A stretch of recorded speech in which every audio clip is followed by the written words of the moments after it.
แด่สมเด็จพระนางเจ้าพระบรมราชินีเนื่องในโอกาสวันเฉลิมพระชนมพรรษา3 มิถุนายน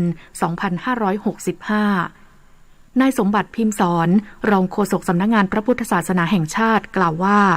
ที่ประชุมมหาเถรสมาคมได้มอบหมายให้สำนักงานพระพุทธศาสนาแห่งชาติประสานเจ้าคณะใหญ่หนต่างๆในการจัดพิธีเจริญพระพุทธมนต์นวคหายุสมธรรมถวายพระพรชัยมงคลแด่สมเด็จพระนางเจ้าพระบรมราชินีเนื่องในโอกาสวันเฉลิมพระชนมพรรษา3 มิถุนายน 2565โดยวันนี้เจ้าคณะใหญ่คณะธรรมยุทธกำหนดจัดพิธีณวัดเทพศิรินทราวาสเจ้าคณะใหญ่หนตะวันออกจัดพิธีณวัดไตรมิตรวิทยารามเจ้าคณะใหญ่หนใต้จัดพิธีณวัดกระพังสุรินทร์จังหวัดตรังไทยและสปป.ลาวพร้อมยกระดับความสัมพันธ์สู่การเป็นหุ้นส่วนยุทธศาสตร์เพื่อการเจริญเติบโตและการพัฒนาอย่างยั่งยืนพร้อมฟื้นฟูเศรษฐกิจเชื่อมโยงการท่องเที่ยวและโครงสร้างพื้นฐานรอบด้าน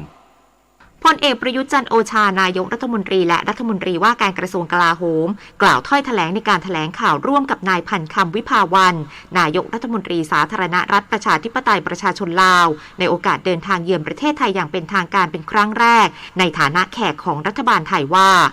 ทั้งสองประเทศเห็นพ้องยกระดับความสัมพันธ์สู่การเป็นหุ้นส่วนยุทธศาสตร์เพื่อการเจริญเติบโตและการพัฒนาอย่างยั่งยืนและในระหว่างการหารือทั้งสองฝ่ายได้แลกเปลี่ยนข้อคิดเห็นและมุมมองครอบคลุมในทุกมิติโดยมีผลลัพธ์สำคัญที่เป็นประโยชน์ต่อประชาชนทั้งสองประเทศด้านเศรษฐกิจความมั่นคงความสัมพันธ์ระดับประชาชนความร่วมมือในระดับอนุภูมิภาคและภูมิภาคไทยและสปป.ลาวจะเดินหน้าฟื้นฟูวิถีชีวิตของประชาชนและกิจกรรมทางเศรษฐกิจบริเวณพื้นที่ชายแดนให้กลับสู่ภาวะปกติให้ได้โดยเร็วเราจะเร่งรัดและขยายการเชื่อมโยงด้านคมนาคมขนส่งระหว่างกันให้มากยิ่งขึ้นและจะใช้ประโยชน์จากโครงการรถไฟลาวจีนให้เกิดประโยชน์สูงสุดร่วมกันแบบวินๆนะครับ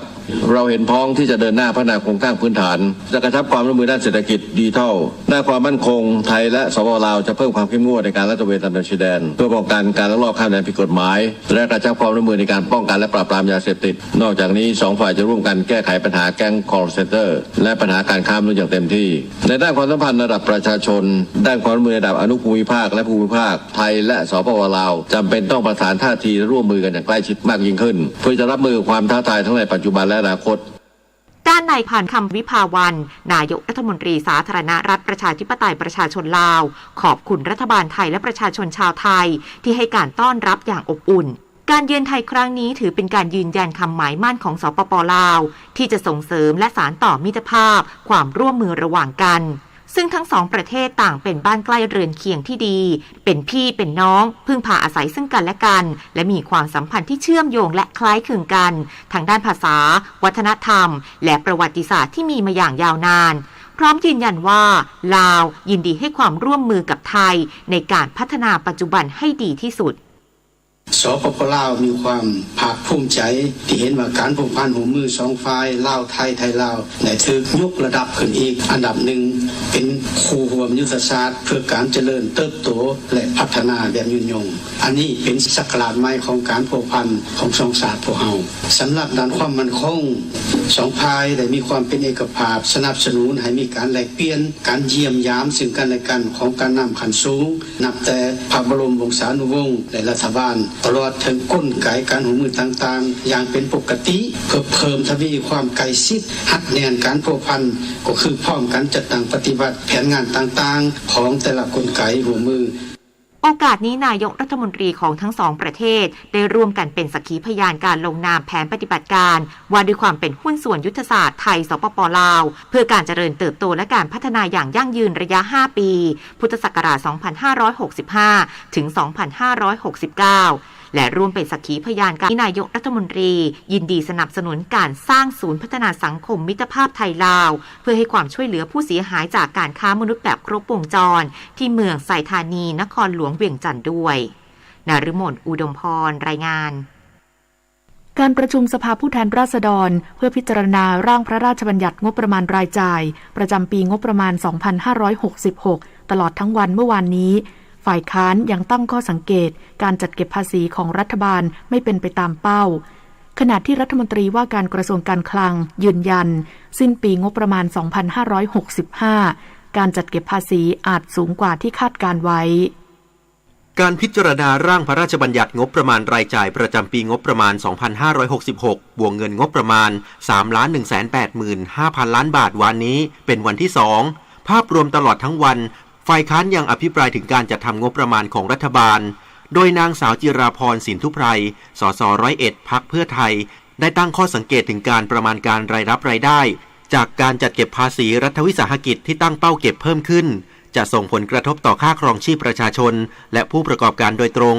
และเห็นว่ารายได้จากการจัดเก็บภาษีจะไม่เป็นไปตามที่รัฐบาลวางไว้รัฐบาลไป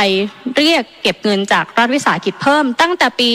2565 ค่ะคณะกรรมการกำกับกิจการพลังงานหรือกกพ.ประกาศขึ้นค่าไฟในรอบ 2 ปีค่ะจนปัจจุบันค่าไฟขึ้นเป็น 4 บาทต่อหน่วยสูงสุดเป็นประวัติการทำให้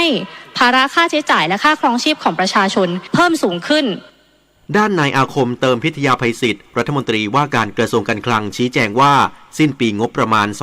2565 การจัดเก็บภาษีจะเป็นไปตามเป้าหรืออาจสูงกว่าประมาณการส่วนปี 2566 คาดว่าจะมีรายได้เพิ่มจากการเปิดประเทศรับนักท่องเที่ยวจะส่งผลต่อฐานภาษีฐานรายได้ให้เพิ่มขึ้นหรือมีการนำเข้าเพื่อลงทุนทำให้ฐานภาษีเพิ่มขึ้นเช่นกันช่วยให้การจัดเก็บรายได้น่าจะเป็นไปตามที่คาดการที่ 2,490,000 ล้านบาท หากจะพิจารณาในเรื่องของดัชนีชี้วัดในหลายตัวโดยเฉพาะในเรื่องของภาคการส่งออกเราก็ยังทำได้ดีอยู่ในขณะนี้เราก็คาดว่าในปี 2566 นั้นรายได้อีกส่วนหนึ่งที่เราจะได้กลับมาก็คือในเรื่องของการเปิดประเทศเรื่องของการรับนักท่องเที่ยวจากต่างประเทศเข้ามานั้นก็จะเป็นรายได้อีกทางหนึ่งซึ่งก็จะทำให้ในเรื่องฐานภาษีของเรานั้นฐานรายได้ของเรานั้นเพิ่มขึ้นรวมทั้งในเรื่องของการนำเข้าสินค้าต่างๆเพื่อมาใช้จ่ายในการลงทุนก็จะทำให้ฐานภาษีฐานรายได้ของเราเพิ่มขึ้นเช่นเดียวกันก็น่าจะได้อยู่ที่ 2.49 ล้านบาทนะครับส่วนการจัดสรรงบประมาณในการแก้ไขปัญหาจังหวัดชายแดนภาคใต้ที่ฝ่ายค้านเห็นว่าไม่เหมาะสมนั้นพลเอกชัยชาญช้างมงคลรัฐมนตรีช่วยว่าการกระทรวงกลาโหมยืนยันรัฐบาลให้ความสำคัญในการแก้ปัญหาจังหวัดชายแดนภาคใต้มาโดยตลอดพร้อมให้ความสำคัญในทุกมิติทั้งด้านสังคมวัฒนธรรมเศรษฐกิจและการเมืองรวมทั้งอัตลักษณ์ในแต่ละพื้นที่ซึ่งจะต้องดำเนินการด้วยความรอบคอบและสอดคล้องกันนอกจากนี้ยังได้จัดทำแผนบูรณาการโดยเน้นการพัฒนาให้มากกว่างานด้านความมั่นคงตามยุทธศาสตร์ที่กำหนดไว้ในการที่จะสร้างความกินดีอยู่ดีให้กับพี่น้องประชาชนมีรายได้ที่สูงขึ้นก็มีการดำเนินการที่ผ่านมานี่ในช่วงสถานการณ์โควิดก็จะทำให้ประชาชนนั้นได้รับความกระทบอยู่บ้างอย่างไรก็ตามก็ได้วางแผนเร่งรัดดำเนินการในการที่จะใช้งบประมาณในปี66นี้ผ่านแผนงานโครงการต่างๆที่จะเสริมสร้างให้พี่น้องประชาชนจังหวัดชายแดนภาคใต้นั้นมีชีวิตความเป็นอยู่ที่ดีขึ้นด้านนายชัยวุฒิธนาคมานุสรณ์รัฐมนตรีว่าการกระทรวงดิจิทัลเพื่อเศรษฐกิจและสังคมชี้แจงว่ารัฐบาลจัดทำงบประมาณตามภาวะเศรษฐกิจและจากรายได้ประมาณการที่ได้รับรวมทั้งความจำเป็นในการทำงบประมาณขาดดุลซึ่งงบประมาณในปีนี้ใกล้เคียงกับปีที่ผ่านมาทั้งนี้การอภิปรายดำเนินไปจนถึงเวลา 0:20 น.ประธานได้สั่งพักการประชุมและนัดประชุมต่อในวันนี้เวลา 9 นาฬิกาเอกวินกากนิกรายงานกระทรวงสาธารณสุขชี้วัคซีนยังเป็นปัจจัยสำคัญในการควบคุมโรคและเตรียมพร้อมสู่โรคประจำถิ่นพร้อมชวนคนไทยฉีดวัคซีนป้องกันโรคโควิด -19 ให้ครบและรับเข็มกระตุ้นโดยประชาชนที่มีความเสี่ยงและประสงค์ฉีดเข็ม 5 สามารถทำได้นายอนุทินชาญวีรกูลรองนายกรัฐมนตรีและรัฐมนตรีว่าการกระทรวงสาธารณสุขกล่าวว่าโรคโควิด -19 ถือเป็นวิกฤตสุขภาพของโลกแต่ประเทศไทยสามารถรับมือกับการแพร่ระบาดของโรคโควิด -19 ได้มีการบริหารจัดการควบคุมโรคระบาดได้เป็นอย่างดีมีความพร้อมในการเผชิญปัญหาสามารถปรับตัวรับสถานการณ์ที่เปลี่ยนแปลงได้อย่างรวดเร็วแต่ยังมีพี่น้องประชาชนจำนวนหนึ่งที่ยังปฏิเสธการรับวัคซีนขอให้ประชาชนที่ยังไม่ได้รับวัคซีนมารับวัคซีนเพราะวัคซีนเป็นปัจจัยสำคัญอย่างมากในการควบคุมโรคป้องกันการเจ็บป่วยหนักและเสียชีวิตซึ่งพิสูจน์แล้วทั้งทางวิชาการและจากการใช้จริงเห็นชัดเจนว่าการรับวัคซีนเข็มกระตุ้นจะลดความเสี่ยงในการติดเชื้อได้อย่างมีนัยสำคัญโดยเฉพาะเมื่อฉีดเข็มกระตุ้นเข็ม 3 เข็ม 4 แล้วจะช่วยป้องกันการติดเชื้อได้176%ป้องกันการป่วยหนัก ใส่ท่อช่วยหายใจและลดการเสียชีวิตได้ถึง99%ซึ่งกระทรวงสาธารณสุขจะยังคงให้บริการฉีดวัคซีนรวมถึงเข็มกระตุ้นไปจนกว่าพี่น้องประชาชนทุกคนจะมีความปลอดภัยวันนี้สลากดิจิทัลเริ่มจำหน่ายผ่านแอปพลิเคชันเป๋าตังเป็นวันแรกรัฐมนตรีประจำสำนักนายกรัฐมนตรียืนยันจะเร่งแก้ไขปัญหาสลากเกินราคาในทุกด้านให้เกิดผลเป็นรูปธรรมโดยเร็วนายอนุชานาคาสายรัฐมนตรีประจำสำนักนายกรัฐมนตรีประธานคณะกรรมการแก้ไขปัญหาผู้ที่ได้รับความเดือดร้อนจากการเสนอขายหรือขายสลากกินแบ่งรัฐบาลในราคาเกินกว่าที่กำหนดในสลากกินแบ่งรัฐบาลกล่าวว่ามาตรการแก้ไขปัญหาสลากเกินราคาขณะนี้มีความคืบหน้าไปมากโดยวันนี้สำนักงานสลากกินแบ่งรัฐบาลจะเริ่มจำหน่ายสลากดิจิทัลผ่านแอปพลิเคชันเป๋าตังกว่า5ล้านฉบับซึ่งเป็นสลากจากตัวแทนรายย่อยจำนวน 1258 รายพร้อมกำชับให้เจ้าหน้าที่ดูแลระบบอย่างใกล้ชิดไม่ให้เกิดปัญหาข้อขัดข้องซึ่งคณะกรรมการมองว่าควรมีสลากดิจิทัลขายบนแพลตฟอร์มเพิ่มขึ้นประมาณ 30-40 ล้านฉบับเพื่อให้มีปริมาณเพียงพอในการชี้นำตลาดและทำให้ราคาลดลงมา80 บาทได้คาดว่าต้องใช้เวลาประมาณ2 เดือนในการประเมินสถานการณ์ยืนยันว่าการขายสลากดิจิทัลเป็นความสมัครใจของผู้ค้ารายย่อยไม่มีการบังคับแต่จะเป็นทางเลือกให้กับผู้ค้าได้มีช่องทางจำหน่ายเพิ่มขึ้นและประชาชนได้ซื้อสลากในราคาที่ยุติธรรม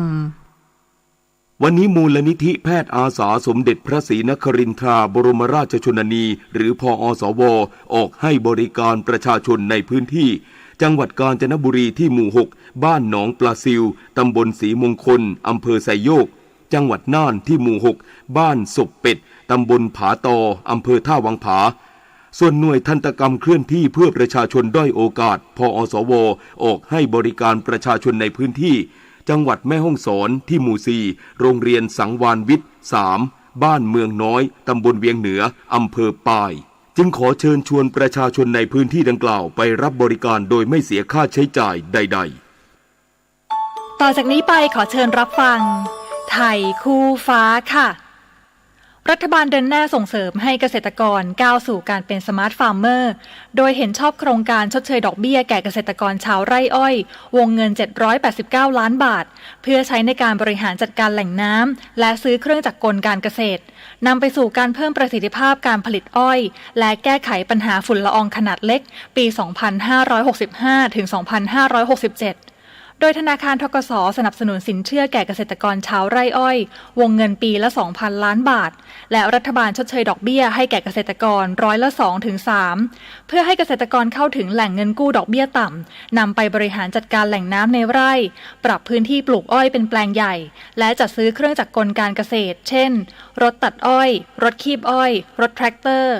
คาดว่าโครงการนี้จะมีพื้นที่ปลูกอ้อยได้รับประโยชน์ประมาณ 1,500,000 ไร่ค่ะสื่อสารภารกิจรัฐบาลกับสำนักโฆษกสำนักเลขาธิการนายกรัฐมนตรีเราจะสืบสารรักษาและต่อยอดและครองแผ่นดินโดยธรรมเพื่อประโยชน์สุขแห่งอาณาราษฎรตลอดไปพระปฐมบรมราชโองการพระบาทสมเด็จพระเจ้าอยู่หัวในพระราชพิธีบรมราชาภิเษกเมื่อวันที่4 พฤษภาคมพุทธศักราช 2562 ข้าราชการต้องแยกเรื่องส่วนตัวออกจากตำแหน่งหน้าที่และยึดถือประโยชน์ส่วนรวมของประเทศชาติเหนือกว่าประโยชน์ส่วนตนสารประโยชน์ของชาติและปวงประชาอีกหนึ่งหัวข้อเรื่องจริยธรรมที่ข้าราชการพลเรือนทุกคนพึงควรปฏิบัติชาติไทย 7:17 นาทีต่อไปรับฟังข่าวต่างประเทศนายแอนโทนีบลิงเคนรัฐมนตรีต่างประเทศสหรัฐกล่าวระหว่างแถลงข่าวร่วมกับนายเจนส์สโตลเทนเบิร์กเลขาธิการองค์การสนธิสัญญาแอตแลนติกเหนือหรือนาโตเมื่อวานนี้ว่ายูเครนให้สัญญากับสหรัฐว่าจะไม่ใช้ระบบจรวดล้ำสมัยที่สหรัฐจะมอบให้โจมตีเป้าหมายในดินแดนรัสเซีย ทั้งนี้สหรัฐประกาศเมื่อวันอังคารที่ผ่านมาว่าจะส่งระบบจรวดล้ำสมัยไปให้ยูเครนซึ่งรวมถึงระบบจรวดหลายลำกล้องที่สามารถยิงขีปนาวุธนำวิถีหลายลูกพร้อมกันได้อย่างแม่นยำโดยเป็นส่วนหนึ่งของความช่วยเหลือด้านยุทโธปกรณ์เพิ่มเติมให้แก่ยูเครนมูลค่า$700 ล้านสหรัฐขณะที่ประธานาธิบดีโจไบเดนผู้นำสหรัฐยืนยันว่าสหรัฐไม่สนับสนุนให้โจมตีดินแดนรัสเซียอินเดียเริ่มใช้มาตรการจำกัดการส่งออกน้ำตาลแล้วเมื่อวานนี้โดยนับตั้งแต่วันที่1มิถุนายนถึง31ตุลาคมบริษัทส่งออกของอินเดียจะต้องได้รับใบอนุญาตจากรัฐบาลก่อนทำการส่งออกน้ำตาลไปยังต่างประเทศซึ่งนับเป็นครั้งแรกในรอบ6ปีที่รัฐบาลอินเดียใช้มาตรการจำกัดการส่งออกน้ำตาลเพื่อหวังแก้ปัญหาราคาน้ำตาลแพงและเพื่อให้มั่นใจว่าจะมีปริมาณน้ำตาลเพียงพอสำหรับการบริโภคภายในประเทศขณะที่การจำกัดการส่งออกไก่ของมาเลเซียก็เริ่มมีผลเมื่อวานนี้เช่นกันทั้งนี้ภาวะความขาดแคลนในประเทศและอัตราเงินเฟ้อที่พุ่งสูงทำให้หลายชาติในเอเชียหันมาใช้มาตรการกีดกันทางการค้าท่ามกลางความกังวลเพิ่มขึ้นทั่วโลกเกี่ยวกับความไม่มั่นคงทางอาหารที่เกิดจากปัญหาห่วงโซ่อุปทานรวมถึงผลพวงจากวิกฤตรัสเซียยูเครนเหตุแผ่นดินไหวรุนแรงขนาด 6.1 ในเมืองหย่าอานมณฑลเสฉวนทางภาคตะวันตกเฉียงใต้ของจีนฆ่าชีวิตประชาชนไป4คนและอีก14คนได้รับบาดเจ็บศูนย์เครือข่ายแผ่นดินไหวจีนรายงานว่าแผ่นดินไหวดังกล่าวเกิดขึ้นเมื่อเย็นวานนี้ตามเวลากรุงปักกิ่งมีศูนย์กลางอยู่ลึก17กิโลเมตรและยังเกิด after shock หรือแรงสั่นสะเทือนตามมาอีกระลอกวัดขนาดได้ 4.5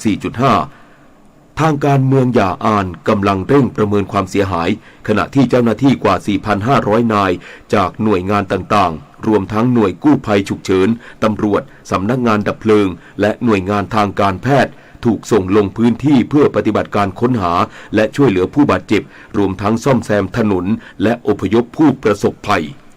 เจ้าหน้าที่ท้องถิ่นเม็กซิโกยืนยันว่ามีผู้เสียชีวิตแล้ว11คนและอีกอย่างน้อย33คนยังคงสูญหายหลังพายุเฮอริเคนแอกาธาพัดเข้าถล่มเมื่อวันจันทร์ที่ผ่านมาโดยพายุก่อให้เกิดฝนตกหนักและน้ำท่วมในหลายพื้นที่ทั้งนี้พายุแอกาธาพัดขึ้นฝั่งใกล้เมืองปูเอโตแองเจิลในรัฐวาฮากาขณะมีความแรงอยู่ที่ระดับ2ด้วยกำลังลม165กิโลเมตรต่อชั่วโมงก่อนที่จะอ่อนกำลังลงอย่างรวดเร็วเมื่อเคลื่อนตัวอยู่บนแผ่นดิน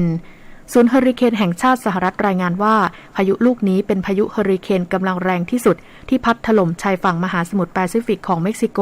ในช่วงเดือนพฤษภาคมนับตั้งแต่มีบันทึกมาในปี 2492 ขณะที่คาดว่าฝนจะยังคงตกหนักต่อเนื่องทั่วทั้งรัฐดังกล่าวต่อไปรับฟังข่าวกีฬาค่ะผลฟุตบอลโลกรอบคัดเลือกโซนยุโรปเพลย์ออฟรอบรองชนะเลิศนัดตกค้างสกอตแลนด์โดนยูเครนที่อยู่ในช่วงสงครามบุกมาชนะ 3-1 ยูเครนที่นำโดยโอเล็กซานเดอร์เซนเซนโกผ่านเข้าไปลุ้นตั๋วใบสุดท้ายกับทีมชาติเวลในวันที่ 5 มิถุนายน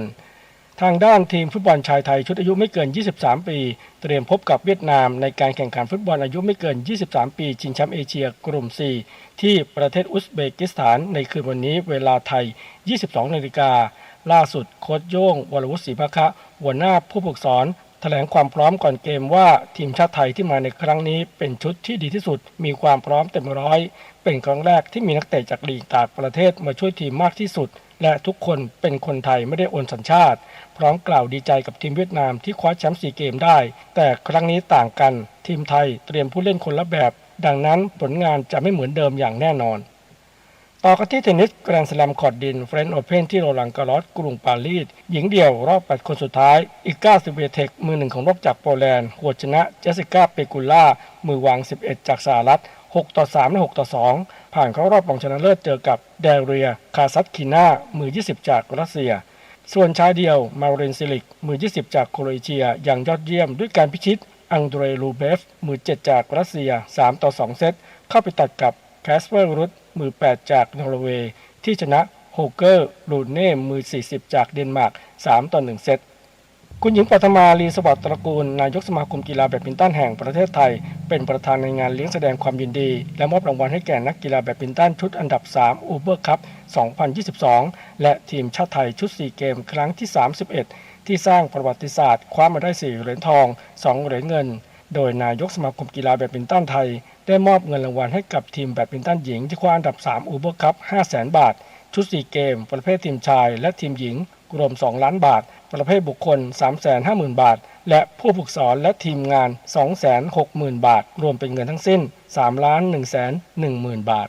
นอกจากนี้นักตบดาวรุ่งที่ทำผลงานได้ดีใน4เกมที่ผ่านมาทางสมาคมเตรียมส่งไปแข่งในทวีปยุโรป3รายการคือที่อิตาลีเดนมาร์กและฝรั่งเศส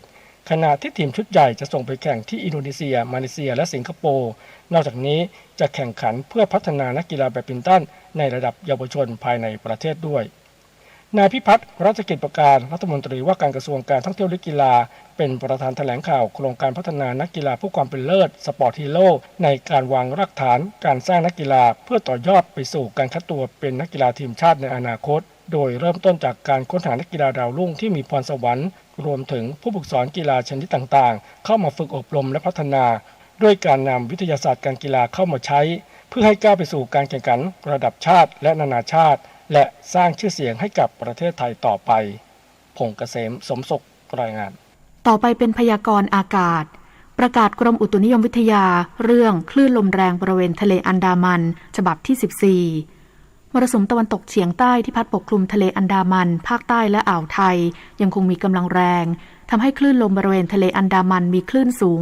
2-3 เมตรบริเวณที่มีฝนฟ้าคะนองคลื่นสูงมากกว่า3เมตรส่วนอ่าวไทยตอนบนมีคลื่นสูง 1-2 เมตรบริเวณที่มีฝนฟ้าคะนองคลื่นสูงประมาณ2เมตรขอให้ชาวเรือเดินเรือด้วยความระมัดระวังและหลีกเลี่ยงการเดินเรือบริเวณที่มีฝนฟ้าคะนองโดยเรือเล็กบริเวณทะเลอันดามันควรงดออกจากฝั่งต่อไปอีก1วันพยากรณ์อากาศตั้งแต่เช้าวันนี้จนถึงเช้าวันพรุ่งนี้ภาคเหนือมีฝนฟ้าคะนอง30%ของพื้นที่ภาคตะวันออกเฉียงเหนือมีฝนฟ้าคะนอง40%ของพื้นที่กับมีฝนตกหนักบางแห่งภาคกลางมีฝนฟ้าคะนอง30%ของพื้นที่ภาคตะวันออกมีฝนฟ้าคะนอง40%ของพื้นที่ลมตะวันตกเฉียงใต้ความเร็ว 15-35 กิโลเมตรต่อชั่วโมงทะเลมีคลื่นสูง 1-2 เมตรบริเวณที่มีฝนฟ้าคะนองคลื่นสูงประมาณ2เมตรภาคใต้ฝั่งตะวันออกมีฝนฟ้าคะนอง60%ของพื้นที่ส่วนมากบริเวณจังหวัดเพชรบุรีประจวบคีรีขันธ์ชุมพรสุราษฎร์ธานีนครศรีธรรมราชปัตตานีและนราธิวาสตั้งแต่จังหวัดสุราษฎร์ธานีขึ้นมาลมตะวันตกเฉียงใต้ความเร็ว 15-35 กิโลเมตรต่อชั่วโมงทะเลมีคลื่นสูง 1-2 เมตรห่างฝั่งคลื่นสูงประมาณ2เมตรตั้งแต่จังหวัดนครศรีธรรมราชลงไปลมตะวันตกเฉียงใต้ความเร็ว 15-30 กิโลเมตรต่อชั่วโมงทะเลมีคลื่นสูงประมาณ1เมตรห่างฝั่งคลื่นสูงมากกว่า1เมตรภาคใต้ฝั่งตะวันตกมีฝนฟ้าคะนอง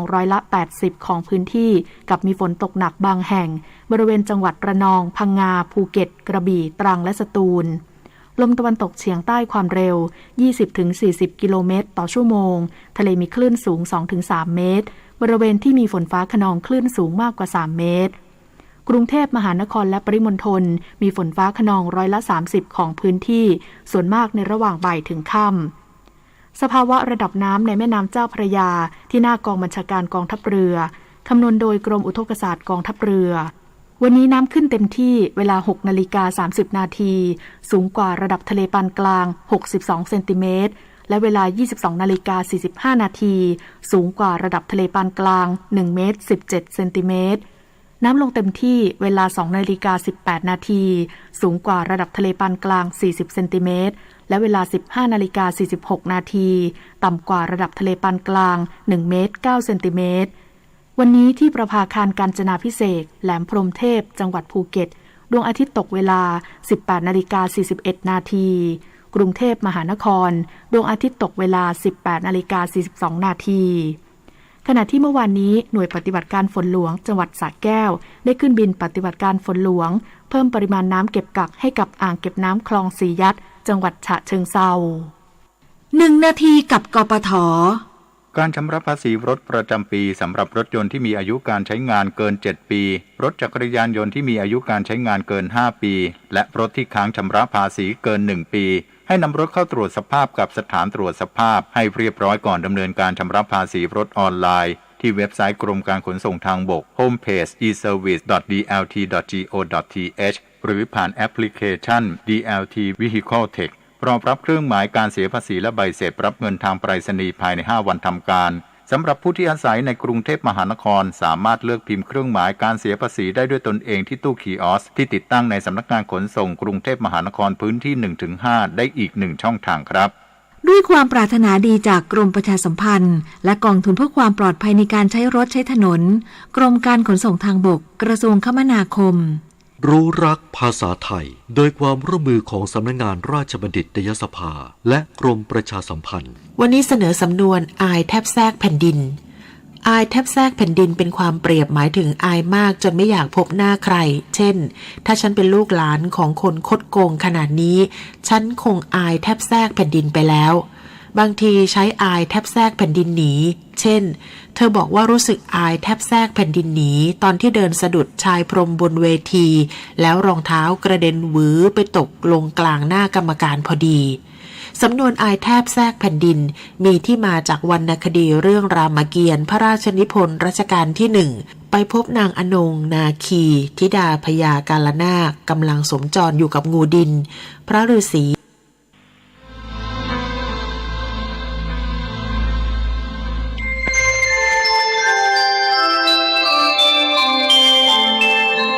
ขณะนี้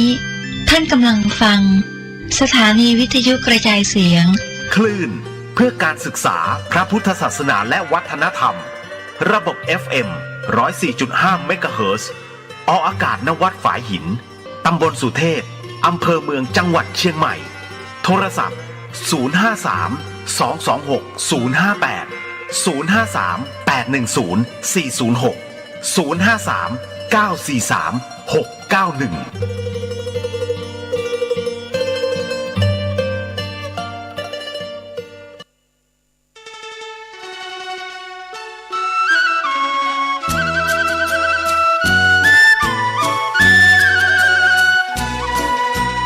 ความเจริญมั่นคงอยู่ที่ความเสียสละอดทนมั่นคงแข็งแรงแสวงหาความรู้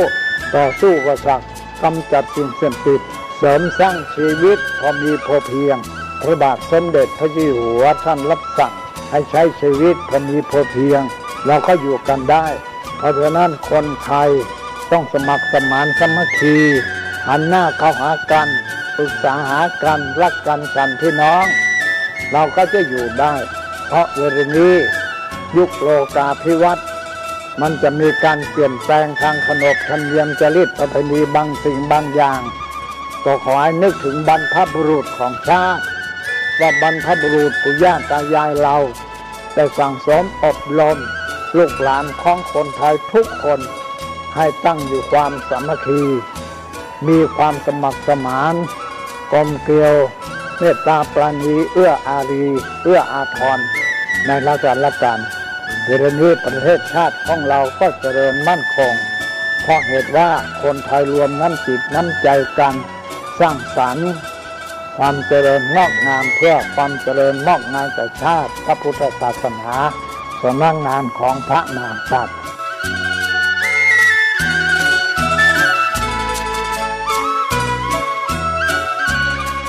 ธรรมะข้อคิดจากพระเดชพระคุณท่านเจ้าคุณพระเทพวิสุทธิคุณ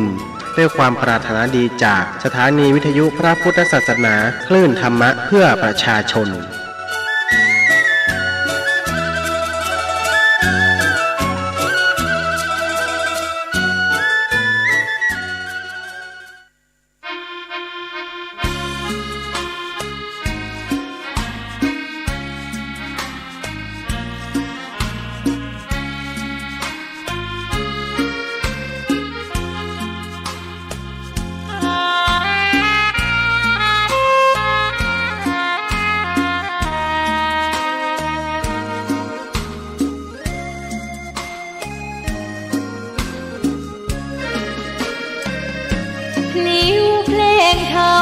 ถูกถ้อยคำเข้าถึงจิตใจ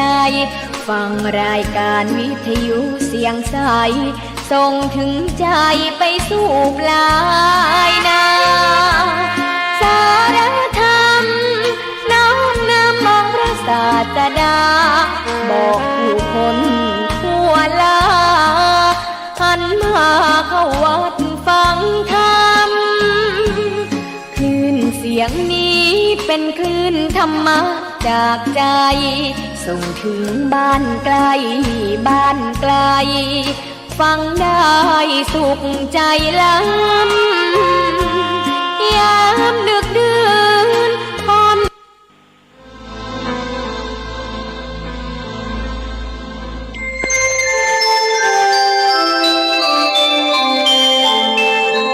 ขณะนี้ท่านกำลังฟังสถานีวิทยุกระจายเสียงพระพุทธศาสนา FM 104.5 เมกะเฮิรตซ์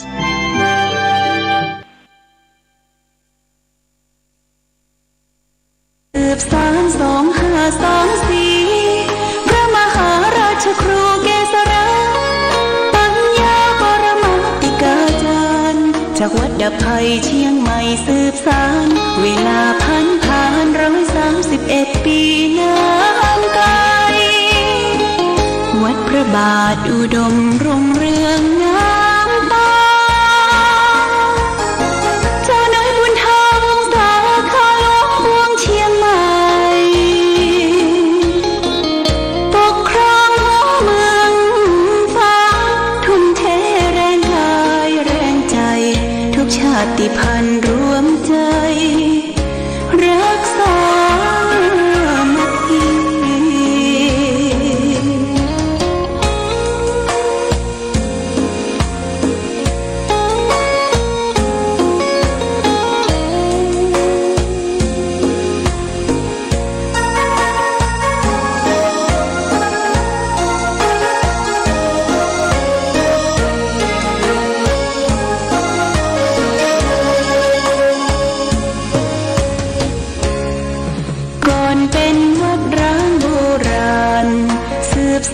2524พระมหาราชครูเกษรา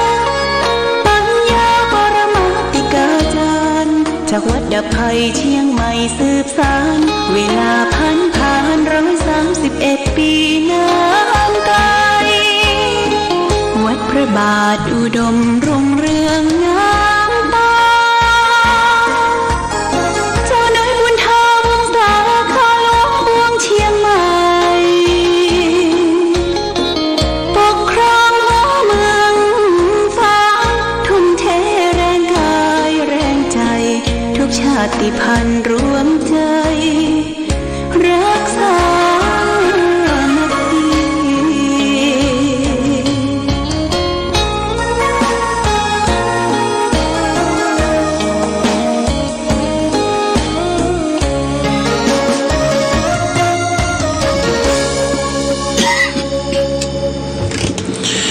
เจริญสุข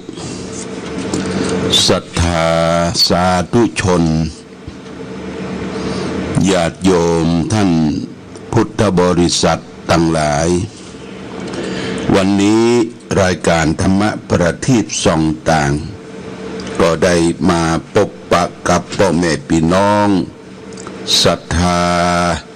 สาธุชนญาติโยมแห่งครั้งหนึ่งวันนี้เป็นวันพฤหัสบดีที่2 เดือนมิถุนายนพุทธศักราช 2565 ซึ่งตรงกับเดือน9เหนือเดือน7ใต้ขึ้น3ค่ำวันนี้เป็นวันดีนะญาติโยมวันพฤหัสเป็นวันครูแล้วก็ขึ้น3ค่ำก็เป็นวันดีเดือน9ขึ้น3ค่ำอากาศสภาพท้องถิ่นในวันนี้ญาติโยมทางกรมอุตุนิยมวิทยาก็แจ้งว่าทางภาคเหนือแม่ฮ่องสอนลำพูนเชียงใหม่ลำปางจะมีฝนตกอยู่ประมาณ 40% ฝนตกลงมาก็ดีว่าทำให้ป่าไม้แช่มชื่นเบิกบานเขียวขจีไปทั่วเป็นเห็ดเป็นหอนยังก็ออกมาที่ทราบนี่ก็เห็ดใบนะญาติโยมนะเห็ดแดงเห็ดโคนเห็ดไข่ห่านออก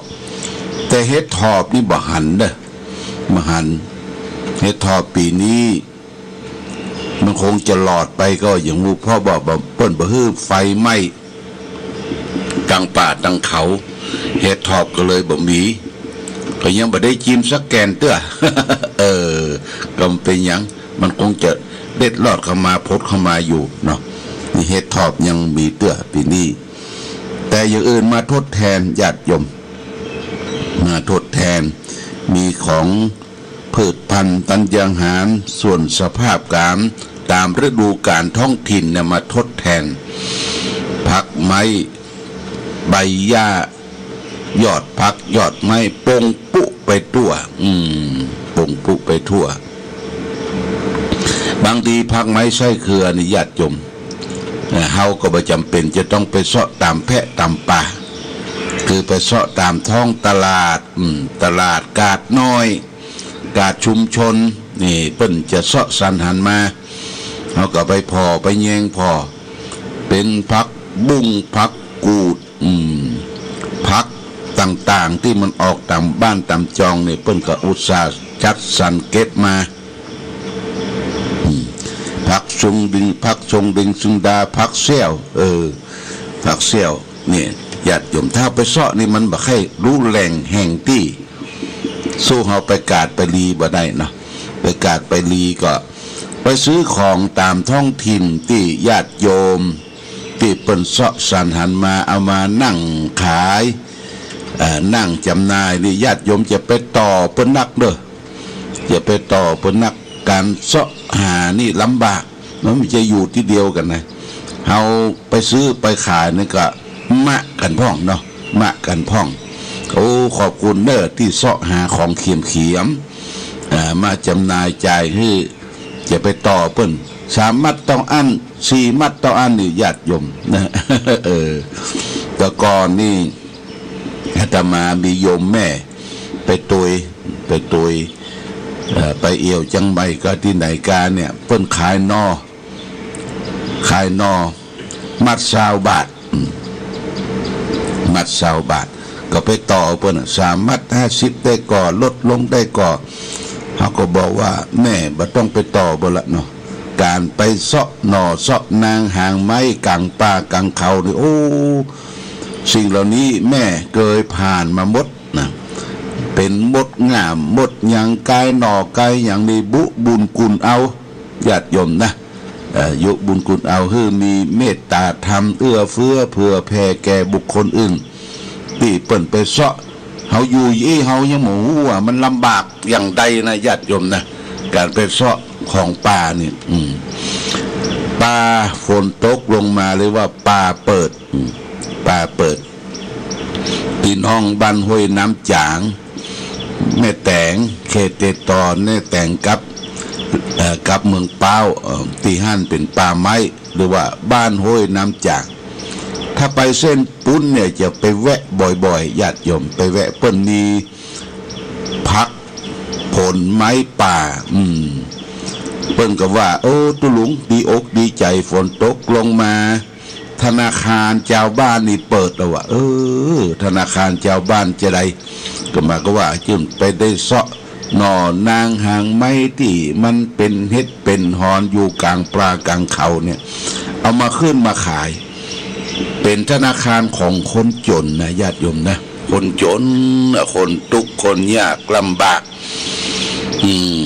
เขามีโอกาสนะญาติโยมมีโอกาสลืมตาอ้าปากมีโอกาสมีสตุ้งสตางค์ปัจจัยไปกาดไปลีเอาไปชมไปพอเอวตามกองกาดเองอันใดที่จะช่วยเปิ้นเหมาะเปิ้นก็ช่วยกันไปนะเป็นการอนุเคราะห์สงเคราะห์อยู่ร่วมกันอย่างสร้างสรรค์และมีความสุขญาติโยมไม่ใช่ไปปิ้นของเปิ้นปิ้นไปปิ้นมาจะซื้อบ่ซื้อเนี่ยของเปิ้นจะช้ำนะญาติโยมนะของเปิ้นจะช้ำอันนี้ไปกาดไปลีก็ช่วยเหมาะช่วยเปาะกันวันนี้ได้มาพบญาติโยมเป็นเริ่มต้นของเดือนมิถุนาและก็เดือนเก้าออกขึ้นมาเดือนเก้านี่ก็ถือว่าเป็นเดือนประเพณีเลี้ยงผีพ่องเลี้ยงผีปู่ยงปู่ย่า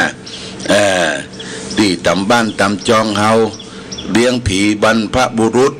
แล้วก็ส่งน้ำ สิ่งที่เขาเคารพนับถือเป็นพระธาตุเจดีย์เป็นพระพุทธรูปพระบาทอะไรอย่างเนี้ยต่างเขาก็ช่วยกันทำบุญสุนทานโอกาสเวลาและโดยเฉพาะอย่างยิ่งวันที่11มิถุนายนญาติโยมนะที่11มิถุนาเป็นคล้ายวันเกิดของท่านเจ้าครูบาศรีวิจัยนักบุญแห่งร้านนาไทยญาติโยมนะเพิ่งก็จะมีการบวชอุทิศส่วนกุศลให้แก่ท่านเจ้าครูบาศรีวิจัยครูบาเจ้าศรีวิจัยเพิ่นกำเนิดเกิดมาทำประโยชน์ตนประโยชน์ท่านเพิ่นบาฉันอาหารที่อย่าเป็นจิ้นเป็นป่านะฉันมังสวิรัตจนร่างกายนี่ซีดเซียวพร้อมนะไปนั่งภาวนาที่ไหนเป็นเวลา 2-3 ชั่วโมงสุมาเตะครูบาเจ้าศรีวิจัยมีโรคประจำตัวคือโรคมะโหกนะญาติโยมถ่ายออกมาเป็นเลือดเป็นยังครูบาเจ้าศรีวิจัยถึงแก่มรณภาพอายุมันนักเท่าใด60 ปีท่านก็มรณภาพที่พุทธบ้านปางวัดบ้านปางถิ่นกำเนิดเกิดที่ฝังรกฝังรากของครูบาเพราะฉะนั้นวันที่11นี่ตั้งจิตตั้งปรารถนาบูชาคุณของครูบาเจ้าศรีวิจัยทางวัดพระบาทอุดมนี่ก็จะร่วมแสดงถวายความเคารพสักการะบูชาในวันที่22นะญาติโยมนะวันที่22มิถุนายน22มิถุนายนเป็นวันเข้าเหนือแรม8 ค่ำวันนั้นเป็นวันที่กำเนิดเกิดของท่านเจ้าครูบาศรีวิจัยทางวัดพระบาทอุดมน้ำบ่อสาวาที่บนสำนักปฏิบัติธรรมวิปัสสนาแหล่งที่21ของจังหวัดเชียงใหม่ได้สร้างอนุสาวรีย์ครูบาเจ้าศรีวิจัยไว้สูง9 เมตร 59 เซนประทับเป็นองค์ยืนนะญาติโยมนะองค์ยืนห้อยลูกประคำใหญ่หันหน้าเข้าไปทางเมืองฝางอำเภออุพรนึกแก่พี่น้องเมืองฝางครูบาเจ้าศรีวิจัยก็ได้เคยเดินทางมาพำนักพักที่ยอบนั่งชันเพลก่อนที่จะไปบูรณะพระธาตุโซฟางในปี 2467โยมนะประมาณ90 กว่าปีที่ผ่านพ้นมาแล้วเพราะฉะนั้นเรามาร่วมกันทำบุญประเพณีส่งน้ำครูบาเจ้าศรีวิจัยส่งน้ำพระธาตุส่งน้ำพระบาทส่งน้ำองค์พระพุทธรูปพาราพระเจ้าละแข่งของวัดพระบาทอุดมเด้อเชิญชวนญาติโยมเจ้าภาพที่เขาจะถวายสังฆทานแด่พระสงฆ์หัววัดนี่ก็ชุดละ 1,000 บาทนะญาติโยมชุดละ 1,000 บาทแล้วก็โต๊ะจีนที่จะถวายภัตตาหารเพลโต๊ะละ 1,000 บาทเช่นเดียวกันโต๊ะจีนนี่ก็ประมาณ22 โต๊ะ22 โต๊ะแล้วก็สังฆทานก็ประมาณสัก35 ชุด35 ชุดหัววัดต่างๆนี่ก็เจริญพรญาติโยมท่านสาธุชนร่วมด้วยช่วยกันและวันที่21นั่นทางเทศบาลตำบลเวียงฝางโดยมีท่านฐานิชกมลรัตนานายกเทศมนตรีพร้อมโดยสมาชิกพร้อมโดยลูกเลี้ยงเอี้ยงคำป่อแม่พี่น้องท่านสาธุชนทั้งหลายจะได้ประกอบพิธีบวงสรวงดวงวิญญาณพระเจ้าฝางพระนางสำผิวโดยได้เชิญท่านนายอำเภอฝางได้มาเป็นต้นเป็นประธานวัฒนธรรมอำเภอฝางประธานชมรมผู้สูงอายุอำเภอฝางนี่ได้มาร่วมด้วยช่วยกันถวายหมากซุ่มหมากเบงเครื่องสักการะบูชาดอกไม้ธูปเทียนลูกส้มของหวานที่เกิดตามท้องถิ่นญาติโยมนะประมาณสัก8 โมงครึ่งเนี่ยเพื่อจะมาพร้อมกันวันที่21นี่วัน9 เดือน 9เหนือขึ้น7 ค่ำแรม7 ค่ำ แรม8 ค่ำนั่นก็เป็นงานประเพณีของวัดนี่ก็ฝากไว้นะญาติโยมท่านสาธุชนร่วมบุญร่วมกุศลกันในงานประเพณีเดือน9วันนี้ได้มาพบกับญาติโยมท่านสาธุชนก็จะเอาหลักธรรมะมาฝากคือแก่ศรัทธาญาติโยมคือธรรมะที่มาฝากเนี่ยเป็นธรรมะที่แสดงโดยท่านเจ้าคุณพระศรีสินสุนทรเวทีสินสิขาสโพเนี่ยอดีตพระเจ้าวาดวัดพระธาตุหริพุนชัยละปูนเป็นเสียชีวิตเป็นนมนานและเป็นนักเทศนักวิชาการวันนี้จะเอาเรื่องของมนทินของพรหมจรรย์มนทินนี่อย่างญาติโยมมนทินนี่คือเครื่องเศร้าหมองนะมนทินเครื่องเศร้าหมองเครื่องเศร้าหมองของพรหมจรรย์ของสำหรับคนเฮาที่จะประพฤติปฏิบัติกายวาจาเรียบร้อยนะยังเป็นมนทินเป็นเครื่องเศร้าหมองเฮาก็ลองมาฟังนะฟังการประพฤติพรหมจรรย์นั้นอู้กันง่ายๆก็หมายถึงการอยู่แต่ผู้เดียวก้มหน้าก้มตาประพฤติศีลสมาธิปัญญาเพื่อบริบูรณ์แม่หญิงสาวนั้นบางทีก็เรียกว่าสาวพรหมจารีหรือว่าเหมือนกันสาวพรหมจรรย์เหมือนกันเพราะอยู่แต่ผู้เดียวขอบเขตแห่งพรหมจรรย์นั้นวัดกันในทางปฏิบัติว่าสูงต่ำแค่ไหนได้ยากจึงถือเอาเป็นยุติกันได้เพียงว่าอยู่อย่างพรหมต้องอยู่คนเดียวอยู่อย่างเทวดาต้องอยู่2 คนเกินกว่านั้นเป็นการอยู่อย่างคนสามัญทั่วไปอันตรายของผู้อยู่คนเดียวของผู้ชายเนี่ยนะก็คือผู้หญิงอันตรายการอยู่ผู้เดียวของผู้หญิงก็คือผู้ชายทางนี้ก็ว่าผู้ชายกับผู้หญิงมีท่าที่เป็นคู่ปรับกันดึงดูดกันลองท่าวิถีชีวิตของผู้ชายกับผู้หญิงมาบรรจบกัน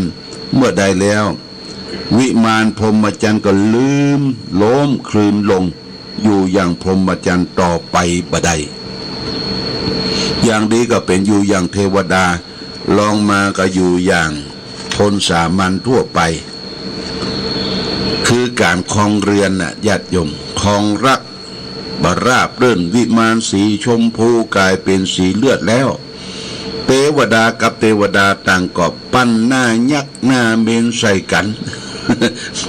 เมื่อนั้นเขาก็จะลดฐานะ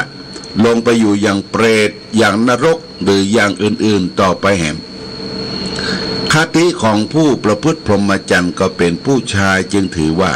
สตรีเป็นศัตรูของพรหมจรรย์ท่านี้ไม่ได้หมายความว่าแม่หญิงสตรีทั่วไปมีความเสียหายมีพยันตรายต่อผู้ชายก็หาได้ไม่แต่ว่าเมื่อผู้หญิงเข้ามามีบทบาทเกี่ยวข้องกับผู้ชายแล้วผู้ชายก็บ่สามารถที่จะรักษาภาวะแห่งพรหมจรรย์ของตนไว้ต่างหากดังนั้นพ่อชายหรือผู้ชายก็บ่ร้ายผู้หญิงก็บ่ร้ายแต่ความร้ายอยู่ที่มนทินที่ต่างฝ่ายฮือแก่กันและกันเท่าอันอิทธิมรังพรหมจริยสัจผู้หญิงเป็นมนทินของพรหมจรรย์นี่เป็นพุทธภาษิตสาขาตวรรคสังยุตตนิกายให้ญาติโยมนะฝากเป็นหลักคิดมือแก่เฮาและท่านทั้งหลายชีวิตมนุษย์เกิดมามีหญิงกับชายเป็นคู่กันแต่ว่าพระพุทธเจ้าตรัสว่ามนทินเครื่องเศร้าหมองของพระภิกษุสงฆ์สาวกนั้นคือผู้หญิงเนี่ยนะผู้หญิงหลวงพ่อเจ้าพระคุณสมเด็จพระมหารัชมังคลาจารย์เพิ่นได้เตือนตุเจ้าพระสงฆ์ไว้ว่าระวังเรื่องสตรีและสตางค์ญาติโยมนะ2 อย่างเนี่ยสตรีและสตางค์สตรีก็คือผู้หญิงทั่วไปถ้ามันจะทำความเสียหายกิ๊กกับเราหรือบางคนมันชอบหยอกเปิ้นนะญาติโยมนะทุกเจ้านี่ชอบหยอกชอบหยังเปิ้นบางทีก็เปิ้นบ่ฮื้อถ่ายรูปเอามือถือมาถ่ายบ่ได้ล่วงละเมิดเนี่ย มือถือมาถ่ายเปิ้นปักเป๊กปักเป๊กเปิ้นบ่ได้บอกได้ไปถ่ายเปิ้นบ่ได้แล้วก็ไปหยอกว่าแอนแลงามแอนแลเปิ้นจะงามบ่งามก็มาเกี่ยวของเปิ้นอย่าไปหยอกเปิ้นบ่ได้อันนี้ล่วงละเมิดของเปิ้นนี่อันนี้สำคัญเพราะฉะนั้นญาติโยมพระพุทธเจ้าตรัสว่าพระอานนท์เข้าไปทูลถามพระพุทธเจ้าว่าเมื่อพระองค์เสด็จดับขันธปรินิพพานไปแล้วจะให้สาวกพระสงฆ์สาวกของพระองค์เนี่ยจะประพฤติปฏิบัติต่อสตรีเพศได้อย่างไรพระพุทธเจ้าบอกว่าไม่พูดเสียเลยจะเป็นการดีกว่าพระพุทธเจ้าสอนว่าไม่พูดเสียเลยจะเป็นการดีกว่าพระอานนท์ก็ทูลถามว่าถ้าจำเป็นที่จะต้องพูดจะต้องคุยโดยคืออยากจะใดพระพุทธเจ้าว่าให้พูดเกินไม่เกิน6 คำญาติโยมไม่เกิน6 คำไม่ใช่ว่าเอาโทรศัพท์มาอู้วันค่ำบัดใจนะผิดละนะญาติโยมนะอู้ไม่เกิน6 คำถ้าเวลาอู้เกินกว่านั้นนะแปลว่าให้มีสติความระลึกได้รู้ตัวชั่วพร้อม รู้ตัวทั่วพร้อมนี่เป็นสิ่งสำคัญที่เราก็ต้องอาศัยสุภาพสตรีญาติโยมท่านสาธุชนมีอุบาสกก็ต้องมีอุบาสิกามีภิกษุก็มีสามเณรเป็นอยู่ร่วมกันจันรงรักษาพระพุทธศาสนาก็สังเกตสังกาทำบุญสุนทานที่ผ่านพ้นมาเนี่ยส่วนมากก็จะเป็นแม่ออกสุภาพสตรีไปกันหลวงกันหลายบอกว่าไปงานที่ไหนในเปิ้นจะเพียบพร้อมเรียบร้อยดีงามญาติโยมแต่เอาไปศูนย์อานกับพระเจ้าประสงค์ก็ต้องระมัดระวังเรียกว่าประพฤติพรหมจรรย์ระวังพรหมจรรย์ก็คือการประพฤติมีศีลนะคือมีสมาธิคือมีปัญญาศีลแปลว่าปกติกายวาจาเรียบร้อยอย่าไปอู้สังโหกสังห้าอย่าไปยกมือถือมาถ่ายเปิ้นไปเลยอย่าไปหยอกไปย่อไปกล่าวนิดหน่อยนี่บดีต้องรักษามีศีลมีสมาธิมีความตั้งมั่นแต่ว่าได้ปกมีความสัมติมีความตั้งมั่นปรารถนาดีต่อญาติโยมท่านสาธุชนทั้งหลายแล้วก็มีปัญญาเอาอยู่ถึงวันเนี่ยคือใจปัญญานะไม่ใช่อยู่ไปเรื่อยๆคือมันผ่านพ้นไปเป็นวันญาติโยมปัญญาเนี่ยมันมีละปัญญาเหมือนมีทรัพย์อยู่นับแสนปัญญาเนี่ยมันมีปัญญาเนี่ยเหมือนกับทรัพย์แสนโกรธโทษไม่มีถ้ามีปัญญามีทรัพย์อยู่นับแสนปัญญาจะไปให้มันขาดแคลนคนมีปัญญาเหมือนกับมีทรัพย์แสนโกรธโทษไม่มี ปัญญานี่มี2 อย่างนะญาติโยมโลกิยะปัญญากับโลกุตระปัญญาโลกิยะปัญญากับปัญญาของชาวโลกที่คิดเก่งทำเก่งค้าขายเก่งเสาะเบี้ยหาเงินทำนั่นทำนี่เป็นนี่ว่าโลกิยะปัญญาของโลกิยชนของชาวโลกแต่ยังบอกปนทุกนะปัญญาตัวเนี้ยแต่ปัญญาที่แท้จริงที่จะทำเอาพ้นได้ความทุกข์ทางกายทางใจคือโลกุตระปัญญาที่อยู่เหนือโลกอยู่เหนือความทุกข์ญาติโยมเฮาเนี่ยจะได้บ่ให้มีความทุกข์ทางกายทางใจเฮาเนี่ยญาติโยมอันนี้เป็นสิ่งสำคัญเอาละวันนี้ต้องขออนุโมทนาเลยญาติโยมนะที่ได้ร่วมกินร่วมทานแต่เจ้าคุณกนกพิษชัยนาร้านนานาพันธ์2 พี่น้องร้านวัสดุก่อสร้าง2 พี่น้องปากทางเข้าให้งูสันทรายเปิ้นว่าดงป้อช่วยหาเสาะเจ้าภาพเทวดาได้10 กว่าองค์แล้วเนอะโมทนาสาธุเทวดาองค์ละ 1,000 บาทมี32 องค์เกือบจะครบนั่นเลยญาติโยมแล้วก็ปราสาทที่ประดับไฟมี15 องค์15ประดับหัวเสานะอันนี้ก็เกือบจะครบละต้องขอโมทนาทั้งหมดนั้นก็จะเป็นการก่อสร้างรายล้อมองค์เจดีย์ของวัดพระบาทอุดม ที่เฮาได้บูรณะปฏิสังขรณ์ส่วนองค์เจดีย์เรียบร้อยแล้วญาติโยมบางคนก็ว่าเจดีย์เรียบร้อยแล้วจะเอาอย่างแฮม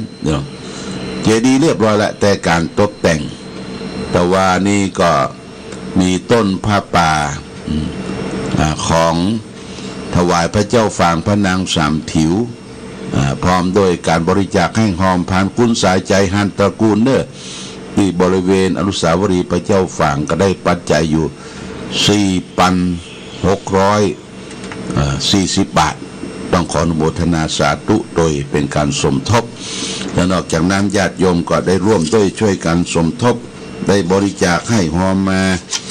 เป็นต้นว่าคุณแม่อลงกฎชัยวิสิทธิ์อันนี้ก็รับประสาท1 หลังแล้วก็พร้อมโดยคุณแม่หลายท่านที่ได้รับเพิ่มเติมมาคุณครูทิลินดาวนี่ก็ได้รับเป็นเจ้าภาพทั้งเทวดาแล้วก็ทั้งประสาทประดับไฟลายรอบองค์พระเจดีย์นะอันนี้ก็รับมา1 หลังอุทิศส่วนกุศลให้แก่พ่อเหลาแม่ผันปาคำอุทิศส่วนกุศลคือคุณครูอดุลรัตน์โพธิกุลในส่วนของคุณครูทิลินรัตนดาวนะแล้วก็คุณกนกพิชัยนานี่ก็รับเป็นเจ้าภาพประสาทประดับไฟ1 หลังโมทนาสาธุก็จะมีลายนามเนี่ยทยอยมาอ่านเลยญาติโยมนะทยอยมาอ่านวันนี้ต้องขออนุโมทนากับที่ร่วมบริจาคเป็นไฟฟ้าเนี่ยคุณเมฆอลงกฎชัยวิสิทธิ์นี่บำรุงไฟฟ้าสถานี200 บาทแม่ชีวันธนีอิ่มรัตนรักษ์สำนักวิปัสสนานบสวา200 บาทแล้วก็มีนางวิไลสุภาพัฒน์พร้อมด้วยลูกหลาน500 บาทแล้วก็แม่หลวงโบคลี่ห้วยไซบำรุงค่าไฟฟ้าวัดพระบาอุดมแห่ง200 บาทแล้วก็แม่ล่าวงศาบ้านสันทรายหมู่ 3ธงชาติและเพลงชาติไทยเป็นสัญลักษณ์ของความเป็นไทยเราจงร่วมใจยืนตรงเคารพธงชาติด้วยความภาคภูมิใจในเอกราชและความเสียสละของบรรพบุรุษไทยประเทศไทยรวมและเชื้อชาติไทยเป็นประชารัฐผ้าไทยของไทยทุกส่วนอยู่ดำรงคงไว้ได้ทั้งมวลด้วยเพลงล้วนหมายรักษาพันยินไทยนิรักสงบแต่ถึงรบไม่กล้าเอกราชจะไม่ให้ใครคุกคีสละเลือดทุกอย่างเป็นชาติทะเลพระดวงประเทศชาติไทยก็เวทีชัยชโย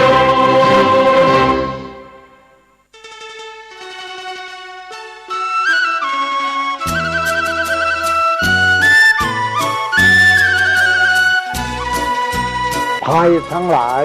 ที่ผ่านพ้นไปนั่นสุขบ้างทุกข์บ้างมันเป็นธรรมชาติของชีวิตแต่ขอ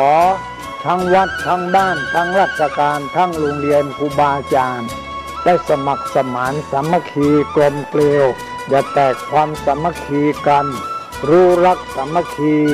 ประสานกายใจกันไว้เพราะประเทศไทยพระพุทธศาสนาเป็นศาสนาประจำชาติไทยเพราะฉะนั้นคนไทย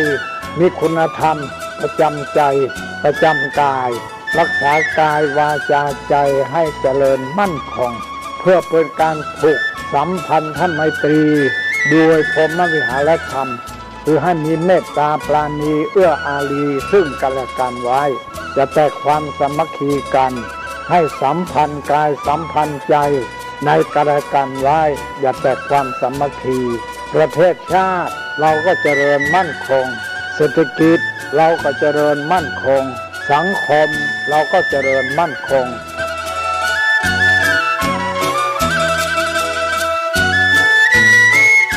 ธรรมะข้อคิดจากพระเดชพระคุณท่านเจ้าคุณพระเทพวิสุทธิคุณด้วยความปรารถนาดีจากสถานีวิทยุพระพุทธศาสนาคลื่นธรรมะเพื่อประชาชน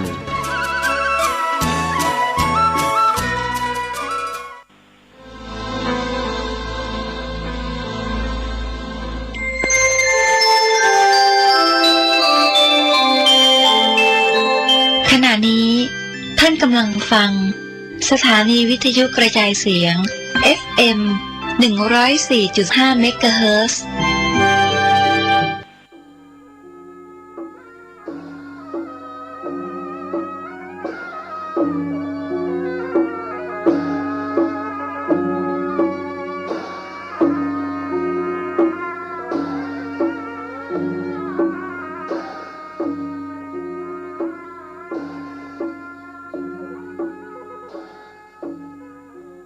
ขอความเจริญในธรรม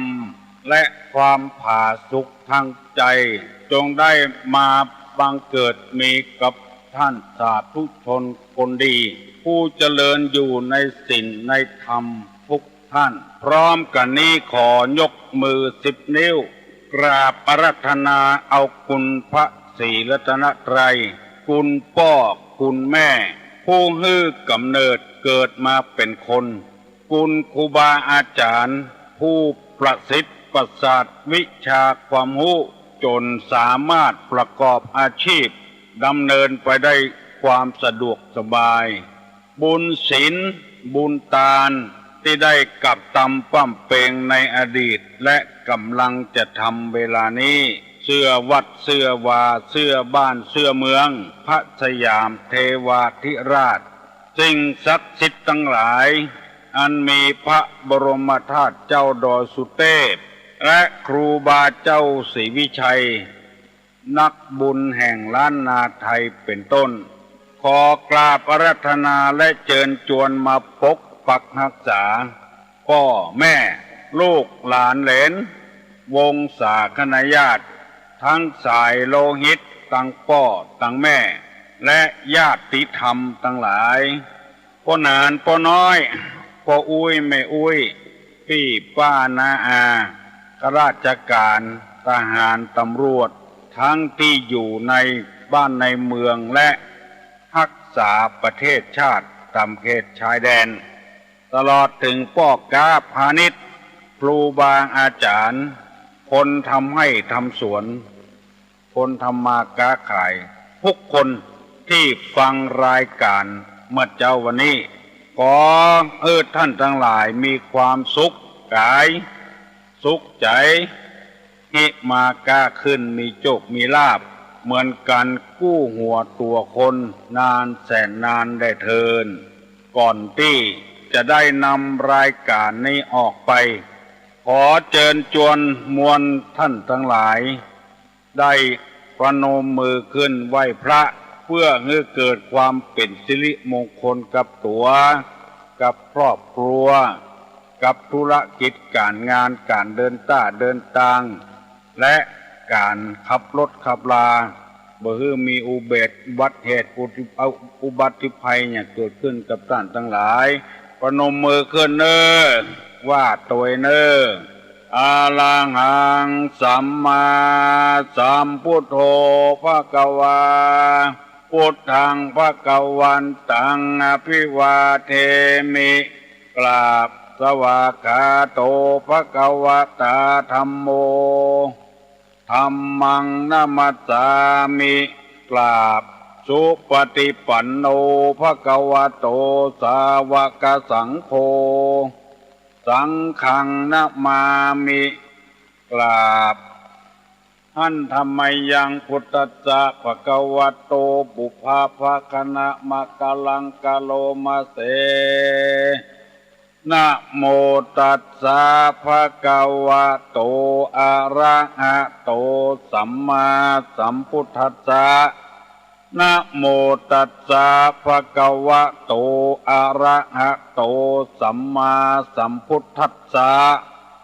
นะโมตัสสะภะคะวะโตอะระหะโตสัมมาสัมพุทธัสสะพุทธังสรณังกัจฉามิธัมมังสรณังกัจฉามิสังฆังสรณังกัจฉามิตุติยัมปิพุทธังสรณังกัจฉามิตุติยัมปิธัมมังสรณังกัจฉามิตุติยัมปิสังฆังสรณังกัจฉามิต ตติยัมปิพุทธังสรณังกัจฉามิตติยัมปิธัมมังสรณังกัจฉามิตติยัมปิสังฆังสรณังกัจฉามิอิติปิโสภะคะวาอะระหังสัมมาสัมพุทโธวิชชาจรณะสัมปันโนสุขโตโลกาวิทูอนุตตะโลปุริสะธรรมสารถิสัทธาเตวะมนุษย์สานังพุทโธภควาติสวากขาโตภควตาธัมโมสันติติโกอากาลิโกเอหิปัสสิโกโอปนะยิโกปัจจัตตังเวทิตโพวินโยหิติสุปฏิปันโนภควโตสาวกสังโฆอุจุปฏิปันโนภควโตสาวกสังโฆญาญะปฏิปันโนภควโตสาวกสังโฆสามิจิปฏิปันโนภควโตสาวกสังโฆญะติตังจัตตาลิปุริสายุคานิอัฏฐาปุริสาปุคลาเอสาภะคะวะโต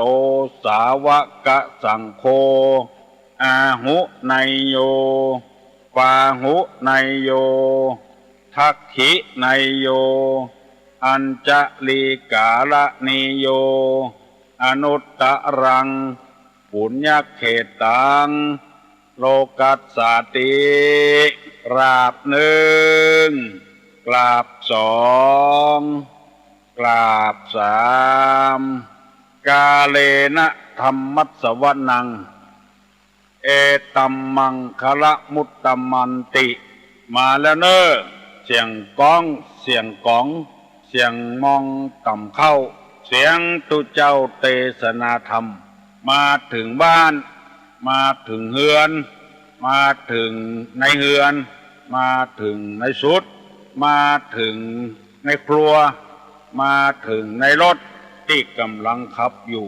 มาถึงกุฏิกุฏางที่ผู้ฟังทั้งหลายเปิดวิทยุรับฟังรายการธรรมะกับประชาชนเมื่อเจ้าพุทธภาษิตที่กล่าวไว้เบื้องต้นว่ากาเลนะธรรมัสสวนังเอตัมมังคารมุตตมังแปลใจความว่าการฟังธรรมตามการตามเวลาเป็นมงคลอันประเสริฐเมื่อเจ้านี้เป็นเวลาที่ถูกต้องเพราะว่าตื่นขึ้นมาแล้วเนี่ยการซักผ้าดังไฟนึ่งข้าวหุงข้าวทำอาหารบ่ได้ไปเนี่ยเบียดเนี่ยการทำงานเตื้อเปิดวิทยุรับฟังตามการตามเวลาถ้าว่าเกินกว่านี้ก็จะออกบ้านไปทำการทำงานกันแล้วเวลาเนี้ยเป็นมงคลอันยิ่งของท่านผู้ฟังทั้งหลายแล้วเปิ้นบอกว่าอานิสงส์แห่งการฟังนั้นเป็นมงคลเป็นอย่างยิ่งแล้วเป็นบุญอย่างยิ่งเรียกว่าธรรมมัสวนาไมยบุญสำเร็จด้วยการฟังธรรมท่านพี่น้องทั้งหลายการฟังธรรมนี่ก็เป็นบุญธรรมมัสวนังเอตัมมังคารมุตตมังการฟังธรรมเป็นมงคลกาเลนะธรรมสวนังการฟังธรรมเป็นมงคลธรรมสวนาไมยบุญสำเร็จด้วยการฟังธรรมเป็นมงคลโดยเป็นบุญโดยประใจฟังกันบดายเพื่อให้ธรรมะได้เข้าถึงจิตถึงใจแล้วจะให้ฟังได้กุคนนั้นมันเป็นไปบ่ได้เพราะสมองของคนนี้มันฉลาดมันบ่ฉลาดมันบ่เหมือนกันบางคนฉลาดนักบางคนฉลาดน้อยตามบุพกรรมที่ได้สร้างสรรค์กันมาแต่อดีตได้ฝึกฝนมาแล้ว ตุลงจะเล่าให้ฟังว่ามันสมองมาเหมือนกันนั้นจะใดบางคนก็ใจแหงทำงานบางคนก็ใจสมองทำงานบางคนก็ใจปากทำงานเพื่อประกอบอาชีพมันบ่เหมือนกันพระเจ้าเสือได้ปลาเสนาบดีคนหนึ่งกับนายพันท้ายคนฝ่ายเหือคนหนึ่งออกลงเสด็จทางชลมรรคคือว่าฝ่ายเหือไปตามน้ำคนฝ่ายเหือก็ฝ่ายไปเรื่อยๆในกลางน้ำมันม่วนมันเย็นลมโกรกลมโชยต่างคนต่างงีบหลับไปแต่พระเจ้าแผ่นดินสมัยนั้นเพิ่นต้องรับพ่องตื่นพ่องปรากฏว่าคนฝ่ายเหือนั้นมันปวดแขนมันจมออกปากมาว่าคนเหมือนคนเหมือนคนว่าไปอยู่เรื่อยๆพระเจ้าแผ่นดินเปิ้นได้ยินเขาใส่เปิ้นก็บอกว่าหยังปล่อยมันว่าไปที่มันว่าคนเหมือนคนนั้นหมายความว่าเสนาบดีกับมันน่ะคนเหมือนกันเป็นจะได้ยังบ่ช่วยกันฝ่ายเหือในอู้ต่ำบ้านเฮาน่ะฝ่ายเหือจมว่าคนเหมือนคนเหมือนคนพอเสด็จเรียบร้อยแล้วเข้ามาถึงฝั่งพระเจ้าแผ่นดินก็ขึ้นไปถึงไปบนปราสาทเสนาบดีกับคนฝ่ายเหือก็ขึ้นไปโดยไปนั่งปรึกษาหารือกันว่าเรื่องเสด็จทางชลมรรคเนี่ยคือไอ้เอี่ยวทางน้ำเนี่ยเป็นจะได้พ้องเอี่ยวไปเอี่ยวมาพระเจ้าแผ่นดินได้ยินเสียงหมาเกิดปื้นประสาทเกิดความสงสัยขึ้นจึงใจฮือคนฝ่ายเหือไปพ้องว่าเธอจงไปดูสิอะไรห้องในปื้นประสาทคนฝ่ายเหือก็ลงไปปิกมาบอกว่าหมามันเกิดพระเจ้าค่ะมันมีกี่ตัวโล่นไปแถมมี5 ตัวพระเจ้าค่ะมาบอกว่ามี5โลอาถามนะว่ามีปูกี่ตัวแม่กี่ตัวคนฝ่ายเหือโล่นไปแถมมีปู2แม่3พระเจ้าค่ะพระเจ้าแผ่นดินบอกว่ามันมี4อย่างพ้องโล่นไปแถมมี4นั้นพระเจ้าค่ะเธออยู่นี่ก่อนนะกันเดียวก็ไปห้องเสนาบดีผู้ที่ทำงานด้วยมันสมองท่านเสนาบดีมานี่ก่อนท่านได้ยินไอ้อย่างพ้องอยู่บนเดินใต้ปราสาทได้ยินเสียงหมาลองไปพอเราหมามันนี่หยังหมามันทำหยังเสนาบดีล่นไปพอมากราบทูลหมามันเกิดพระเจ้าค่ะมีกี่ตัวมี5 ตัวปูกี่ตัวแม่กี่ตัวปู2แม่2 3พระเจ้าค่ะแล้ว4อย่างพ้องก็บอก4ทั้งหมดเพิ่นก็เลยห้องคนฝ่ายเหือมาบอกว่าเนี้ยที่เธอบ่นตะกี้ที่ในเหือว่าคนเหมือนคนเหมือนคนให้จำไว้ตัวมันสมองบดีตัวก็ต้องทำงานด้วยแข้งด้วยขาด้วยกำลังอันนี้เปิ้นมันสมองดีเปิ้นไปเตื้อเดียวหูมดมาเกิดลูกมีปู2แม่3แล้วก็มามันเกิดลูกบอกมด4อย่างก็หูมดเธอเนี่ยไปถึง3-4เตื้อถึงจะหูเสียงพ่อออกแม่ออกท่านสาธุชนผู้ฟังทั้งหลายคนเฮานี่มันบ่เหมือนกันใจสมองเป็นอาวุธก็มีใจร่างกายเป็นอาวุธก็มีใจปากเป็นอาวุธก็มีบ่เหมือนกันความจริงนี่อาวุธที่ยิงกันฆ่ากันเป็นมีดเป็นปืนนั่นมันฟันตายคนใดคนนั้นแต่มันสวองมองเป็นอาวุธนี่มันตายเรียบหมดคำพูดเป็นอาวุธมันก็ยังบ่เรียบเตื้อมันจะตายเพราะเฉพาะคนที่ได้ยินได้ฟังอันนี้นำมาเสนอให้พี่น้องทั้งหลายว่าเฮานั้นจะไปน้อยใจในอำนาจวาสนาของเฮาอย่าไปให้ลูกเฮาเหมือนกับเปิ้นกูคนนั้นมันเป็นไปบ่ได้มันเป็นไปได้ยากคือพิจารณาตามบุญตามกรรมของไปของมันพระพุทธศาสนานี่สอนให้เชื่อกรรม ชื่อการกระทำเชื่อการกระทำทำอันใดได้อันนั้นแกะสลักได้ลวดลายงามเจียระไนเพชรพลอยได้เพชรได้พลอยที่งามแปงสร้อยแปงแหวนก็ได้สร้อยได้แหวนที่งามเชื่อการกระทำที่ว่ากัลยาณกาลีกัลยาณังปาปกาลีจะปาปกังบุคคลทำดีย่อมได้ดีทำชั่วย่อมได้ชั่วความชั่วที่เฮาว่านั้นเป็นของบดีตุลงได้นำมาเสนอให้พี่น้องทั้งหลายวันแล้วกรรมที่ว่าตึดกระแสแผ่หูตวานลานพระหนมถมสมุทรพุทธธรณีคุยสมณะได้อธิบายไปหมดแล้วนึกว่าจะหมดเมื่อตะวาแต่ยังบ่หมดเตื้อเมก็ออกคนหนึ่งเฮาบอกชื่อเพราะหัวคนที่มีเบื้องหลังได้ยินเขาใส่จะจังเปิ้นบอกว่าคุยสมณะนี่นาตุลงสมณะที่มันบัดดีนี่โลจะเยะจะใดมันเป็นพิษเป็นภัยต่อพระศาสนาจะเป็นศาสนาได้ก็ได้ประกาศตัวว่าเป็นนักบวชละครอบละครัวละบ้านละจองมาแต่พฤติกรรมมันบัดใจเป็นสมณะนาตุลุงว่าอย่างนี้เอาคุยได้ก็เพราะมีเรื่องหลายเรื่องที่เปิ้นเล่าให้ฟังไปอากาศ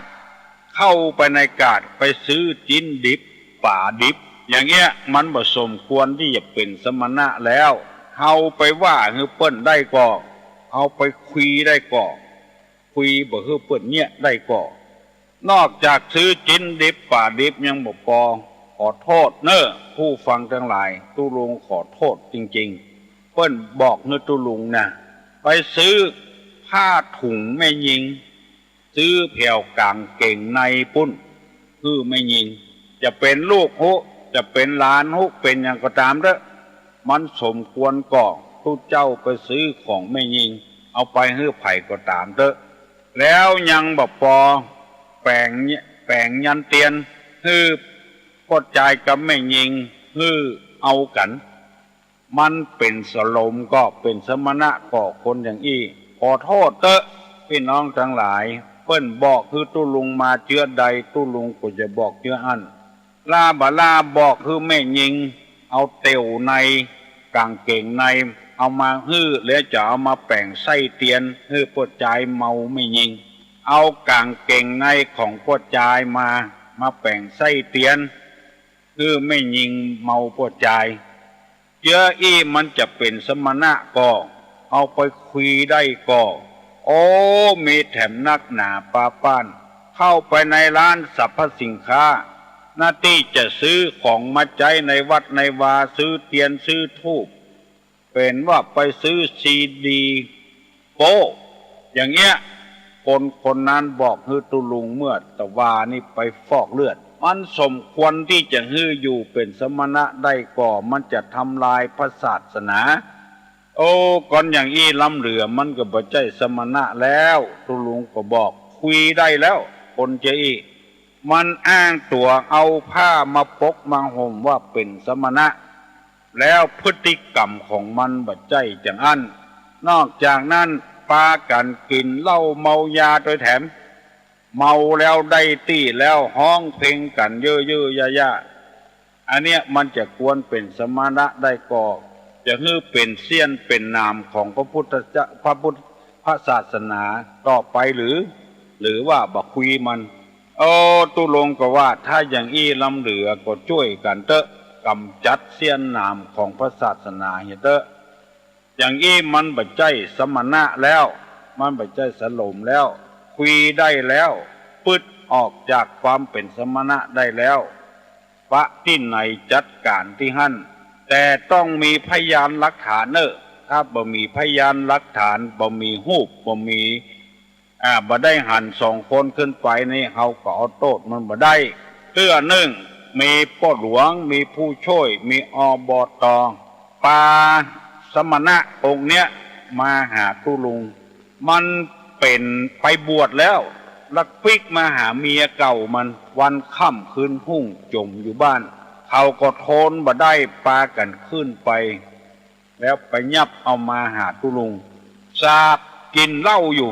แล้วก็มีขวดเหล้าติดอยู่ที่บ้านท่าน2 ขวด 3 ขวดตุลุงเอามาซักมาถามมันบ่ฮับแล้วก็ตอนที่เขาไปพอนั้นก็ไปใจหันนอนด้วยกันนั่งอู้กันอยู่ดวลเล่าด้วยกันอยู่ตึงเมียเก่าตึงสมณะตนนั้นตุลุงสอบถามต่อหน้าผู้ใหญ่บ้านต่อหน้าอบต.ต่อหน้าผู้ช่วยมันก็บ่ฮับอย่างสักอย่างมันว่ามันมาหาลูกมันเพื่อจะสั่งจะสอนลูกมันยังมาเตื้อบ่เข้าบ้านมาเตื้อก็เขาว่าท่านยังบ่ไปนอนวัดเสียก่อนไปท่าลูกมันบ่ดึกบ่ดื่นในบ้านในจองมันบ่ดีมันก็เถียงเขาว่าฉันไม่ได้ทำอะไรเขาบอกว่ากวดเหล้าเป็น3-4 ขวดนั่นโลฉันไม่ได้ดื่มผู้หญิงเขาดื่มนั่นเองตุลุงก็ถามไอ้อย่างมันก็บ่ฮับสักอย่างอันนี้เป็นอนิยตเป็นว่าเป็นอนิยตมันมีอยู่2 ข้อด้วยกันอนิยตนี่นะอนิยตนี่แปลว่ามาแน่ภิกษุนั่งรับตากับผู้หญิง2 ต่อ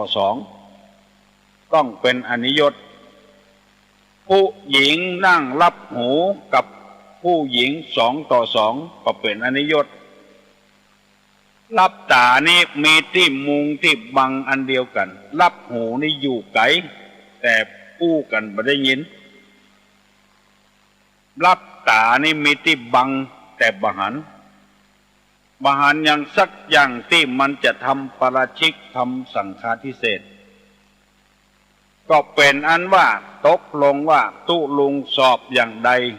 เอาเลขาเอาตุเจ้ามาเป็นพยานหลักฐานมันก็บ่ฮับเมื่อมันบ่ฮับแล้วจะฮื้อตุลุงนี่จะใดสาบทสาบานเต้าใดที่ไหนมันก็ยอมหมดมันเป็นอนิยตไปแล้วในอนิยตเพิ่นบอกว่าภิกษุรับอย่างใดให้ปรับอย่างนั้นถ้าภิกษุไม่รับก็ไม่ต้องปรับเพิ่นว่าอย่างอี้เอาศีลเอาธรรมว่าโอ้บ่เมินบ่นานบ่ถึงปีก็ออกไม่ออกพี่น้องผู้ฟังทั้งหลายปรากฏว่าเมียก็ตายว่านั้นก็ถูกครอบธรรมชาติมันจะลงโทษคนเดียวมันอย่างที่ตุลุงว่าปลาตายกะขี้เหงื่อตายกะมันจึงไปอยู่ในทะเลแน่นอนมันจะออกมาเกยตื้นคนเดียวมันตายคนเดียวมันอันนี้ที่ได้พูดมาอย่างนี้บ่ได้เข้าข้างต่างใดถ้าเฮาคนเดียวก็ดักไว้หั่นถ้ามีหลายคนมันเดือดร้อนจะอี้ลำเหลือหลายคนก็ควรจะกำจัดเสี้ยนหนามได้อย่างเสี้ยนปักมืออย่างจิ้นขำเขี้ยวตุกอย่างอี้มันบ่หายง่ายๆตุกเกิบพดตินเกิบพบตินจิ้นขำเขี้ยวไข่เหี่ยวในรถไข่ตดกังหมูนี่มันบ่หายง่ายๆควรจะกำจัดมันเหียเกิบพบตินก็ควรย่างบ่ต้องสุกมันแล้วจิ้นขำเขี้ยวก็สวกเอาออกเหียไข่เหี่ยวในรถก็บอกคนขับรถจอดให้เหี่ยวเหียให้ตดกลางหมู่อันนี้บ่จ้างว่าจะได้อันนี้มันมีความทุกข์มันขำอยู่หั่นไปก็บ่ไปอยู่ก็บ่อยู่เพราะตุลุงมีประสบการณ์เรื่องนี้มาแล้วมีคนมาฟ้องมาร้องหันก็มีหลักมีฐานก็หูบ่ได้บ่หันได้ยินก้าเขาบ่ว่าในหูแต่บ่หันกับตาหันคนเดียวก็ยังเชื่อบ่ได้ต้องหัน3 คนขึ้นไปก่อนถึงจะเชื่อได้หมู่นี้เป็นต้นช่วยกันกำจัดเตอะก็ออกแม่ออกแล้วคนใดไปลงเคารพนับถืออยู่อันนั้นเป็นสิทธิของคนเฮาช่วยอย่างกันบ่ได้ละเป็นสิทธิของคนอย่างที่ตุลุงว่าปตาเสือหวานก็บ่หวานหอมก็บ่หอม เอามากินกับข้าวอยู่ อันนี้มันเป็นเรื่องของแต่ละบุคคลถ้าเฮาหันว่าเป็นเสี้ยนเป็นน้ำเอาจากกำจัดบ่ฮื้ออยู่ทำนาบนหลังคนนุ่งผ้าเป็นนักบวชเหมือนกันเป็นสมณะเหมือนกันแต่ว่าทำตัวบ่ถูกอันเนี้ยขออย่าไปส่งไปเสริมเปิ้นหันที่ไหนก็บอกฮื้อตำรวจก็ได้บ่เดียวมันอาบัตินี่มันเป็นสองอย่าง1โลกวัชชะคือหมายความว่าอย่างตุเจ้ากินข้าวแรงเนี่ยก็ว่าตุเจ้ากินเหล้าเนี่ยในวินัยเปิ้นปรับน้อยเดียวแก้แก้ปาจิตตีนี่แสดงอาบัติมันก็หายแล้วแต่มันเป็นโลกวัชชะเจ้าบ้านหันแล้วมันน่าเกลียดน่าจังอย่างเงี้ยเอาช่วยกันกำจัดได้แล้วแจ้งให้ตำรวจก็ได้ไปหันตุเจ้าซื้อจิ้นดิบป่าดิบในกาดซื้อผ้าถุงไม่ยิงซื้อกางเก่งในไม่ยิงไปซื้อเทปซีดีเนี่ยเทปวิดีโอโป้หรือกินเหล้าเมายาเนี่ยไปแจ้งตำรวจเพิ่นจะไปยับได้เพราะเป็นโลกาวัชชะแถมอย่างหนึ่งเรียกว่าปัณณติกวัชชะมีโทษกันในปรับในพระวินัยส่วนเดียวอันนี้มันบอกเป็นที่รังเกียจของไผสมมติว่าตุเจ้าจากหญ้าเนี่ยเป็นอาบัติปาจิตตี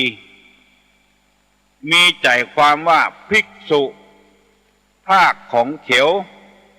ซึ่งอยู่กับที่ให้หลุดจากที่ต้องปาจิตตีอันนี้มันเป็นปัณณติกวัชชะตุเจ้าเพียวหญ้าจากหญ้าภาคของเขียวซึ่งหรือตุเจ้ายืนเหี่ยวเนี่ยมันบัดใจเป็นโลกวัชชะมันเป็นปัณณติกวัชชะเพราะฉะนั้นมีโทษทางโลกก็มีทางธรรมก็มีโทษกับทางพระวินัยส่วนเดียวก็มีพี่น้องทั้งหลายเอ๋ยที่มีคนที่ปู้ให้ตุลุงว่าปัจจัยบัดสมณะที่มันเนี่ยเกินไปอย่างเงี้ย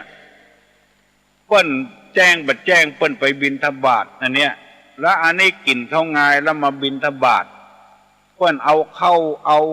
แกงเขาใส่ก็บ่เอาจะเอาเงินอย่างเงี้ยมันเป็นโลกาวัชชะไปแล้วผิดถึงพระวินัยผิดถึงโลกแจ้งให้ตำรวจไปยับได้ตุเจ้าเจืออีนะตำรวจเพิ่นจะยับแล้วก็มาสอบสวนตุเจ้าการเจ้าคณะอำเภอการถ้าเกิดในตำบลก็เอาไปเจ้าคณะตำบลเกิดในอำเภอก็เอาไปหาเจ้าคณะอำเภอแล้วเพิ่นจะสอบสวนตุเจ้าหมู่นี้สมณะหมู่นี้มันเป็นสมณะปลอมตามปกติแล้วเปิ้นบวชแล้วเปิ้นจะสอน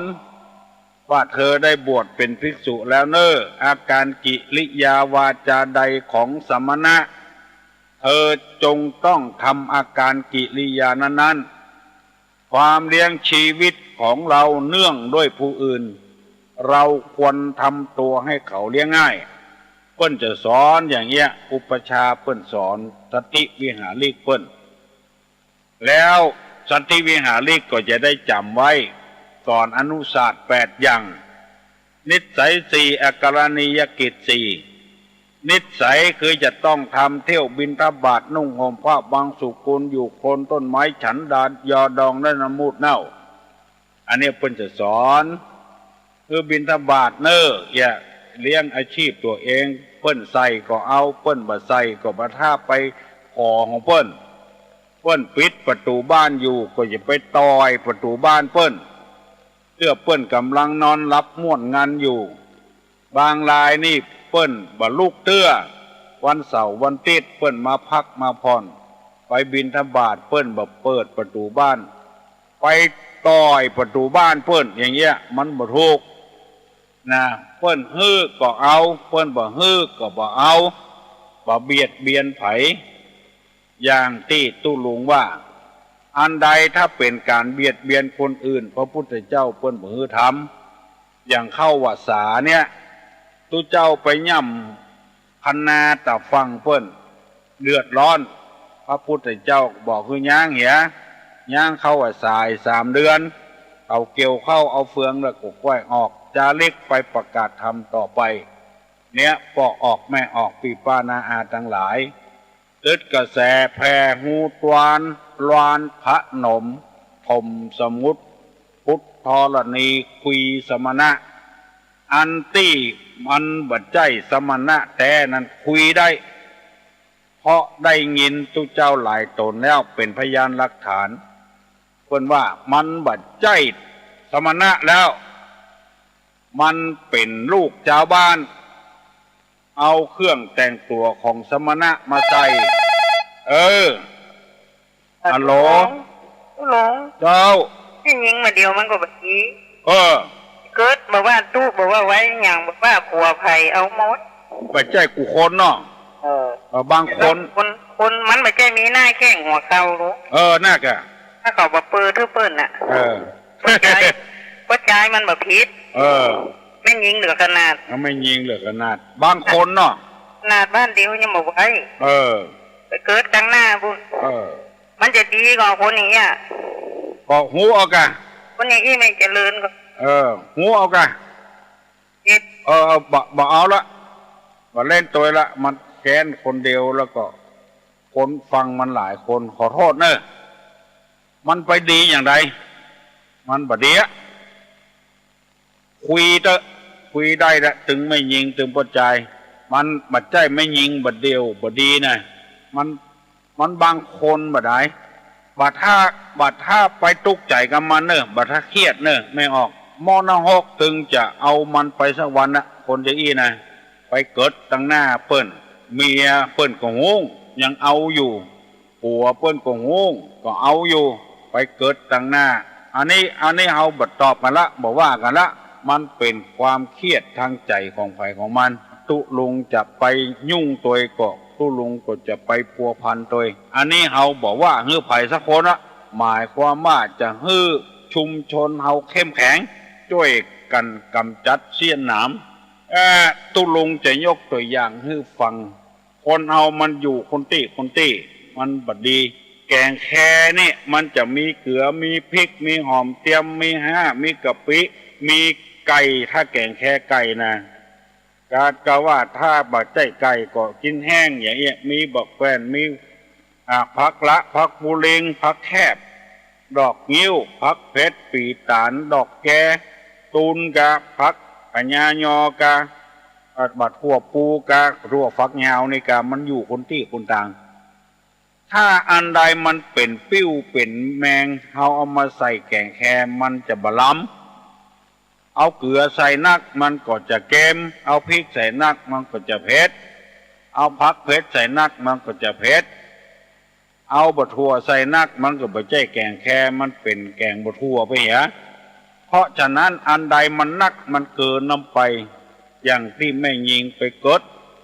เอาผัวเปิ้นเกิดเอาเมียก็ใจเอาเกิดเอาเมียเปิ้นรับหูรับตาน้อยก็บ่ได้อันเนี้ยบาดถ้าไปสนใจมันหม้อนะ6มันจะกินคนเดียวมันคนบ้านเดียวกันหัวครอบหัวเดียวกันบาดถ้ากลัวธรรมะเอากันถึงเตะถึงฟังถึงวันแล้วมันยังรู้อยู่ทำอยู่ประเดี๋ยวนี้6:35 38นาทีแล้วเนอะลุกนึใครยังบ่ลุกเห็นเนอะฮัลโหลก้อยลำไปฮะเจ้าได้ยินละคนที่อู้เมื่อตะกี้นี่เจ้าว่าเขาเกิดมาใกล้กรรมนะเจ้าคนอื่นเพิ่นสร้างกรรมก็คือเพิ่นสร้างไปน้องคนมันเหมือนกันน้องเจ้าเหมือนกับบ้านเจ้านี่ใครถามมาอยู่ได้จะได้ฝุ่นเต็มบ้านเจ้าก็บอกว่าเจ้าเกิดมาใกล้กรรมสร้างกรรมก็คือเพิ่นสร้างไปเจ้าใช้กรรมเจ้าก็ปลอดภัยแล้วเจ้าเอาน้องเดี๋ยวน้องดีแล้วแม่ออกที่โทรมาสายแรกนั่นนะแม่ออกว่าธรรมเดียวเนี่ยเพิ่นบอกว่าเพิ่นสร้างกรรมของเพิ่นสร้างกรรมของเพิ่น เปิ้นหวังเกิดมาจากเดียวเจนเดียวเดียเปิ้นทำความชั่วโกนความบดีได้เปิ้นเล่าเสียงถึงบ้านถึงจองเปิ้นก็ยังขอโทษเด้อยังหน้าด้านทำอยู่มันจะมาสร้างกรรมของมัน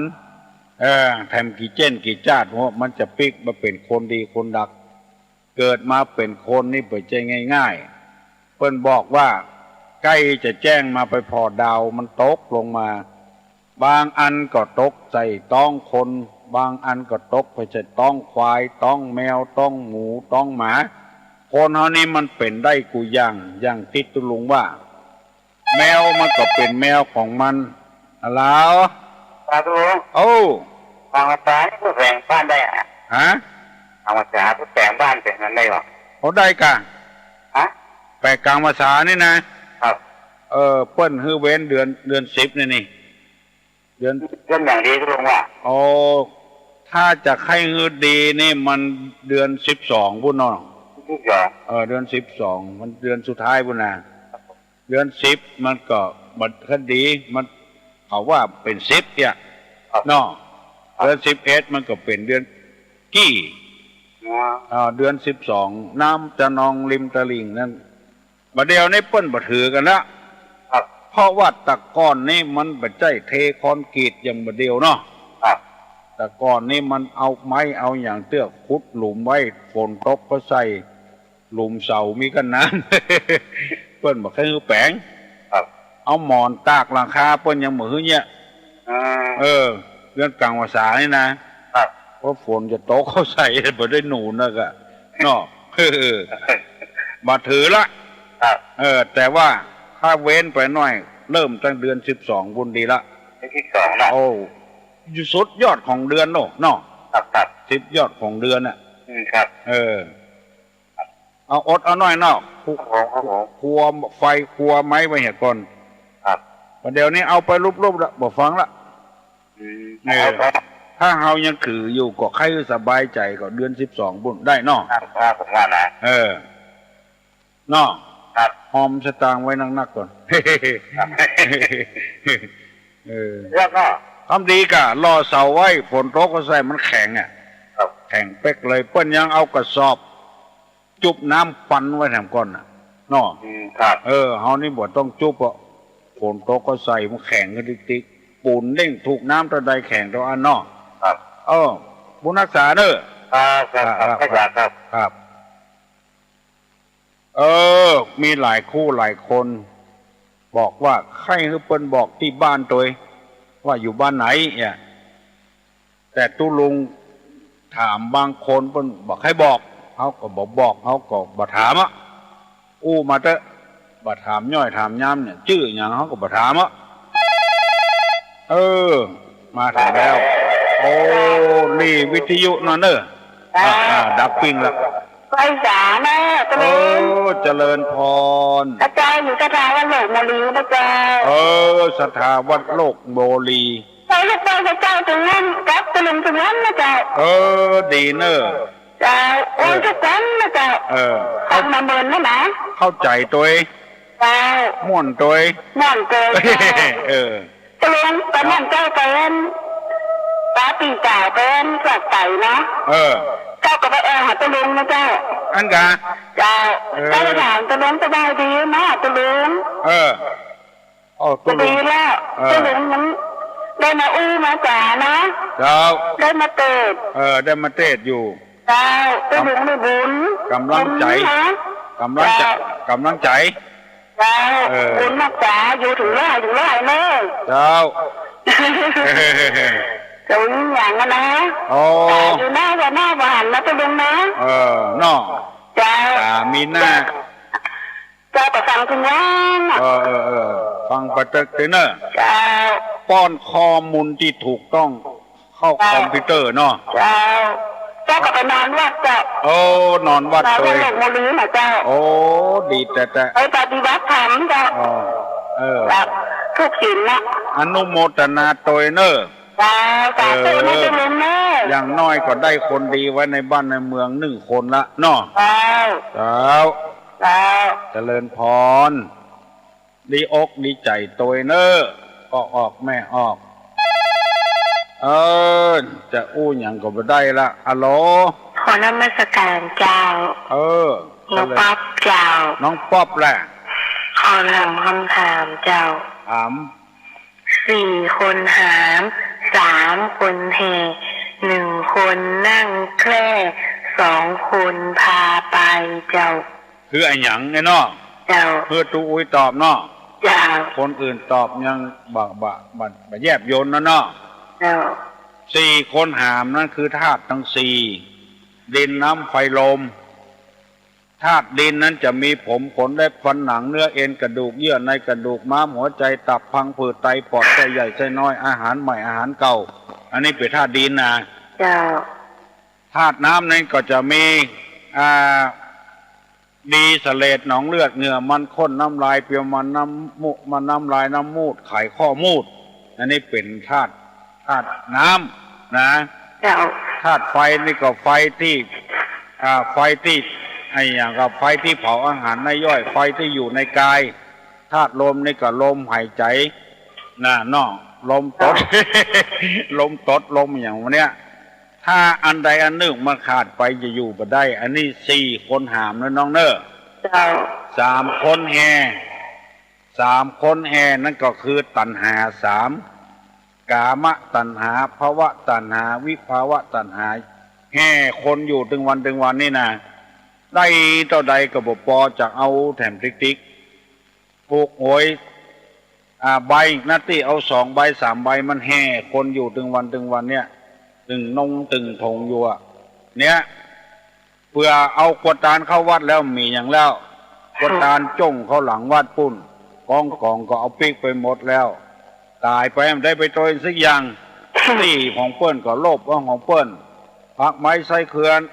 อยู่ในสวนเปิ้นก็ไปลักของเปิ้นกินนั่นนี่แห่ถึงวันเนาะ1 คนนั่งแค่คือดวงใจของคนเขาเนี้ยนั่งอยู่ที่อันธาตุทั้ง4ตัณหาทั้ง3 2 คนปาไปนี่คือบุญกับบาปคนใดทำดีก็ได้บุญไปคนใดทำความชั่วได้ทำบาปก็ได้บาปไปเรียบร้อยเนาะ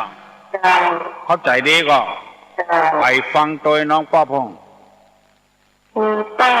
จะก็ตาจะแม่ไปโรงพยาบาลฟังตัวกันเนาะน้องป๊อบถามคนเดียวได้ฟังถึงพ่อถึงแม่เนาะน้องป๊อบนี่มีบุญได้ฟังเทศน์ฟังธรรมมาถามอย่างแล้วเนาะน้องป๊อบนี่เก่งถามเพียวปัญหาคนเฒ่าบุญนี่เนาะนักแก่แท้ปัญหาคนเฒ่าคนแก่คนแต้ลูกไอ้ถ้าจะสอนเพื่อนสักคนน่ะ4 คนหาม3 คนแห่1 คนนั่งแค่2 คนปาไปอันนี้เป็นปัญหาเลิกปัญหาเด็กเนออยู่ในตำปีทำบุเนอปัจจัยอยู่ตามหนังสือตามห้านขายห้านกาดถ้าไผ่ยังไข่บริจาคสล้อกาคุยกาซึงกาชิงกาฉาบกายังรับบริจาคอยู่เนอชิงอันดีๆเนี่ยกู้200ชาบนี่ก็ประมาณสัก500ยังฮับบริจาคอยู่แล้วก็อันชิงมันจะเป็นอย่างอี้เนอะเสียงอย่างอี้เนอะฟังเถอะจริงเจ็บเนาะชาบแถมมันจะเป็นอย่างอี้เนอะชาบนะนี่ชาอันเนี้ยถ้าไผ่เป็นเจ้าศรัทธาชาบนี้500ชิงตะกี้200ถ้าไผ่เป็นเจ้าศรัทธาก็ได้เนอะเกิดมาจัดใดจะเสียงดีตู้ลุงตะก่อนจัดก่อนในไทยตาลชิงเนี่ยตาลก้องเนี่ยตาลกล่องเนี่ยสว่าบอกให้ตาลเฮ้ย เสียงต้องสว่าไผ่มีอย่างแถมอู้มาเนอะกำเดียว7 โมงละก็ขอบคุณกุคนเนอะที่โทรศัพท์มาหาตู้ลุงมาปรึกษาหารือพ้องที่ช่วยกันจับกำจัดเสี้ยนหนามที่เขาว่าตะเกียแกงแค่ของแต่ละอย่างมันอยู่กับกันถ้ามาพอเหมาะพอสมแต่ยังลำอยู่ไว้สาครับเจริญพรไว้สาครับอันบัญชาแน่ฮะบัญชาครับบัญชากะครับผม ไหว้ตาตุลุงนะครับเจริญพรตุลุงตอบได้ชอบแล้วครับผมฮะผมจะมีคำถามนั้นนะครับเนอะเป็นคำถามใครตอบก็ได้ครับอันยังตอบก็ทั้งตาหูจมูกลิ้นกายใจนะครับ แล้วก็ใครจะตอบก็ได้นะครับเดี๋ยวผมจะรอฟังนะครับอะไรตาตุลุงเนอะอะไรอันยังที่ปรากฏทั้งตาหูจมูกลิ้นกายใจนะครับเดี๋ยวผมขอจะรอฟังนะครับตาไปตาตุลุงได้ใครตอบก็ได้เจริญพรบ้านทาถามมาว่าอะไรเกิดกับตาหูจมูกลิ้นกายใจตาหูจมูกลิ้นกายใจนี่เป็นอายตนะภายในไอ้หยังที่ปรากฏแก่ตาไอ้หยังที่ปรากฏแก่หูอะไรที่ปรากฏแก่จมูกอะไรที่ปรากฏแก่ลิ้นอะไรที่ปรากฏแก่กายอะไรที่ปรากฏแก่ใจเอาลูกศิษย์ลูกหาตุลุงยังใหม่เนี่ยเนอะใครตอบได้ตอบมาเลยบ้านทานี่เป็นจังหวัดละปูนบุนะคนละปูนมาตายแล้วคนจังหวัดเชียงใหม่ใครตอบได้ตอบมาเนอะอะไรปรากฏแก่ตาหูจมูกลิ้นกายใจอะไรคืออายตนะภายนอกพูดกันง่ายๆไปได้ตอบมาเนอะคุณพิษสมัยอยู่ที่ไหนตอบมาเร็วๆฮัลโหลผมไม่ทราบครับหลวงพ่อถ้าหากว่าสุดเจ้าที่เปิดดีๆเนี่ยถ้ามีคนมาคุยสมณะเนี่ยมันจะเป็นบาปบ่อันนั้นน่ะอย่างครูบาเจ้าศรีวิจัยอันนั้นน่ะอันนั้นน่ะเป็นบาปบดีละคุยสมณะนี่นะครูบาศรีวิจัยนี่บ่เป็นหยังอันคนคุยนะมีอันเป็นไปอันเนี้ยเปิ้นบ่ฮือคุยเปิ้นกำลังจะทำคุณงามความดีอยู่เป็นประโยชน์แก่บ้านแก่เมืองอยู่ไปคุยเปิ้นฮัลโหลมาสเตอร์เจ้าอันนี้ลำปางหลวงนะเจ้าท่านลำปางหลวงเจ้าวันนี้ไปกินข้าวตอนวันนั้นได้จะกินบ้านหลานบ่าวเจ้าอังกะเพราะว่าเก่งใจก็ลุงนะเจ้าคนไปหลายคนเจ้าก็เดี๋ยวมากินวัดจะลาบจิ้นหรือกินนะไปกินบ้านบ่าวเนาะอย่างเจ้าวันนี้หลานบ่าวอยู่ตีนดอยเจ้าจะไปกินข้าวตอนแล้วก็จะไปหาตุลุงนะเจ้ากว่าตุลุงเตรียมอย่างไว้เจ้าบัดเตรียมอย่างเจ้าบัดเตรียมอย่างซื้อยังเตือนนะเจ้าเจริญพรเนอะเจ้านะนมัสการอะไรปรากฏขึ้นแก่ตาหูจมูกลิ้นกายใจล้อบันทาเนอะทำเป็นเล่นเปิ้นมาตาคนยังใหม่ไปตอบได้ไปตาครับก็ลูกเสียงกลิ่นรสโผฏฐัพพะนะครับลูกเสียงกลิ่นรสสัมผัสนะครับอยู่บ้านไหนสารปีครับนี่กะตบมือให้เขียนเนอะขอบคุณครับลูกบันตาอันนี้ผมก็ถามปัญหาวัยรุ่นเลยอันนี้ละอ่อนฝากถามว่าคู่อย่างมีประกาศด้ามเดียวตามละอ่อนเนาะครับครับแต่ยครับคู่อะไรมีประกาศด้ามเดียวหรอไปตอบได้ตอบเนอะคู่อย่างมีประกาศด้ามเดียวบ้านทาเนอะสระปีตอบมาแล้วว่ารูปปรากฏแก่ตาเสียงปรากฏแก่หูฮัลโหลสวัสดีครับคู่อย่างวันเพ็ญครับน้องอามเหรอครับเก่งแต่โอ้ยวันนี้แปลว่านึ่งเนาะครับเพนนี่แปลว่าปากกาเนาะครับกูวันเพน มีปากกาน้ำเดียวได้มัดนักแต่น้องอามนี่มันเมินจะได้ยินเหตุเรื่อง วันนี่แปลว่าหนึ่งฟังถึงถึงวันฟังถึงวันบ่ได้โทรมาเนาะครับน้องป๊อบน้องอาม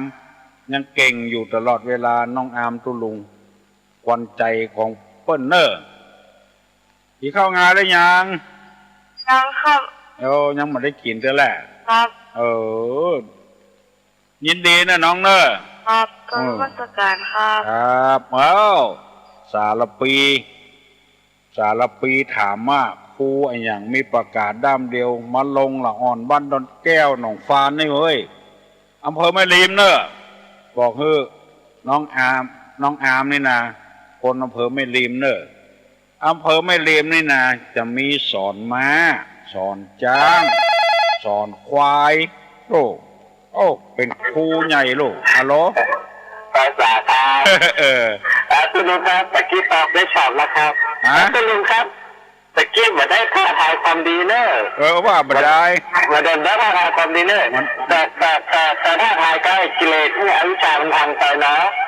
คนถามก็ได้บุญคนตอบก็ได้บุญจะได้ทำลายความบอกผู้ที่หนักไปแน่มาได้ท่าทายความดีเนอะว่ามาได้ทุลุงว่าเพิ่มมันม่วนมาได้เพิ่มมันต่ำอันนั่นแหละคือลุงอันหมายความว่าท่าทายก็ไอ้ความบอกผู้ที่หนักไปนะขอให้จ่าคุณลุงเนอะว่าเล่นมาได้ขอให้จ่าเนอะครับเจริญพรบ้านทาไปโดนสารปีตอบตาหูจมูกลิ้นกายใจสารปีตอบมันลงอำเภอไม่ริมแต่แล้วบ้านหนองฟานศพสาดอนแก้วตำบลตุลุงเนี่ยตำบลเดียวกันเนี่ยปูวันเพ็ญมีประกาศดำเดียวละอ่อนนะมาแหลมแตะแหลมว่าเดียวนี้ที่ไม่ริมนี่นะมันจะมีสอนจ้างเตะฟุตบอลนะไม่ริมเนี่ยนี่ฮัลโหลภาษาตุลุงครับเจริญพรตุลุงถามตุลุงกำตะกี้ตุลุงว่าอย่างกับที่ของเที่ยวอันดับแรกจิ้นของเที่ยวเขาอยู่ในรถอย่างก็ใครได้กะก่อนมันนะก่อนมันนะตุ๊กเกิบครบตีนเกิบครบตีนนี่เนาะจิ้นตุลุงขอถามปัญหาตัวเนาะเอาไข่ตายได้กับเพื่อนตายมันแล้วผมมาจากปัญหาเหมือนกันนะปัญหามาเดี๋ยวเนี่ยมียายักษ์กับหนึ่งเนาะถามหน้าเนอะมีดวงตา2ข้างข้างหนึ่งสว่างข้างหนึ่งลึกลีมีปากอยู่12 ปากมีฟันบะมากปากละ3 ซิซี่กินสัตว์ทั่วปัตตภีหายายักษ์ตัวนั้นได้แก่อย่างครับเข้ามาหาทางโลเอ้ยถ่ายได้มันตอบนะครับเนอะถ่ายได้ตอบเนอะตุลุงต้องเฉลยกรรมถ้าไถ่ไปตอบมาได้ตุลุงจะตอบเนาะละไว้ก่อนมีพญายักษ์ตัวหนึ่งมีตา2 ข้างข้างหนึ่งสว่างข้างหนึ่งริบลีมีปาก2 ปากไอ้กันอย่างลืมไปละฮัลโหลการเจ้าตอบได้กะวันเดือนนั่นน่ะการแม่งกับเข้าวันนั่นน่ะเจ้ามันนักนะมันหลายอย่างตะวันกับเดือนก็ถูกละตะวันนี่ตาสว่างเดือนตา2กับเดือนเนาะมันอ่ะ32ก็มันน่ะ32ก็เป็นนั้นเดือนน่ะกะเดือนเป็นวันน่ะกะเป็นวัน30 วันกินสัตว์ทั่วปฐพีเนี่ยกินสัตว์ทั่วปฐพีเนี่ยโลกไม่ใช่กันกินสัตว์ทั่วโลกเนาะปูเลยนะเก่งสันปูเลยล่ะขันแก้วไม่ขันแก้วเนาะบัดธรรมดาเนอะไม่ขันแก้วนี่นะขอตบมือเกียรติครับเนอะเจริญพรถูกต้องแล้วตา2 ข้าง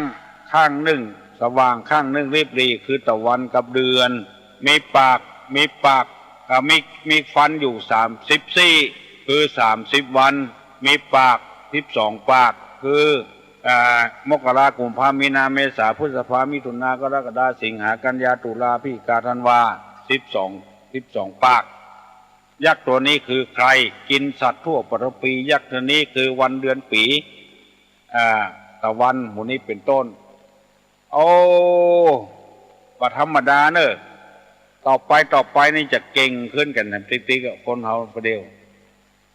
บ่ได้ตู้ลุงว่าเล่นบ่ได้เนอะบอกว่าไปไถไปตาไผ่ไปตาไผ่นะคือเขาว่าเล่นกันบ่ได้หมู่เดียวกันเนี้ยอย่างพักแกงแค่อย่างที่ลุงว่าเนี่ยถ้ามันเต้าใดเต้ากันนี่มันล้ำถ้าอันใดมันล้ำกันไปเนี่ยแล้วเอาพริกก็ใส่นักมันก็เผ็ดเอาเกลือก็ใส่นักมันก็เค็มฮัลโหลเจ้าเพราะว่าตุ๊กทีนี้ตุ๊กเกิดของตีนะขอว่าทำกรรมอันกะขอว่าเกิดพบตีนกินขำเขี้ยวไข่เยี่ยวในรถไข่ตดกังมู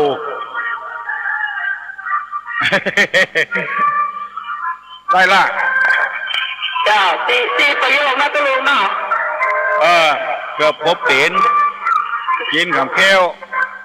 ไข่เยี่ยวในรถไข่ตดกังมูรถกังมูเจ้ามันตกขนาดนั้นนะตุยาน่ากะเจ้าขอบคุณเจ้าให้สนใจไปตอนนี้ธรรมะธรรมโมไปสนใจตุกเกือบครบตีนกินขำเขี้ยวขยี้ยวในรถไข่ตดกังมูสนใจไปตอนนี้นักแกพงเนอะตุกหมูนี่นะฮัลโหลสวัสดีเจ้าไหวสาตุลุงเจ้าไหวสาเจ้าบ้านปะแกเจ้าอันสัก2-3 วันอันข้าเจ้าจะส่งท่านนัดกาสิง200 บาทอันก็คือตุลุงนะเจ้าซาโลบ่เอาแหละซาจำเอากระสิงอย่างเดียวเสียงโมนเดียวเสียงมันโมนนะเนาะเสียงมันโมนดีเนาะเสียงมันโมนเดียวสัก2-3 วันนี้เป็นวันเสาร์เนาะแล้ววันจันทร์วันการบอกจะส่งท่านนัดไปอื่นนะชื่อตุลุงพรตัวนั้นนะพอสำเภาเนอะก้าววันนั้นเขาเขียนใบหยังน่ะพอพานรอเรือว่าเขาละอ่อนเขียนมือกระเจ้าก็บอกหู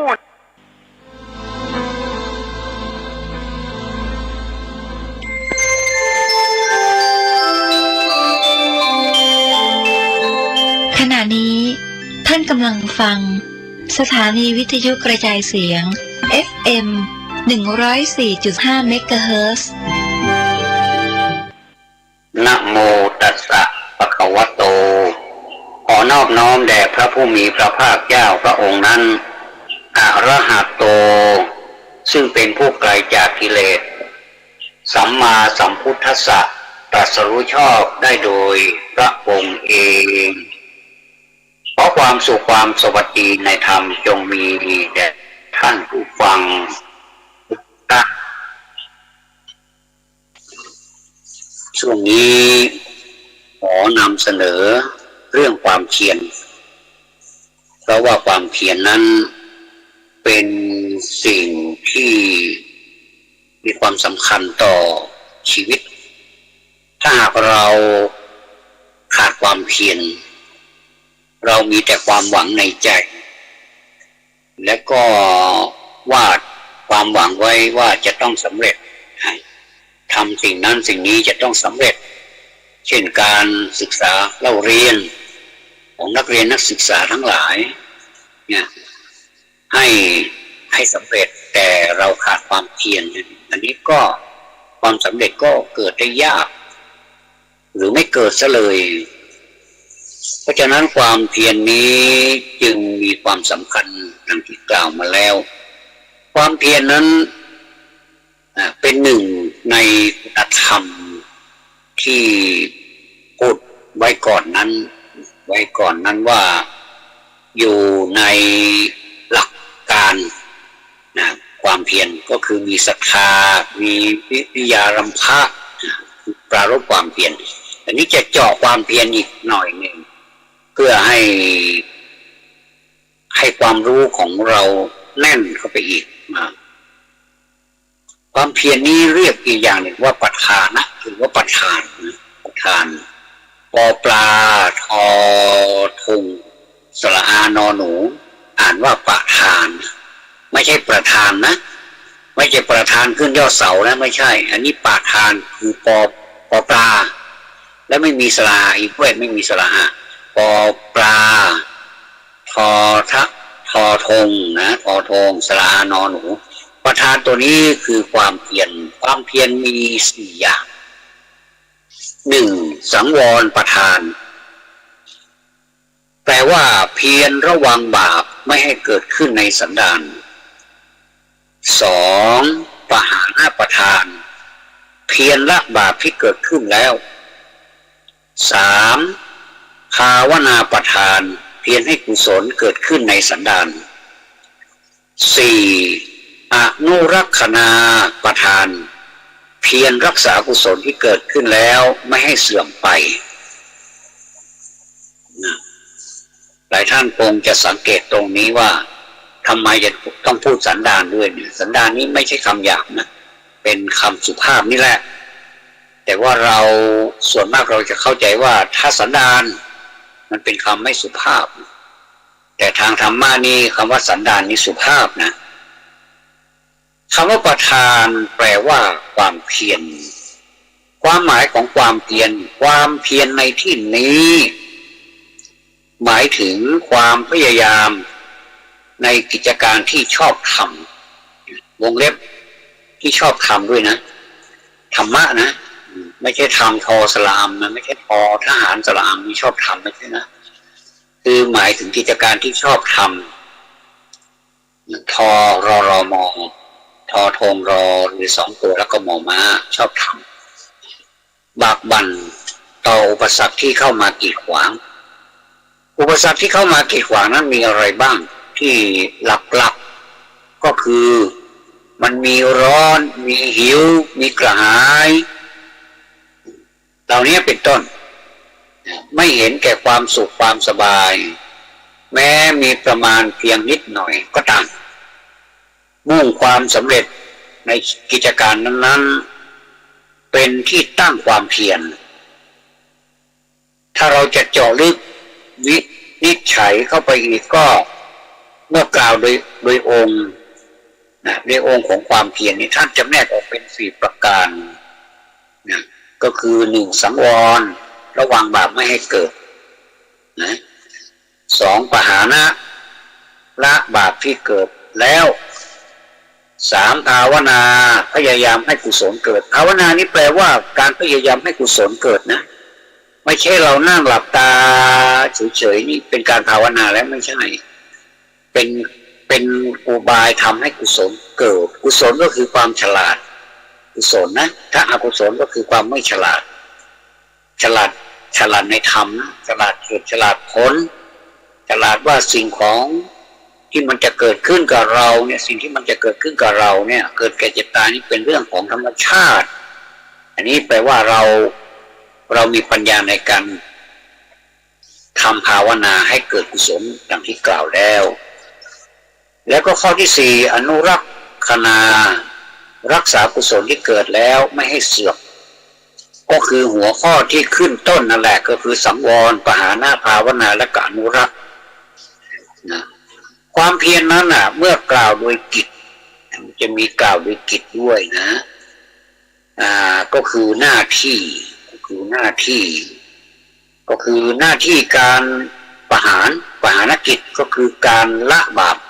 ปหานกิจก็คือการละบาปแล้วก็ภาวนากิจบำเพ็ญบุญก็มี2 ประการนะก็คือโดยกิจว่าโดยกิจนี่ก็ยังมี2 ประการแต่ถ้าว่าโดยองค์รวมก็มี4 ประการก็คือระวังรักษาไม่ให้บาปเกิดขึ้นละบาปที่เกิดแล้วเนี่ยพยายามให้กุศลเกิดขึ้นให้ได้แล้วก็เมื่อกุศลเกิดขึ้นแล้วก็รักษากุศลที่เกิดแล้วไม่ให้เสื่อมไม่ให้หายไม่ให้สกปรกไปไหนให้อยู่ด้วยตลอดเพียรระวังบาปไม่ให้เกิดขึ้นในสันดานนั้นหมายความว่าคอยระวังไม่ทำความเสียหายอย่างใดอย่างหนึ่งซึ่งตนยังไม่เคยทำอันนี้ก็สำคัญเพราะว่าเป็นอันแรกเลยที่ว่าระวังไม่ให้บาปเกิดขึ้น ค่อนข้างจะยากสักหน่อยนึงเพราะว่าบาปมันคอยนั่นแหละมันคอยดักคอยส่งเสริมให้เราทำอยู่เรื่อยเลยไม่ว่าจะด้วยเหตุผลอะไรก็ตามเราก็จะมีเหตุผลมาหักล้างเสมอแต่ความจริงก็คือความจริงบาปก็คือบาปจะเอาเหตุผลนั้นมาล้างไม่ได้เพราะฉะนั้นนี่ต้องทำความเข้าใจว่าบาปนี้เกิดขึ้นในสันดานแล้วนะมันก็จะอยู่อย่างนั้นมันไม่หายไปไหนเพราะฉะนั้นนี่เป็นสิ่งที่น่ากลัวเหลือเกินเราต้องระวังไม่ทำความเสียหายอย่างใดอย่างหนึ่งเพียรละบาปที่เกิดขึ้นแล้วอันนี้ในอดีตที่มันผ่านไปมันก็ไม่กลับคืนมาอีกแล้วเราจะต้องทำใจว่าเราจะต้องรับผลนะผลของบาปหรือว่าอีกอย่างหนึ่งก็คือความชั่วนะความชั่วเล็กชั่วน้อยชั่วมากอะไรก็ตามนี่ถือว่าเป็นบาปทางนั้นก็คือความเสียหายมีประการต่างๆซึ่งตนเองที่เคยทำไปแล้วก็พยายามละเสียให้เด็ดขาดอันนี้เรายังมีโอกาสอีกเวลาต้องให้โอกาสตัวเองอย่าไปคิดทำร้ายตัวเองอย่าไปคิดตัดช่องน้อยแต่พอตัวคือเมื่อนึกขึ้นมาแล้วก็กลัวแล้วก็จะทำร้ายชีวิตของตัวเองอันนี้ยิ่งบาปใหญ่เลยถือว่าละเมิดศีลข้อที่หนึ่งนะคือปาณาติปาตาเวรมณีอันนั้นคือการฆ่าสัตว์มนุษย์ก็เป็นสัตว์ชนิดหนึ่งแม้จะไม่ใช่คนอื่นเป็นสิทธิส่วนบุคคลของเราก็ตามแต่ทางพุทธศาสนานั้นถือว่าเป็นการทำบาปอย่างซึ่งเป็นการทำบาปที่ร้ายแรงมากการเช่นการอัตวินิบาตกรรมการฆ่าตัวตายอย่างเนี้ยหรือว่าไปทำร้ายชีวิตของคนอื่นอันนี้ก็เป็นบาปเหมือนกันถ้าเคยทำก็พยายามละสิ่งที่ทำนั้นแล้วก็ให้ลืมแล้วก็เริ่มต้นกันใหม่เป็นการตั้งต้นที่ดีนะเป็นการตั้งต้นที่ดีต่อไปเพียรให้กุศลเกิดขึ้นในสันดานมันหมายความว่าอะไรก็หมายความว่ากุศลคือคุณงามความดีหรือว่าความเฉลียวฉลาดต่างๆตนยังไม่เคยทำพูดถึงว่าไม่เคยทำเลยอย่างนี้นะก็สนใจรีบขวนขวายทำให้มีขึ้นก็จะเกิดมิติใหม่หรือว่าเกิดสิ่งที่ดีงามเข้ามาแทนที่สิ่งที่ไม่ดีเกิดกุศลแทนอกุศลอันนี้พระพุทธเจ้าตรัสสรรเสริญต่อไปเพียรรักษากุศลที่เกิดขึ้นแล้วไม่ให้เสื่อม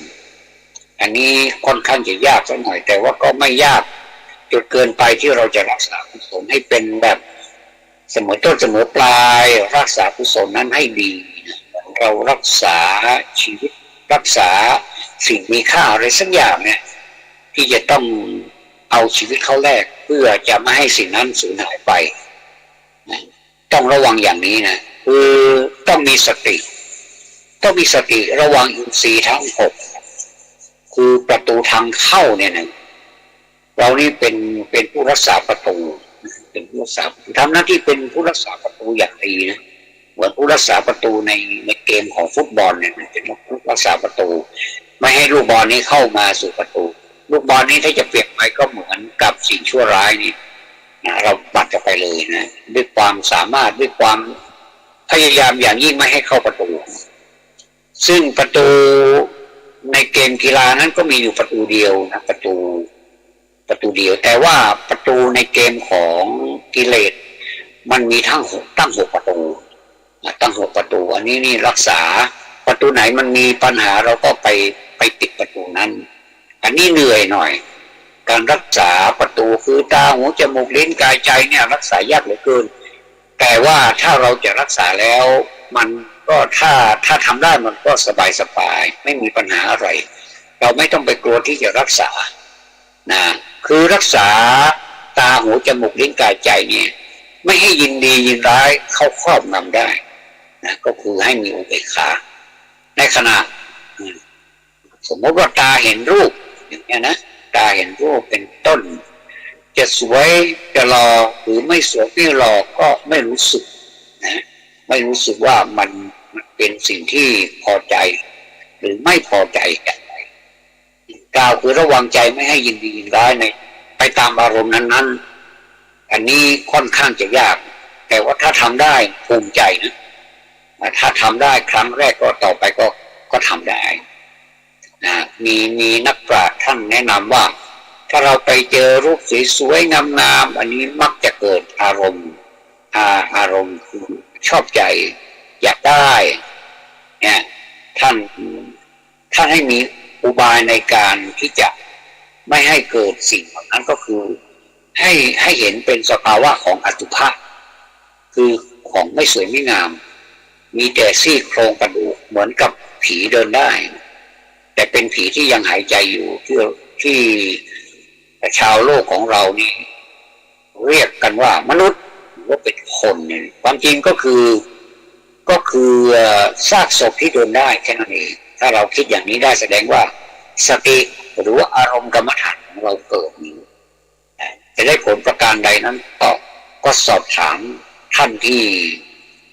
เคยทำมาหรือว่าเราจะลองทำก็ได้ว่าถ้าเราทำเนี่ยจะเกิดสติกรรมฐานคือเป็นสติปัฏฐานถือว่าเป็นของอสุภกรรมฐานมันไม่ดีไม่งามนะทั้งที่มันก็ยังขัดแย้งกันอยู่ทั้งที่มันงามในสายตาเราแบ่งเป็นสองส่วนข้างหนึ่งแย้งเราว่ามันของงามแล้วทำไมไปขัดแย้งว่ามันเป็นของสวยของงามแต่ถ้าเรา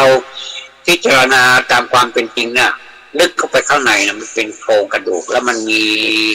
สิ่งต่างๆที่สกปรกอยู่มากมายในรูปที่เราเห็นนะไม่ว่าจะเป็นความสวยความหล่อก็ตามเนี่ยถ้าเรานึกถึงความจริงนั้นมันก็จะเป็นจริงอย่างนั้นจริงๆต้องระวังอย่างนี้แล้วถึงจะเกิดปัญญาญาณหรือว่าเกิดความรู้แจ้งสว่างจางปางเลยนะสว่างเลยนะระวังใจนี่สำคัญที่สุดตาเนี่ยเขาเป็นอวัยวะที่มองอย่างเดียวแต่เขาไม่สามารถที่จะรายงานได้แต่ว่าเขาไปรายงานให้ใจนี่รับรู้หรือว่าสิ่งที่เกิดขึ้นในการที่ตาไปเห็นเนี่ยไปกระทบเนี่ยต้องไปถามใจว่าใจคิดอย่างไรทีนี้ก็แสดงว่าใจนี่ได้รับงานโยนเผือกร้อนมาให้ใจคิดนะว่าจะจัดการกับเผือกร้อนได้อย่างไรถ้าสมมติว่าใจยอมรับเผือกร้อนนั้นแล้วก็อยู่ในมือบางทีก็มากันเยอะเหลือเกินนะท่วมไม่ว่าจะมาทางไหนอยู่ในมือแล้วก็มันก็ร้อนอยู่แล้วเนี่ยเดี๋ยวมันท่วมร่างกายเราอีกส่วนนั้นส่วนนี้ก็ร้อนไปหมดเลยนะเป็นราคะทิก็คือไฟคือราคะเนี่ยเกิดขึ้นไปทั่วสารพางเลยทั้งกายทั้งใจเนี่ยนะ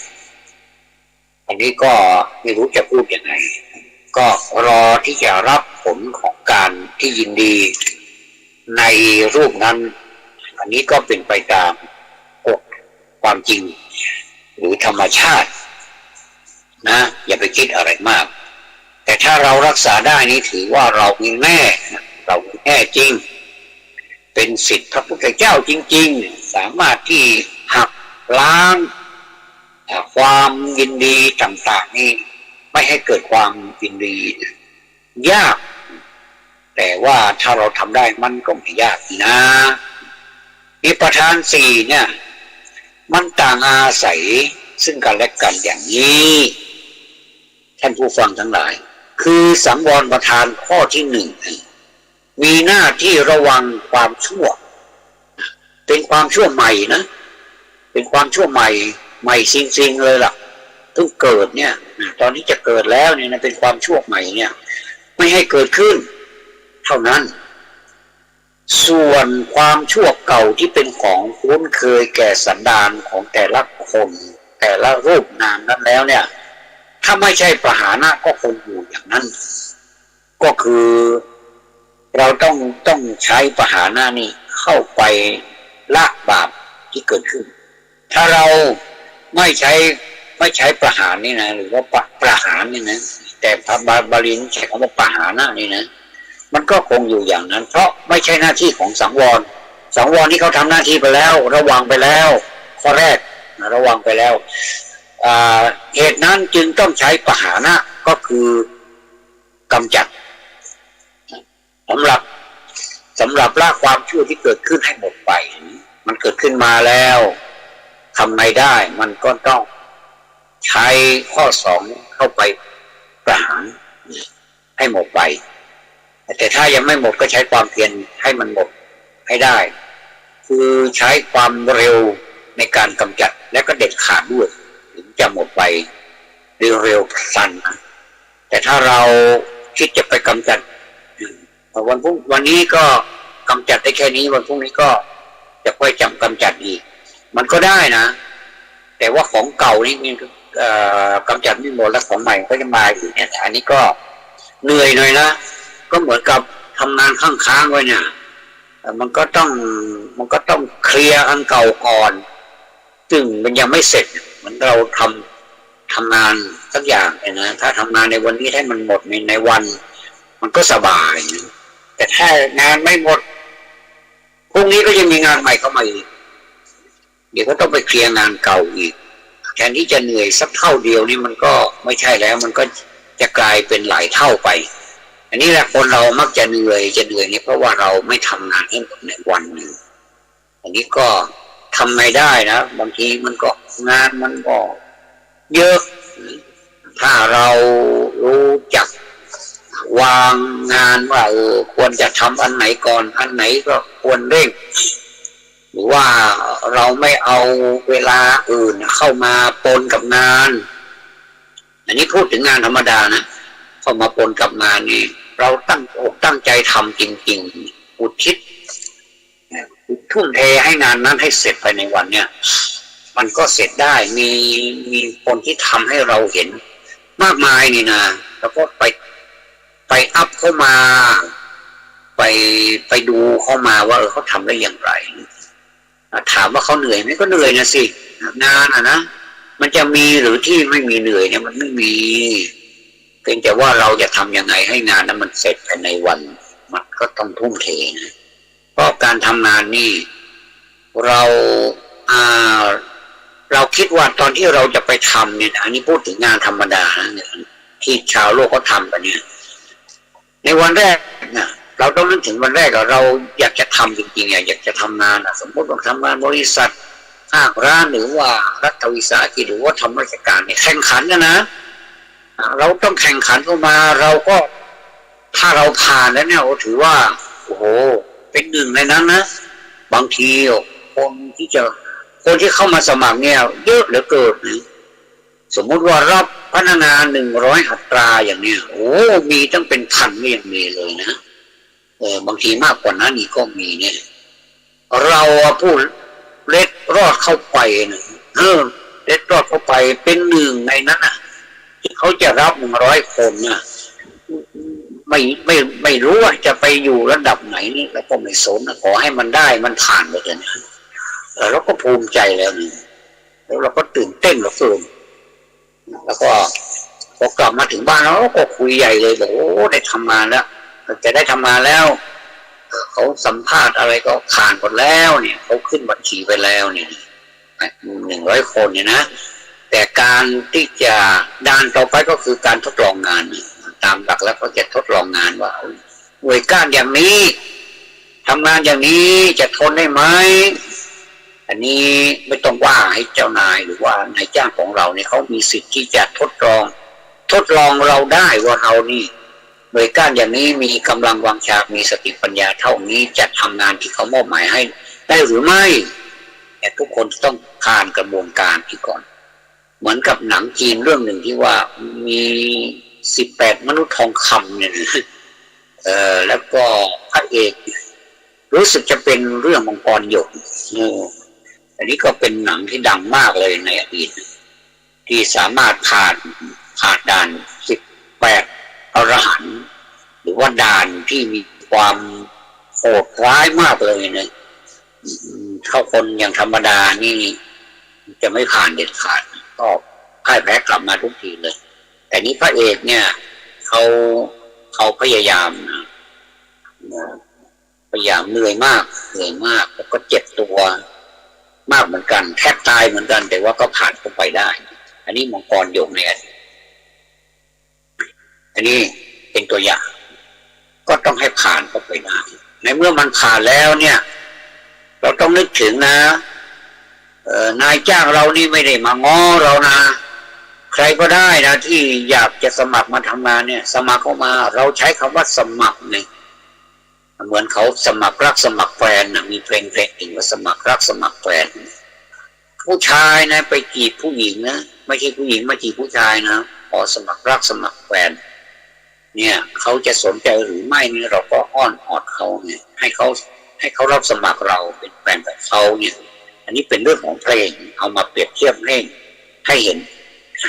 แบบชัดเจนยิ่งขึ้นสมัครงานนี้ก็เหมือนกันเขารับสมัครเราเนี่ยเขาจะต้องมีสิทธิ์ที่จะทดลองเราทุกอย่างเลยทดลองเขาเรียกว่าทดลองงานฝึกงานก่อนถ้าเขาพอใจจะบรรจุให้เราแต่ตอนนี้เราเป็นพนักงานไปครึ่งหนึ่งแล้วนะแสดงว่าเราเป็น1 ใน 100เป็น1 ใน 100ที่เขาต้องการนะเป็น1 ใน 100ที่เหลือจาก101เขาอาจจะขึ้นบัญชีเอาไว้เผื่อว่าคนสู้ไม่จริงเนี่ยคนสู้ไม่จริงถอนตัวออกไปเขาก็จะได้ขยับขึ้นมาเราก็ขยับไปตามไปอันนี้เขาเรียกว่าขึ้นบัญชีไว้ก่อนเป็นการแบบว่าอะไรเขาเรียกว่าเป็นสำรองเขาเรียกว่าสำรองไว้ก่อนคืองานทุกคนนี่เมื่อเข้าสู่ระบบงานนี้มันจะเป็นอย่างนี้นะไม่ว่าจะเป็นงานอะไรก็ตามเขาจะมีการทดลองงานมีการทดลองความเข้มแข็งความพยายามความเพียรจิตใจที่สมัครเข้ามาทำงานจริงๆเหมือนกับวาจาที่พูดไว้ว่าเวลาสัมภาษณ์น่ะคุณผ่านอุปสรรคอย่างนี้คุณจะสู้งานนี้ไหวหรืองานที่มันหนักนะโค้ชเนี่ยก็รับรองหมดเลยสัญญาไว้นะสัญญาไว้เรียบร้อยแล้วบอกว่ามั่นใจถึงจะลำบากอย่างไรก็จะทำนะต้องนึกถึงนะว่าเรานี่เป็นผู้สมัครไม่ใช่เขาสมัครไม่ใช่นายจ้างมาสมัครให้เราไปทำงานให้เขาไม่ใช่แต่ว่าเรานี่สมัครจะทำงานให้เขาอย่างนี้อันนี้เลยว่าอันนี้ต้องอาศัยความเพียรเนี่ยเข้าไปเสริมทัพอย่างเต็มที่เลยนะจะเสริมสักครึ่งนี่ไม่ได้นะเสริมเต็มไปเลยนะเสริมเต็มไปเลยนี่คือเราจะไม่ให้โอกาสทองนี่ให้หมดไปโดยที่ว่าเรายอมแพ้ยอมยกธงขาวอย่างนี้นะพี่เลี้ยงแบบโยนผ้าขาวขึ้นไปเลยคือให้แพ้ไปเลยที่ไม่ใช่เนี่ยเราไม่เป็นลักษณะนั้นหนึ่งการปฏิบัติธรรมหรือว่าประพฤติธรรมก็เหมือนกันนี่อย่าไปโยนผ้าขาวง่ายๆนะต้องวิธีนี้มันยังไงมันไม่ถูกกับจริตเราก็เอาวิธีหนึ่งที่มันจะสามารถเข้าไปต่อสู้มันได้มันมีตั้งหลายวิธีนะท่านผู้ฟังทั้งหลายนี่นะเขาก็จะอธิบายไว้หลายวิธีเราจะคือคนเรานี่มันจริตไม่เหมือนกันนะจริตไม่เหมือนกันเพราะฉะนั้นนี่จริตการปฏิบัติหรือว่าประพฤติธรรมเนี่ยจริตของเราเป็นอย่างไรก็ควรจะทำไปตามจริตนั่นนะจริตของเราเป็นอย่างไรทำตามจริตแต่ว่าไม่ไปตามใจจริตนะก็คือเราก็ควบคุมจริตด้วยสติสัมปชัญญะของเราเนี่ยเรามีความอดทนเป็นเลิศนอกจากความอดทนแล้วก็ต้องมีความเพียรพยายามด้วยคือจักหาตอนนี้เรากำลังจะพูดถึงความเพียรอยู่ซึ่งความเพียรนี้ก็ไม่ได้อยู่โดดเดี่ยวหรอกก็จะมีเพื่อนๆเห็นความขยันความอดทนความเพียรก็คือความขยันเหมือนกันแล้วก็รวมสติสัมปชัญญะแล้วก็ธรรมะข้ออื่นเข้ามาเสริมทัพอีกมากมายเลยเราก็เตรียมไปศึกษาว่าธรรมะข้อนี้ใช้ในการไหน แต่จะทำยังไงให้ความเพียรนี่มีความแข็งแกร่งมีความเป็นแบบมีทัพที่สามารถเข้าไปตีเหมือนกับทำสงครามเนี่ยนะจะต้องมีทัพหน้าทัพหลังสนับสนุนกันนะสนับสนุนกันมีทัพหน้าแล้วก็มีทัพที่เสริมอีกอย่างนะก็เรียกว่าไม่ขาดกำลังใจนะยังไงก็อุ่นใจก็มีการเสริมทัพการประพฤติธรรมถ้าประพฤติข้อเดียวมันก็อ่อนกำลังจะไม่มีพลังมันจะต้องมีการเสริมทัพด้วยแล้วก็เราก็ต้องรู้ธรรมะด้วยว่าธรรมะข้อนั้นใช้ในเวลาไหนอย่างไรคือให้เด็ดขาดไปเลยอย่างนี้มันก็จะมีกำลังใจและจะประพฤติปฏิบัติในการที่เราจะไปพิชิตนั้นให้ได้อย่างไม่ผิดหวังแต่ต้องใช้เวลาต้องใช้ความอดทนนะบางคนนี่บางทีหน่วยก้านไม่ดีเลยนี่แต่ว่าผ่านงานได้อันนี้นี่สุดยอดเลยนะบางทีหน่วยก้านก็ไม่เกี่ยวนะมันอยู่ที่ใจถ้าใจแข็งแกร่งสักอย่างเนี่ยร่างกายมันก็ไปด้วยกับใจนะมโนปุพังเข้ามาทำมามีใจเป็นใหญ่แต่ก็อย่าไปประมาทว่าเมื่อมีใจเป็นใหญ่แล้วร่างกายนี้ไม่ต้องดูแลก็ได้ไม่ใช่นะอย่าไปเข้าใจอย่างนั้นนะความหมายของร่างกายนี้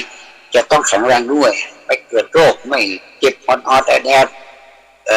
ถึงเวลาที่จะทำงานจริงๆแล้วเข้าโรงพยาบาลอย่างนี้ร่างกายจะต้องฟิตนะคือเขาต้องการคนที่มีสุขภาพแข็งแรงสมบูรณ์อย่างเนี้ยเป็นเบื้องต้นก่อน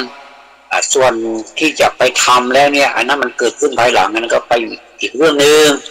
ก็ทำไปตามกระบวนการถ้าสมมติมีการเจ็บป่วยเกิดขึ้นก็มีการลาการขออนุญาตไปตามลำดับเจ้านายเขาก็ไม่ได้ว่าอะไรบางทีเจ้านายหรือว่านายจ้างของเราเขาก็ป่วยเหมือนกันแต่ตัวเราซึ่งเป็น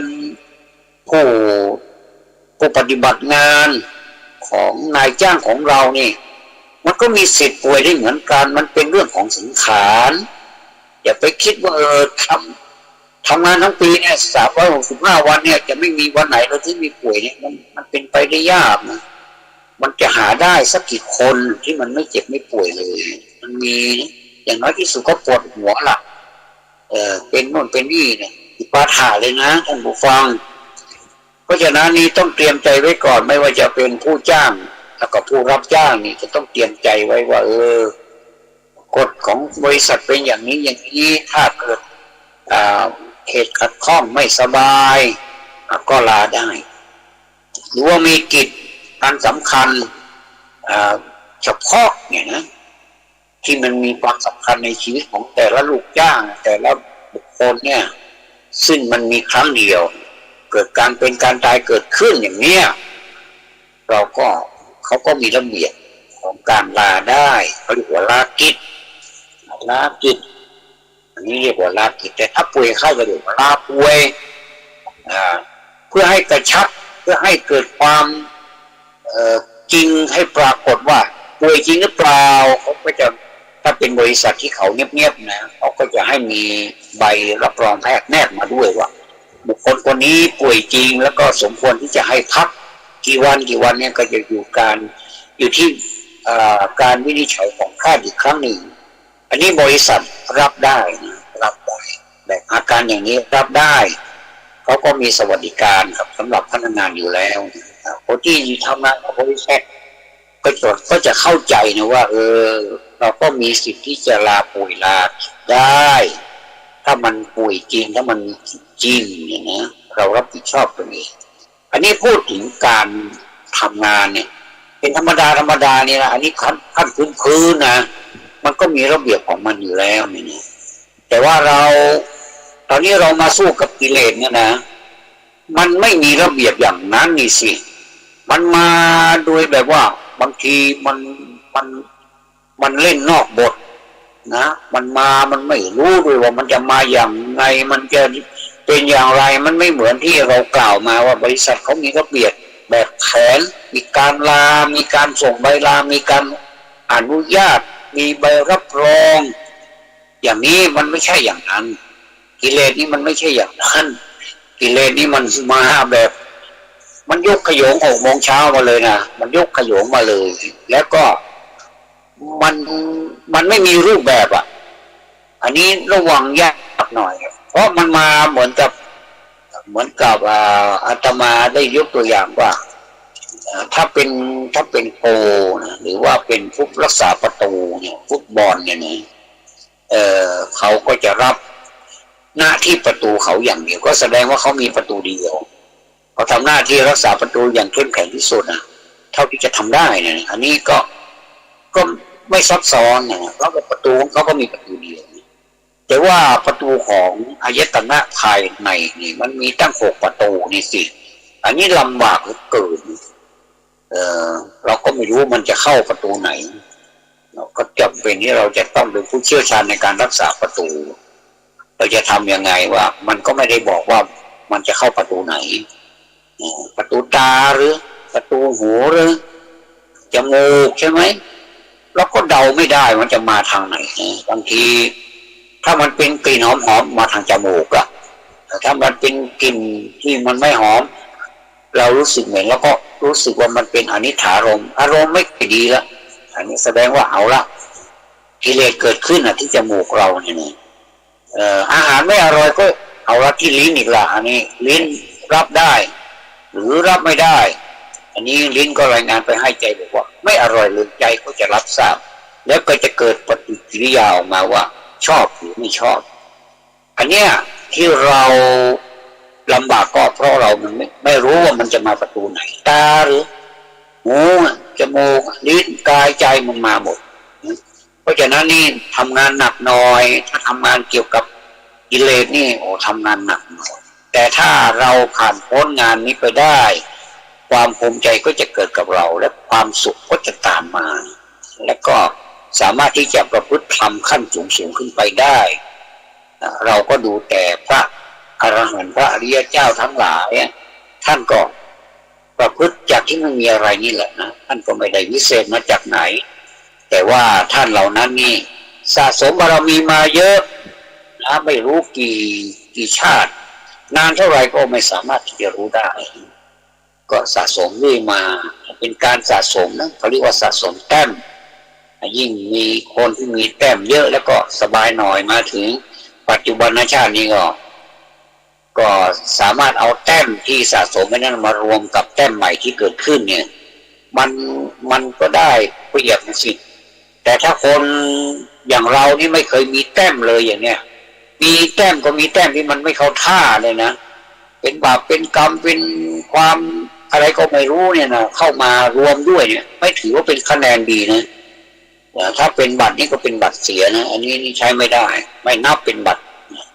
ถ้าเราไปกากบาทเลือกตั้งเนี่ยนะบัตรเสียเขาก็จะบอกว่าบัตรเสียเขาแสดงว่าคนนั้นก็หมดสิทธิ์ที่จะได้เลือกคือไม่มีผู้แทนหรือว่าคนที่มาเป็นตัวแทนนี้ไม่ให้ความดูแลนี่ไม่ใช่แต่ว่าตัวเองเนี่ยนะไปทำหน้าที่ไม่สมบูรณ์นะคือจะเลือกก็ไม่เลือกจริงๆนะคือทำให้บัตรเสียอย่างนี้นะอันนี้ก็เหมือนกับทำลายตัวเอง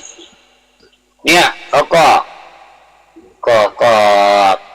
กุศลก็เป็นฝ่ายกุศลอกุศลก็เป็นฝ่ายอกุศลถ้าสมมติว่าเราทำแต้มอกุศลไว้เยอะแต้มของอกุศลนั้นก็มาบดบังแต้มที่เป็นกุศลหมดเลยมันก็จะทำให้เรานี่ไม่ได้แต้มของกุศลแต่ถ้าเรารู้แล้วล่ะว่าเกิดมาชาตินี้มันลำบากเหลือเกินทำอะไรคงจะไม่ขึ้นนะมั้งอย่าเข้าใจผิดนะว่าคนเราถ้าจะทำอะไรนะที่มันผ่านไปนี่มันผ่านไปแต่เราจะทำใหม่เราจะตั้งต้นนับใหม่โดยที่ว่าเราจะมีจิตใจที่เข้มแข็งมีพลังกายพลังใจนี่สมทบกันเลยดูสิว่ามันกับเรานี่อะไรมันจะแน่กว่ากัน นะถ้าไม่แน่จริงเราจะไม่ประกาศสู้รบกับมันด้วยอันนี้ก็ตลกดีเหมือนกันนะเป็นการประกาศสู้รบกับกิเลสซึ่งตามความเป็นจริงแล้วเราก็ประกาศนะแต่ว่าเราส่วนมากก็จะแพ้กับมันแก่มันทุกทีเลยหรือส่วนมากแล้ว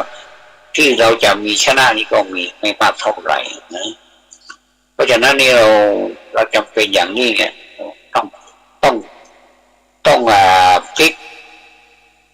กโอกาสคือทำให้เรียกว่าให้วิกฤตนี่ใช้วิกฤตนี้เป็นโอกาสทำคะแนนที่เป็นกุศลเยอะๆแล้วเมื่อมีกุศลเยอะๆแล้วเนี่ยอันเก่านี่เราไม่นับเลยนะถึงมันจะให้ผลเราก็ยินดีน้อมรับว่าอันนี้ต้องแน่นอนทำกรรมอันใดไว้มันก็ต้องได้รับแน่นอนนะมันได้รับแน่นอนแต่ว่ามันลดความเข้มข้นของอกุศลที่เราได้ทำไว้นะให้เจือจางลงไปอันนี้เขาเรียกว่ามีสุคติเป็นที่หวังได้แต่ถ้าเราทำอะไรก็ไม่สำเร็จสักทีแสดงว่ากรรมเก่านี้เริ่มจะมาแผงฤทธิ์แล้วนะมันมาเจอพอดีว่าคนนี้แหละเขาจำได้เขาไม่มีลืมหรอกกรรมนี่ไม่มีลืมไม่มีอัลไซเมอร์กรรมนี่เขาตรงเป๊ะเลยนะพอดีเจอตัวปั๊บจะอยู่ในสถานะอะไรก็ตามไม่มีสงสารนะถึงเวลาพวกเขาบันดาลให้เลยเขามอบให้เลยประเคนให้เลยถึงที่เลยนะอยู่ในมุ้งก็ตามเข้าไปในมุ้งนะจะอยู่ที่ไหนไปรับไปลี้อะไรที่ไหนเนี่ยไม่มีทางที่จะหลบพ้นกรรมได้เลยนะเพราะฉะนั้นไม่ว่าจะกรรมดีกรรมไม่ดีเนี่ยมันก็จะสนองเราทุกครั้งไปอันนี้ต้องเข้าใจตามนี้ด้วยนะไม่ใช่ไปแก้กรรมอย่างนี้แก้ได้เหรอไม่ได้นอกจากเราจะไปประพฤติให้กรรมร้ายเนี่ยให้เป็นกรรมดีนี่ฟังได้อันนี้รับได้แต่ถ้าจะไปแก้กรรมมันแก้ไม่ได้นะคุณนึกถึงความเป็นจริงแล้วมันแก้ไม่ได้เพียงแต่ว่าเราพูดติดปากกันก็เลยเราก็เข้าใจกันผิดใหญ่เลยว่าไปแก้กรรมความจริงมันแก้ไม่ได้กรรมก็คือกรรมมุนาวัตติโลโกสัตว์โลกย่อมเป็นไปตามกรรมกรรมนี้เป็น2อย่างนะเป็น3อย่างนะคือกรรมดีเรียกว่ากุศลถ้ากรรมไม่ดีเรียกว่าอกุศลสิ่งไม่ดีทั้งหลายทั้งปวงนี่เรียกว่าอกุศลถ้ากรรมดีบ้างไม่ดีบ้างปนกันไปเรียกว่าอัพยากตะธรรมาเนี่ยนะคือธรรมที่เป็นกุศลด้วยอกุศลด้วยนะคือรับทั้ง2อย่างก็คือไม่ต้องสงสัยแล้วว่าทำไมเราเดี๋ยวดีเดี๋ยวร้ายแสดงว่าเราก็ทำกรรมดีบางทีมันก็ดีบางทีมันก็ไม่ดีอย่างเงี้ยมันก็ต้องยอมรับทั้ง2อย่างนะอย่าไปเลือกเอาแต่กรรมดีอย่างเดียวนี่เป็นไปไม่ได้แต่ถ้าสำหรับคนที่มีแต่กรรมดีเนี่ยอันนี้ไม่ต้องสงสัยว่าเขาจะได้รับชีวิตที่ราบรื่นไปไม่มีอุปสรรคใดๆเพราะว่ากรรมมันดีมาตลอดอย่างเงี้ยนะแต่บางคนเนี่ยทำดีชาตินี้ดีเหลือเกินแต่ว่าทำไมไม่สมหวังสักทีเลยอย่างเงี้ยทำบุญก็ทำเหลือเกินอธิษฐานอยากจะรวยมันก็ไม่รวยสักทีอย่างนี้นะอย่าเพิ่งไปท้อแท้ใจเพราะว่ากรรมเก่าเนี่ยมันแผงฤทธิ์มันให้ผลเราตอนนี้นะอยากรวยแต่มันไม่รวยนะถามว่าคนทุกคนอยากรวยไหมก็อยากรวยนะสิใครจะอยากยากจนมีหรอกคนไหนอยากยากจนเราเพียงแล้วนะแต่ว่าทำไมมันไม่รวยแต่เพราะกรรมมันไม่ส่งผลให้รวยนะสิมันส่งผลให้เราจนแต่ว่าท่านผู้ฟังทั้งหลายอยากจะไปคิดว่าความจนเนี่ยมันจะไม่มีวันที่จะรวยอีกแล้วเนี่ยมันจะมีวันที่จะรวยสักวันหนึ่งถ้าเรายังไม่เบื่อหน่ายในการที่ทำการเพียรนี่เดี๋ยวมันก็รวยกันได้คนที่มีเงินนี่ไม่ใช่ว่าเขาจะไม่มีความทุกข์อันนี้พูดถึงความจริงนะและคนที่ไม่มีเงินนี่ไม่ใช่ว่าเขาจะมีความทุกข์อย่างเดียวเขาก็มีสิทธิ์ที่มีความสุขด้วยนะไม่ใช่ว่า ก็จะมีความทุกข์อยู่ไปเพราะว่าบางทีเนี่ยการไม่มีเงินหรือว่ามีเงินพอใช้พอจ่ายเนี่ยพอกินพออยู่เนี่ยมันก็มีความสุขเหมือนกันนะเพราะเราไม่ต้องไปกังวลว่าใครจะมาแย่งชิงเราอันนี้ก็พูดไปหลายครั้งแล้วนะแต่ว่าถ้าเรามีมากเกินไปอันนี้เราก็ลำบากใจเพราะว่าเราต้องระมัดระวังในการที่จะทำยังไงให้เงินหรือว่าทรัพย์ทรัพย์สินของเราเนี่ยให้อยู่นานๆอันนี้ก็ลำบากอยู่นะแต่ก็มันก็จะมีทั้งความสุขความทุกข์ด้วยนะไม่ใช่ว่าคนมีเงินนี่มีแต่ความทุกข์ไม่ใช่อย่าไปเข้าใจอย่างนั้นมันก็มีที่เรามันอยู่ที่เราจะจัดสรรปันส่วนให้ทรัพย์สินของเราเนี่ยให้ลงตัวแล้วก็ให้เป็นประโยชน์กับตัวเองแล้วยังไม่พอก็ต้องให้เป็นประโยชน์กับสังคมด้วยที่เราได้มานี่ก็เพราะสังคมยื่นให้เราก็ควรจะคืนกำไรให้สังคมด้วย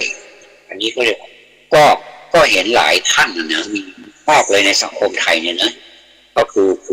คืนกำไรให้คนที่สนับสนุนคืนกำไรให้ประชาชนอย่างพ่อค้าแม่ค้านี่จากที่ไม่มีอะไรเลยเนี่ยจากที่เป็นค่อนข้างที่จะศูนย์เนี่ยนะลืมตาอ้าปากได้จนเป็นเศรษฐีเป็นผู้ที่เป็นเจ้าของอสังหาริมทรัพย์หรือว่าเป็นเศรษฐีมหาเศรษฐีอะไรเนี่ย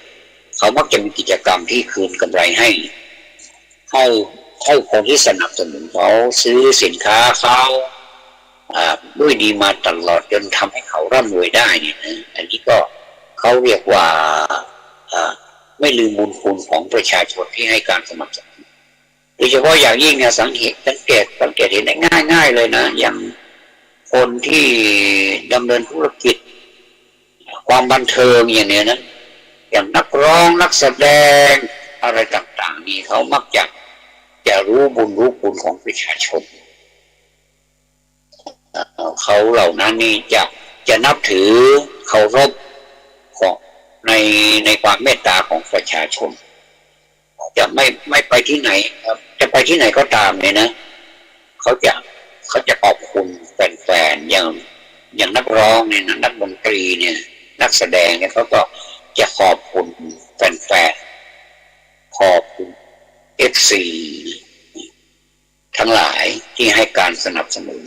เขาด้วยดีมาตลอดจนเขามีวันนี้ได้บางคนก็พูดไปด้วยก็น้ำตาไหลไปด้วยไม่ว่าจะเป็นแฟนก็มีความรู้สึกเหมือนกันอันนี้เขาเรียกว่าน้ำตาแห่งความปิติ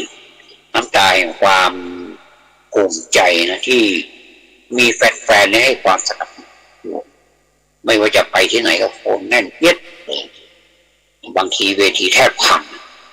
คนมันเยอะเหลือเกินไม่รู้ว่าหลังไหนมาจากไหนเนี่ยเราก็สังเกตดูเมืองไทยเรานี่ก็มีนะแล้วก็มีเหตุการณ์อย่างที่เกิดขึ้นในต่างประเทศก็เหมือนกันแต่ว่าเขาคลั่งใครมันก็เหมือนเดิมนะมันเป็นความรักส่วนตัวความรักที่บุคคลคนนั้นเป็นที่รักให้ความสุขแก่เขาเนี่ยเขาก็ยังไงก็ได้ถ้ามีการแสดงที่ไหนเขาก็จะคอยสดับว่าเขาจะแสดงที่ไหนบ้างไม่ว่าจะแพงขนาดไหนนะชั้นลิงไซส์เลยนะไม่ว่าจะแพงขนาดไหนเนี่ยไปดูนะถึงแม้ว่ามันไม่ใช่ติดขอบเวทีไม่ใช่ลิงไซส์แต่ว่าได้ที่อื่นๆเนี่ยขอให้ได้เข้าไปและเป็นผู้มีส่วนร่วมในการแสดงครั้งนั้นก็ภูมิใจแล้วนะถือว่าได้อยู่ในเหตุการณ์นั้นด้วยอันนี้เขาเรียกว่าจิตใจเนี่ยมันมาด้วยใจมันเป็นจิตอาสาอาตมาพูดถึงบุคคลผู้สำเร็จในความที่ว่าตัวเองอยากเป็นอยากจะเป็นอย่างนี้พอได้มีได้เป็นอย่างที่เป็นแล้วเนี่ยนะในปัจจุบันเขาก็นึกถึงประชาชนผู้ให้การสนับสนุนเขาเนี่ยเมืองไทยนี่ก็ใช่ว่าจะมีคนที่น้ำใจสิ้นไร้ไม้ตอกหรือว่าน้ำใจไม่ดีเนี่ยก็ยังมีคนที่มีน้ำใจอยู่นะเราไปทางไหนก็มีความอุ่นใจแล้วก็เราก็มีความสุข เกี่ยวกับการสัมพันธภาพสัมพันธไมตรีเนี่ยนะเรายิ้มแย้มแจ่มใสถึงแม้ว่าเราจะมีความคิดที่ลบสักหน่อยนึงแต่ว่าเวลาจริงๆแล้วเราก็รักกันนั่นแหละนะอันนี้คือน้ำใจคนไทยเคยฟังเพลงจนร้องไห้ไหมท่านผู้ฟังเพลงนี้นะมันบางทีมันไม่ใช่บางทีนะมันสื่อถึงความรู้สึกถ่ายทอดให้ถึงกันได้นะทั้งคนร้องแล้วก็คนฟังร้องไห้นะร้องไห้จริงๆนะไม่ได้บีบน้ำตาให้มันออกมาจริงๆนะออกมาจากจิตสำนึกจิตใต้สำนึกจริงๆนะอันนี้ก็แสดงว่าเขาไม่ลืมพระคุณของประชาชนที่ให้การสนับสนุนเขาจนมีวันนี้นะอันนี้ก็ให้การสนับสนุนกันไปสิ่งใดที่มันสร้างสรรค์นะมันเป็นประโยชน์นะก็ทำไปเถอะไม่เป็นไรหรอกมันทำให้ชีวิตของเรานี่มีชีวานะคนเราเกิดมานี่อย่ามีชีวิตอย่างเดียวต้องมีชีวาด้วยถ้ามีชีวิตอย่างเดียวก็เกิดมาเพื่ออะไรเพื่อรอที่มันจะจบชาตินี้ไปอย่างไม่มีชีวาอย่างนั้นหรือเพราะฉะนั้นชีวาในที่นี้นี่มันแปลเป็นหลายนัยยะด้วยกันนะมีชีวิตในการประพฤติปฏิบัติสิ่งที่เป็นประโยชน์แก่ตนเองและแก่สังคมก็หมายความว่าให้มีการประพฤติซึ่งธรรมะด้วยแล้วก็ประกอบกิจธุระอะไรก็ให้อยู่ในขอบในเขตไม่ผิดกฎหมาย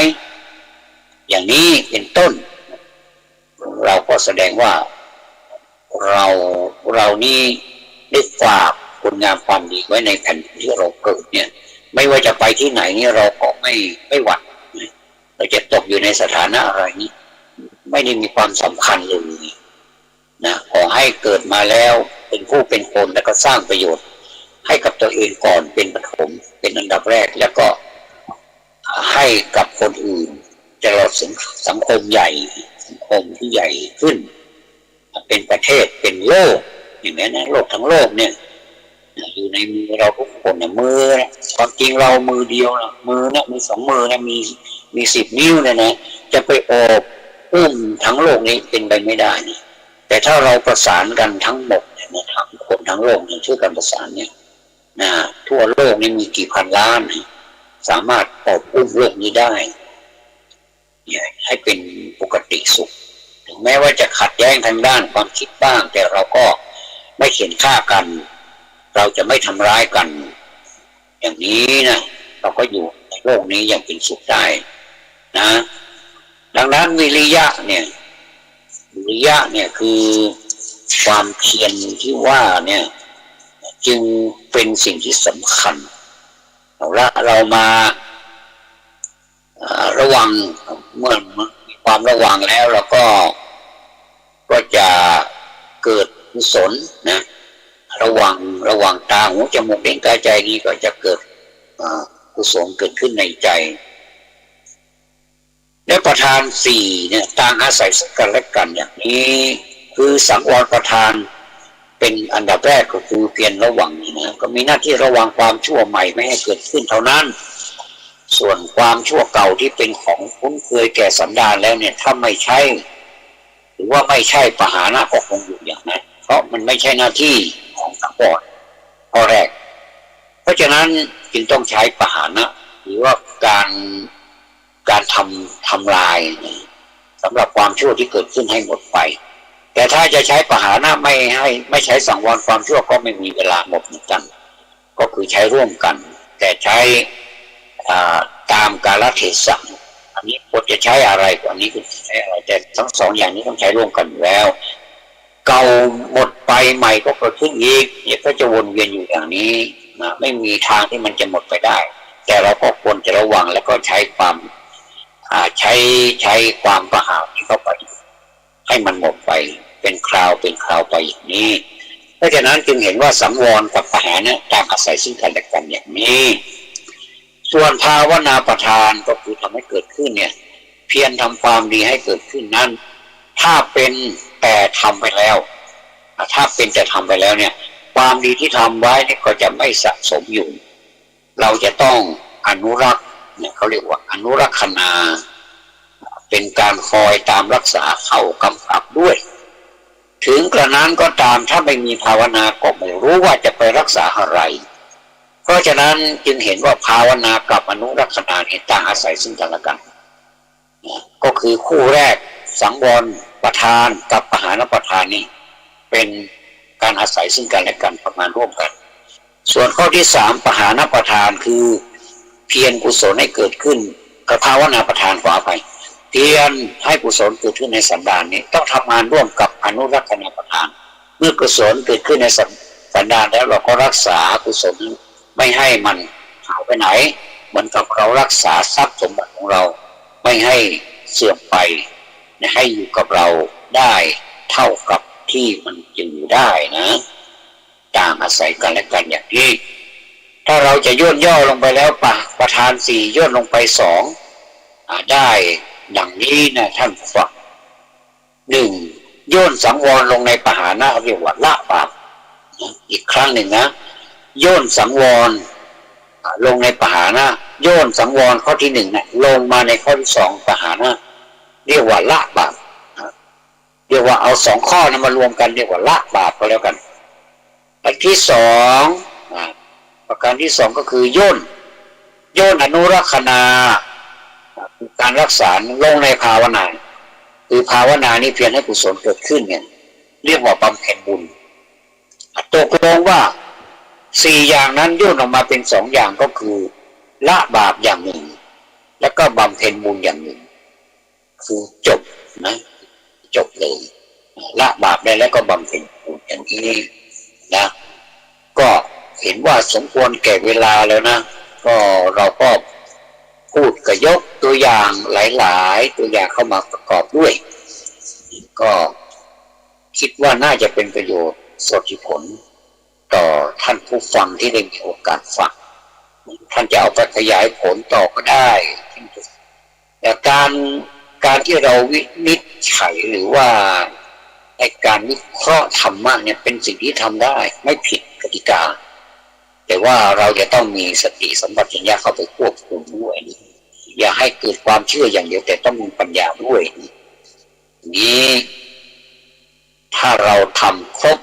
ตามกระบวนการของมันแล้วเราจะมีความรู้มากทีเดียวและสามารถที่จะดำเนินชีวิตไปได้อย่างมีความสุขตามสมควรแก่การประพฤติปฏิบัติ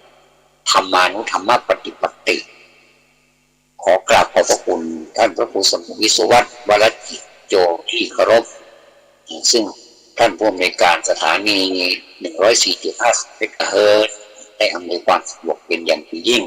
ขอกราบขอบคุณอย่างสูงครับขอความสุขความสวัสดีในธรรมจงบังเกิดแต่ท่านสาธุชนท่านผู้ฟังทุกท่านเจริญพร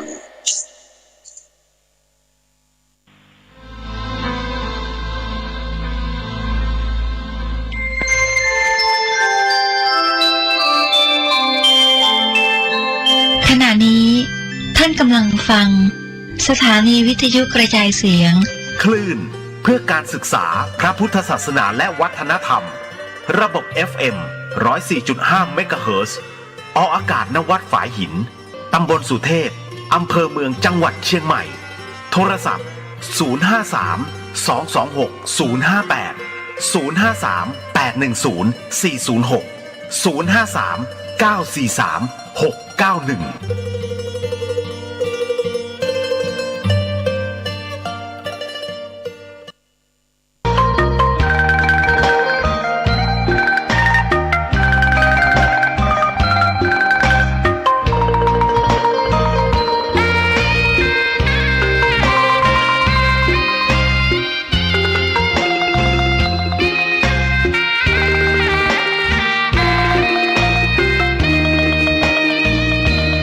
ตา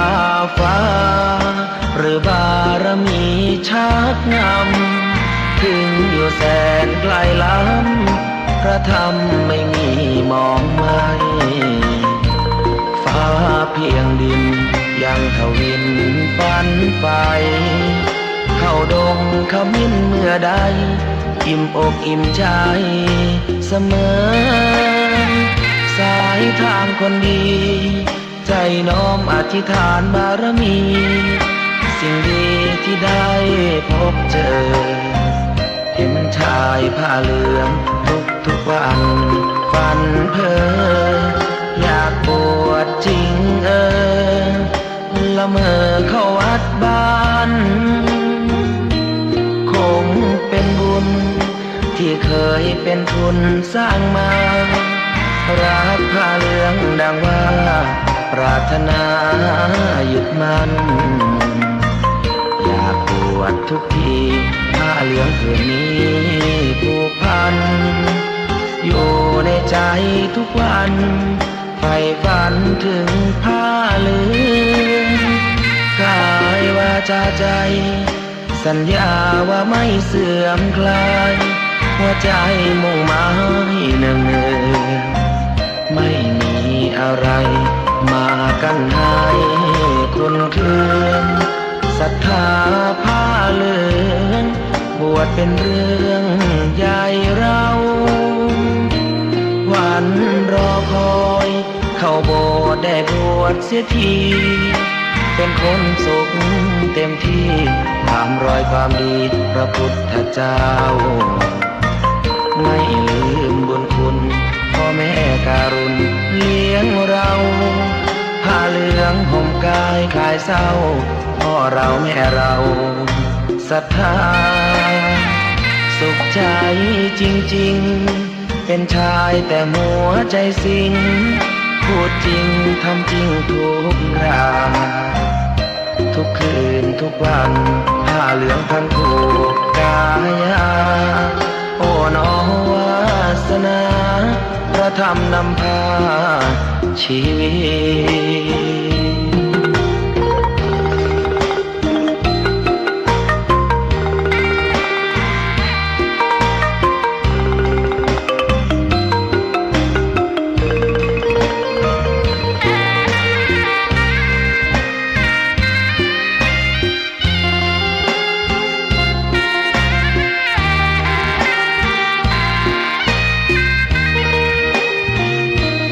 วันรอคอยเข้าโบสถ์ได้บวชเสียที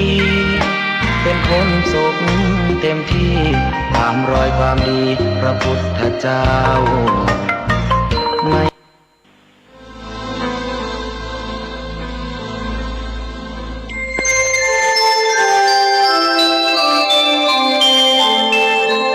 ขณะนี้ท่านกำลังฟังสถานีวิทยุกระจายเสียง FM 104.5 เมกะเฮิรตซ์ ขอความนอบน้อมจงมีแด่พระรัตนตรัยเจ้าสามประการพระรัตนตรัยองค์ที่หนึ่งคือพระพุทธเจ้าพระรัตนตรัยองค์ที่สองคือพระธรรมเจ้าพระรัตนตรัยองค์ที่สามคือพระอริยสังฆเจ้าข้าพระพุทธเจ้าขอเคารพนบนอบกราบไหว้แทบไตรไวยสาคุณพระรัตนตรัยเจ้าถึงสามประการด้วยความเคารพสักการะเป็นอย่างยิ่งขอถวายความเคารพพระมหาเถรานุเถระเจ้าคณะพระสังฆาธิการครูบาอาจารย์ตลอดถึงพระภิกษุหนุ่มสามเณรน้อยจุตนจุองค์ขอเจริญพรศรัทธาญาติโยมนักศีลนักบุญทุกท่านณโอกาสต่อจากนี้ไปอาตมาภาพพระครูปริยัติกิจจาภิวัตรสำนักวัดพระสิงห์อำเภอเมืองจังหวัดเชียงใหม่จะได้น้อมนำเอาสาระธรรมคติธรรมชาดกธรรมในต่างพระพุทธศาสนามามอบเป็นธรรมบรรณาการอาหารใจคือกับท่านสาธุชนผู้รับฟังรายการทุกท่านได้พินิจพิจารณา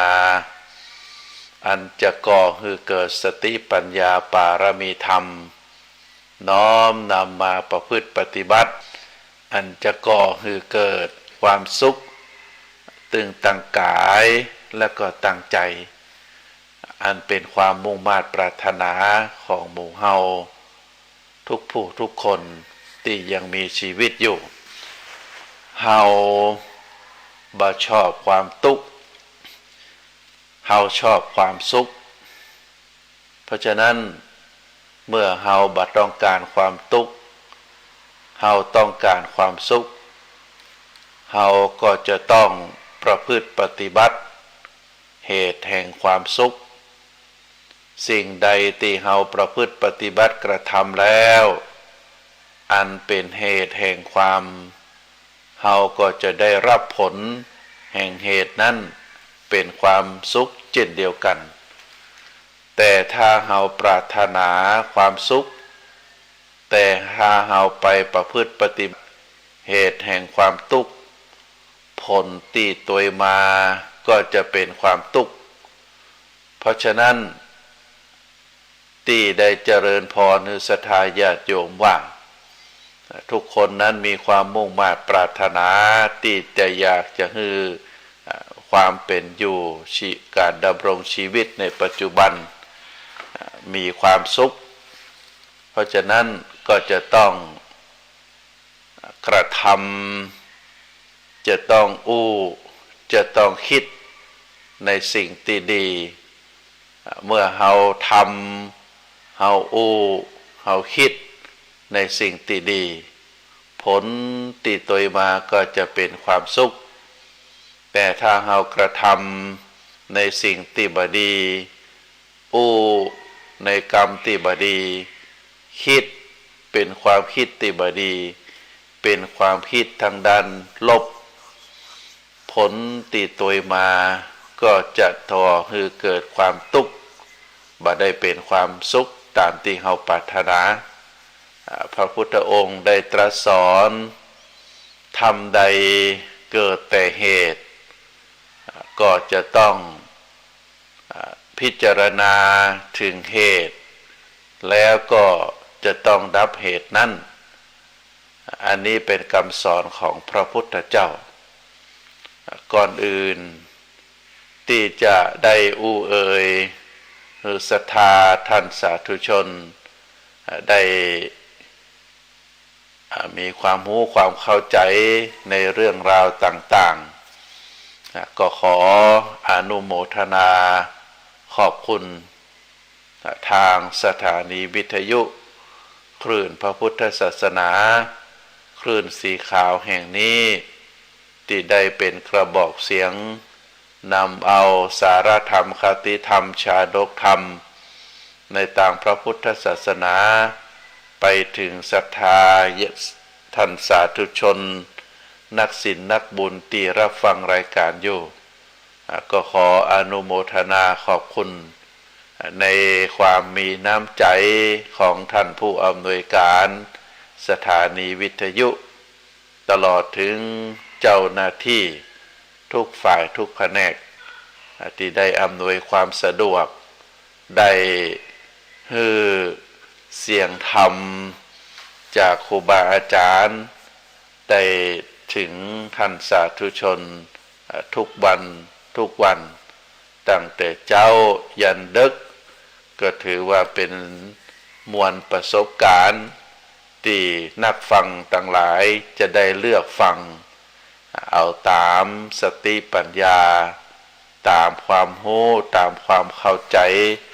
ก็จะก่อให้เกิดความสุขตามที่ได้ได้เอ่ยมาแล้วท่านสาธุชนทั้งหลายการที่เฮาท่านทั้งหลายได้พยายามเสาะแสวงหาในสิ่งที่ดี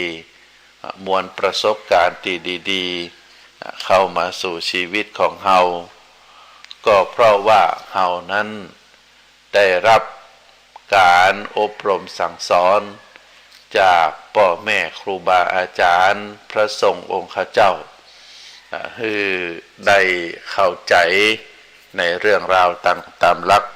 คำสอนของพระพุทธศาสนาซึ่งเฮาท่านทั้งหลายได้ตระหนักได้คิดอยู่ตลอดว่าเฮา เมื่อเฮาได้มีความรู้ความเข้าใจแล้วก็จะได้น้อมนำเอาสิ่งต่างหลายเหล่านั้นมาประพฤติปฏิบัติมาเป็นที่จังที่ปึ้งในการที่จะดำรงชีวิตประคับประคองขันคือเป็นไปตามสภาพตามความเป็นจริงโดยที่บ่ทำจิตทำใจคือเป็นทุกข์บ่ทำจิตทำใจคือทรมาน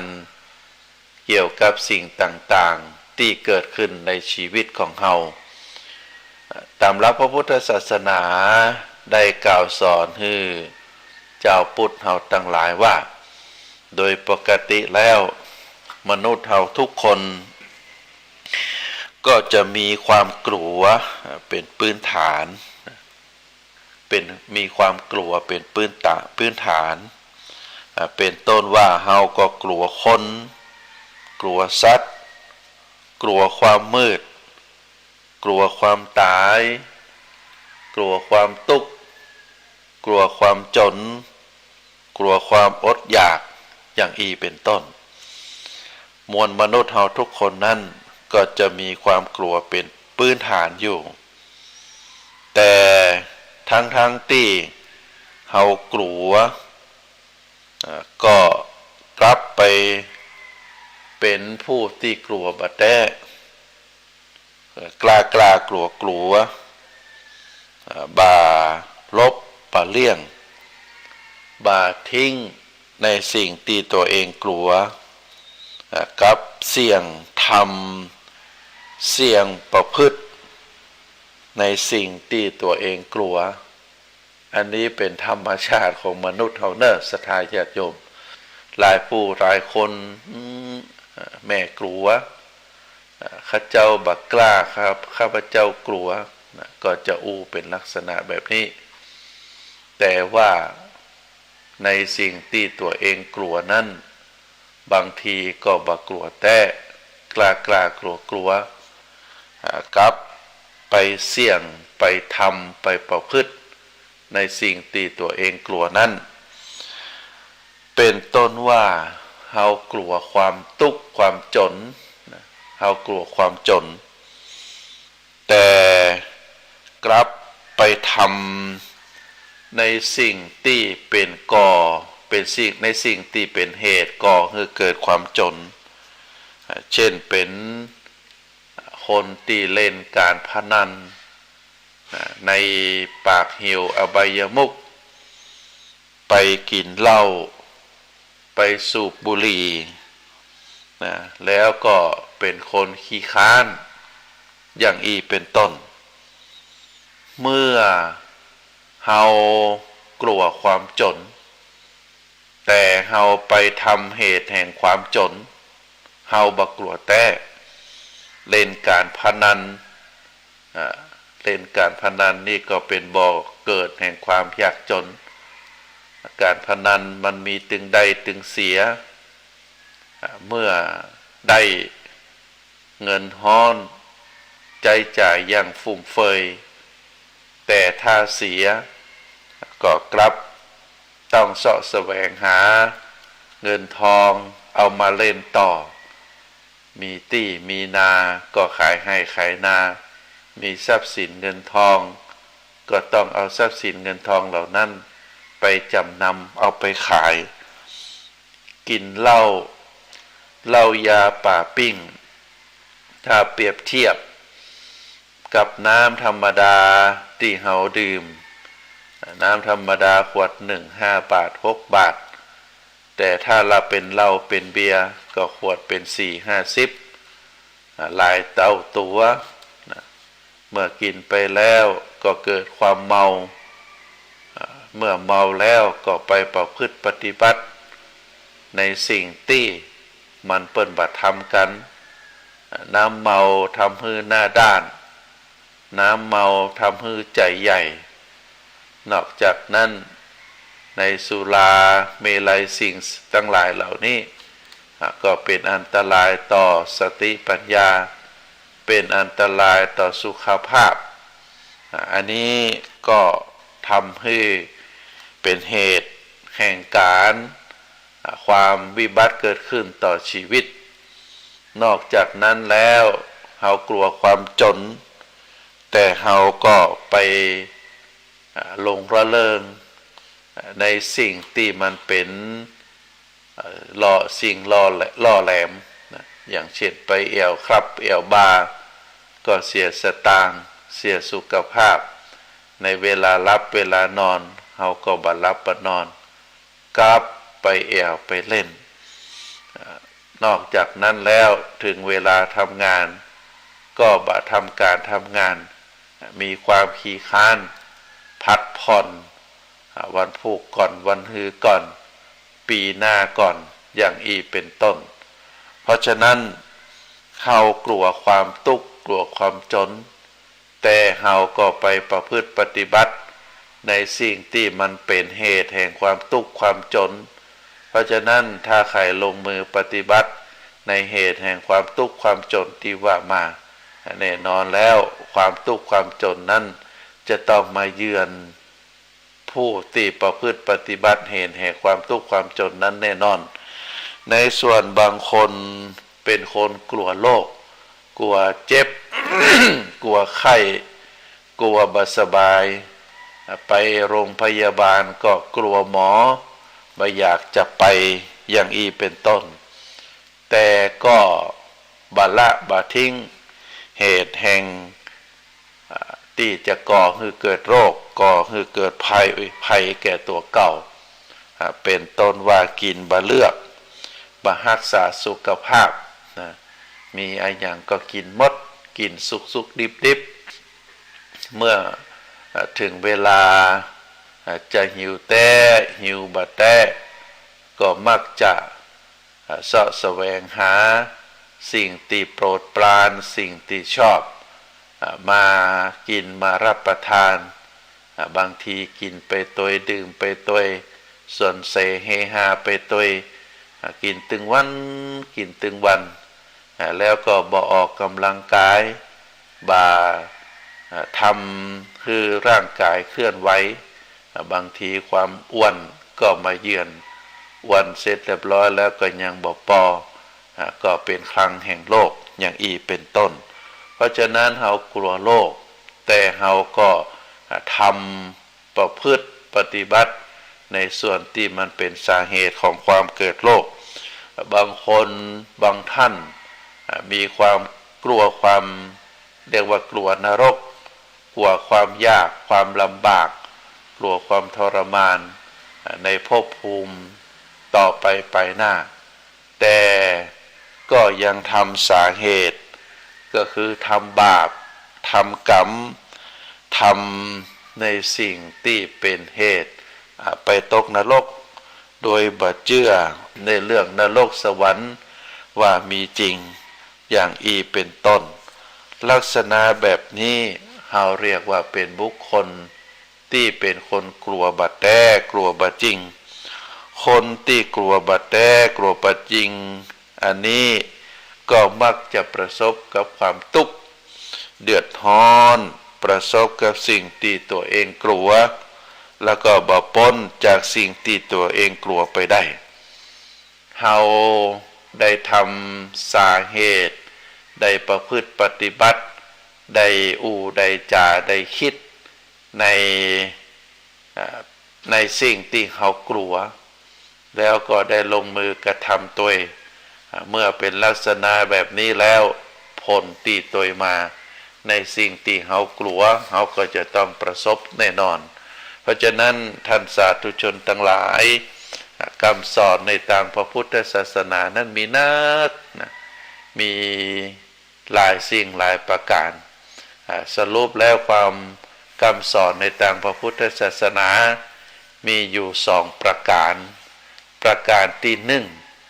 เป็นสิ่งที่ควรทำนะเป็นสิ่งที่ควรทำเป็นหลักธรรมที่ควรประพฤติเป็นสิ่งที่ควรทำเป็นหลักธรรมที่ควรประพฤติอันใดแก่ความเมตตาความขยันความอดทน การมีน้ำใจการมีน้ำใจกรุณาต่อผู้อื่นแล้วก็ดำรงตนให้อยู่ในศีลกินในธรรมทำบุญมีการคือตานรักษาศีลเจริญจิตภาวนาก็ดำรงคงตัวอยู่ในศีลสมาธิปัญญาอันนี้ถือว่าเป็นสิ่งที่ควรท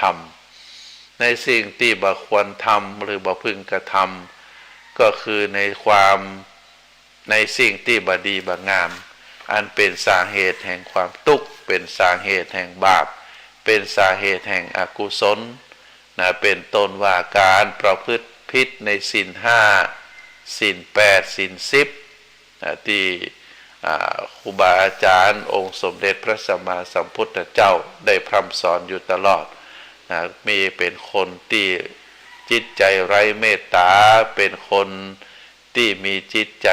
เต็มไปด้วยบาปอกุศลก็คือความโลภความโกรธความหลงแล้วก็เป็นบุคคลที่มีจิตใจเหี้ยมโหดเป็นบุคคลที่มีจิตใจเฝ้าตีแต่จะโลภจะเอาทรัพย์ของคนอื่นเป็นบุคคลที่มีจิตใจบ่มีความยินดีในคู่ผัวตัวเมียเป็นบุคคลที่มีความจิตใจที่ยินดีในสิ่งที่มันเป็นอบายมุขเป็นการจุการหลอกการช่อโกงการที่จะเอาหาวิธีทางที่จะหลอกจะลวงเอาทรัพย์สมบัติของคนอื่นมาเป็นของตัวเป็นคนที่มีจิตใจอาฆาตพยาบาทเป็นบุคคลที่หลงละเลงในอบายมุขมีการแอวมาคืนมีการเล่นการพนันมีการเที่ยวพับเที่ยวบาร์มีการที่จะเรียกว่าไปนำตัวนำตนไปหลงละเลงในสิ่งเสพติดบอกว่าจะเป็นเหล้ายาป่าปิงบอกว่าจะเป็นยาตั้งหลายบอกว่าจะเป็นยาไอบอกว่าจะเป็นยาเคยาบ้าทุกสิ่งทุกอย่างเมื่อนำตัวนำตนไปหลงละเลงกับสิ่งที่เป็นสิ่งเสพติดแล้วผลติดตัวมาก็ทำให้ร่างกายเต็มไปด้วยโรคทำให้สติปัญญาเสื่อมทำให้เป็นคนบ่สมบูรณ์เป็นสัตว์กึ่งคนกึ่งสัตว์อย่างเป็นต้นเพราะฉะนั้นท่านสาธุชนทั้งหลายเฮาต่างหลายเมื่อได้ฟังครูบาอาจารย์แล้วสิ่งสำคัญที่สุดก็คือเฮาจะต้องประคับประคองขันของเฮาตัวของเฮาคือแคล้วคลาดปลอดภัยในสิ่งที่มันเป็นอบายมุขในสิ่งที่มันเป็นสาเหตุแห่งความทุกข์เป็นสาเหตุแห่งความทรมานที่เฮาได้กลัวก็ขอให้ได้กลัวแต่กลัวความทุกข์ความจนเฮาก็บ่ประพฤติสาเหตุแห่งความทุกข์ความจนเฮากลัวในการมีโรคภัยไข้เจ็บเฮาก็ประพฤติตัวคือถูกสุขบัญญัติรับประทานอาหารในสิ่งที่มันเป็นประโยชน์เปิ้นเปิ้นสอนกันว่าคนที่จะมีอายุยืนนั้นก็คือทำให้ร่างกายเฮาได้หิวตราบใดที่ร่างกายของเฮามีความหิวหนักที่สุดบุคคลนั้นจะมีอายุยืนเหมือนเขาว่าเมื่อมันหิวแล้วร่างกายต้องการแล้วร่างกายได้สลายในไขมันในส่วนอาหารที่มันเหลืออยู่ในร่างกายของเฮาเมื่อร่างกายได้เผาได้ผลาญได้ใจแล้วก็เกิดมีความหิวอย่างเป็นต้นแต่ถ้าร่างกายยังบ่หิวแต่ด้วยความโลภด้วยความที่มีจิตใจฟักใฝ่ในการหิวในการกินเฮาก็กินเข้าไปร่างกายยังบ่หิวแต่เฮากินเข้าไปสะสมเข้าไปก็ทำให้ร่างกายนั้นได้พอกพูนถึงไขมันถึงสิ่งต่างๆเป็นคนตุ้ยเป็นคนอ้วนแล้วก็สัพพะโรคซึ่งโรคเกิดจากอาหารก็จะเข้าไปสู่ร่างกายของเฮาอย่างเป็นต้นท่านสาธุชนทั้งหลายพระพุทธศาสนาสอนถึงเหตุแห่งความทุกข์ เหตุแห่งความจนเหตุแห่งความทรมานเหตุแห่งบาปเพราะฉะนั้นเฮาฮู้สาเหตุแล้วเฮาก็ดับเหตุตัวนั้นโดยที่บ่เข้าไปประพฤติปฏิบัติเฮาได้ประพฤติปฏิบัติเหตุแห่งความดีเหตุแห่งความสุขเหตุแห่งความเหตุแห่งบุญแห่งกุศลเฮาก็ได้ประพฤติปฏิบัติอย่างอีเป็นต้นซึ่งเป็นคำสอนในทางพระพุทธศาสนามีเรื่องที่พระพุทธองค์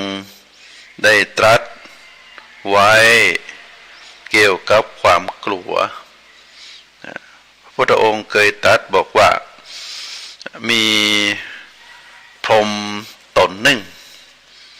ชื่อสุพรหมเทพบุตรมีความกลัวตายโดยที่สุพรหมเทพบุตรนั้น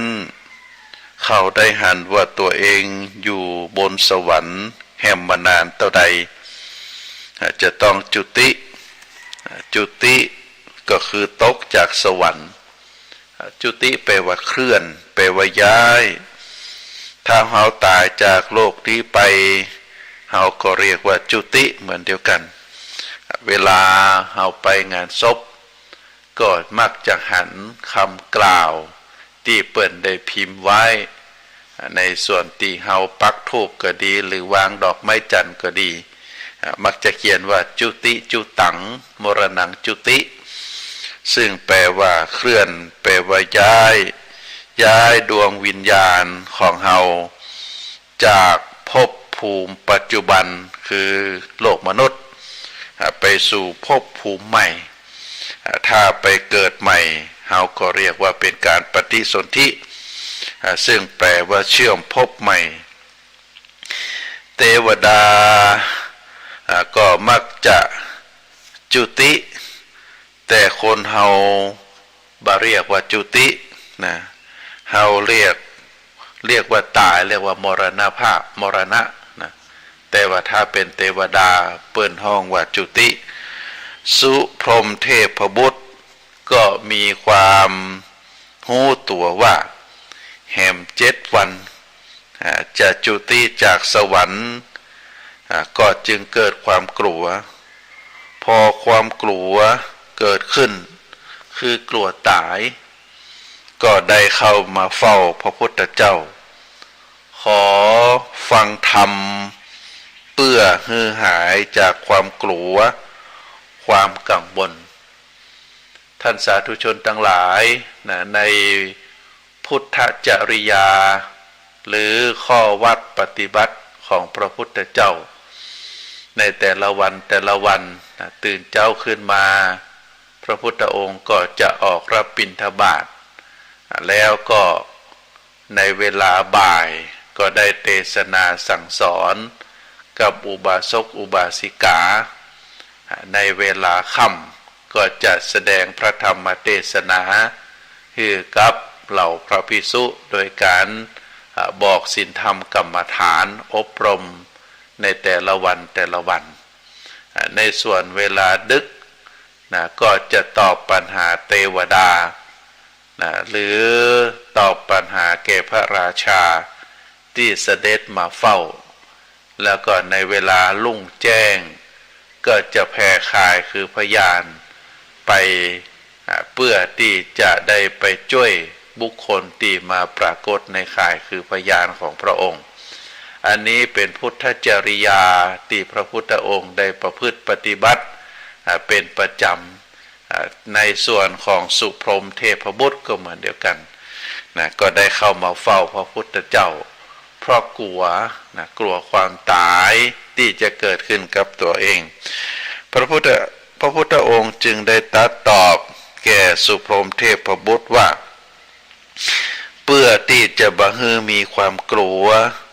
ความวิตกกังวลและก็มีความสวัสดีมีใจคนเฮาจะต้องมีธรรมะ4 ประการ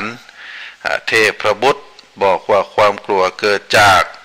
2 เรื่องก็คือเรื่องที่เกิดขึ้นแล้ว กับเรื่องที่ยังบ่เกิดเหตุที่มีความวิตกกังวลของคนเฮา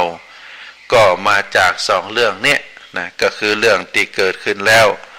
กับเรื่องที่ยังบ่ได้เกิดที่ว่ากลัวเรื่องที่เกิดขึ้นแล้วก็คือ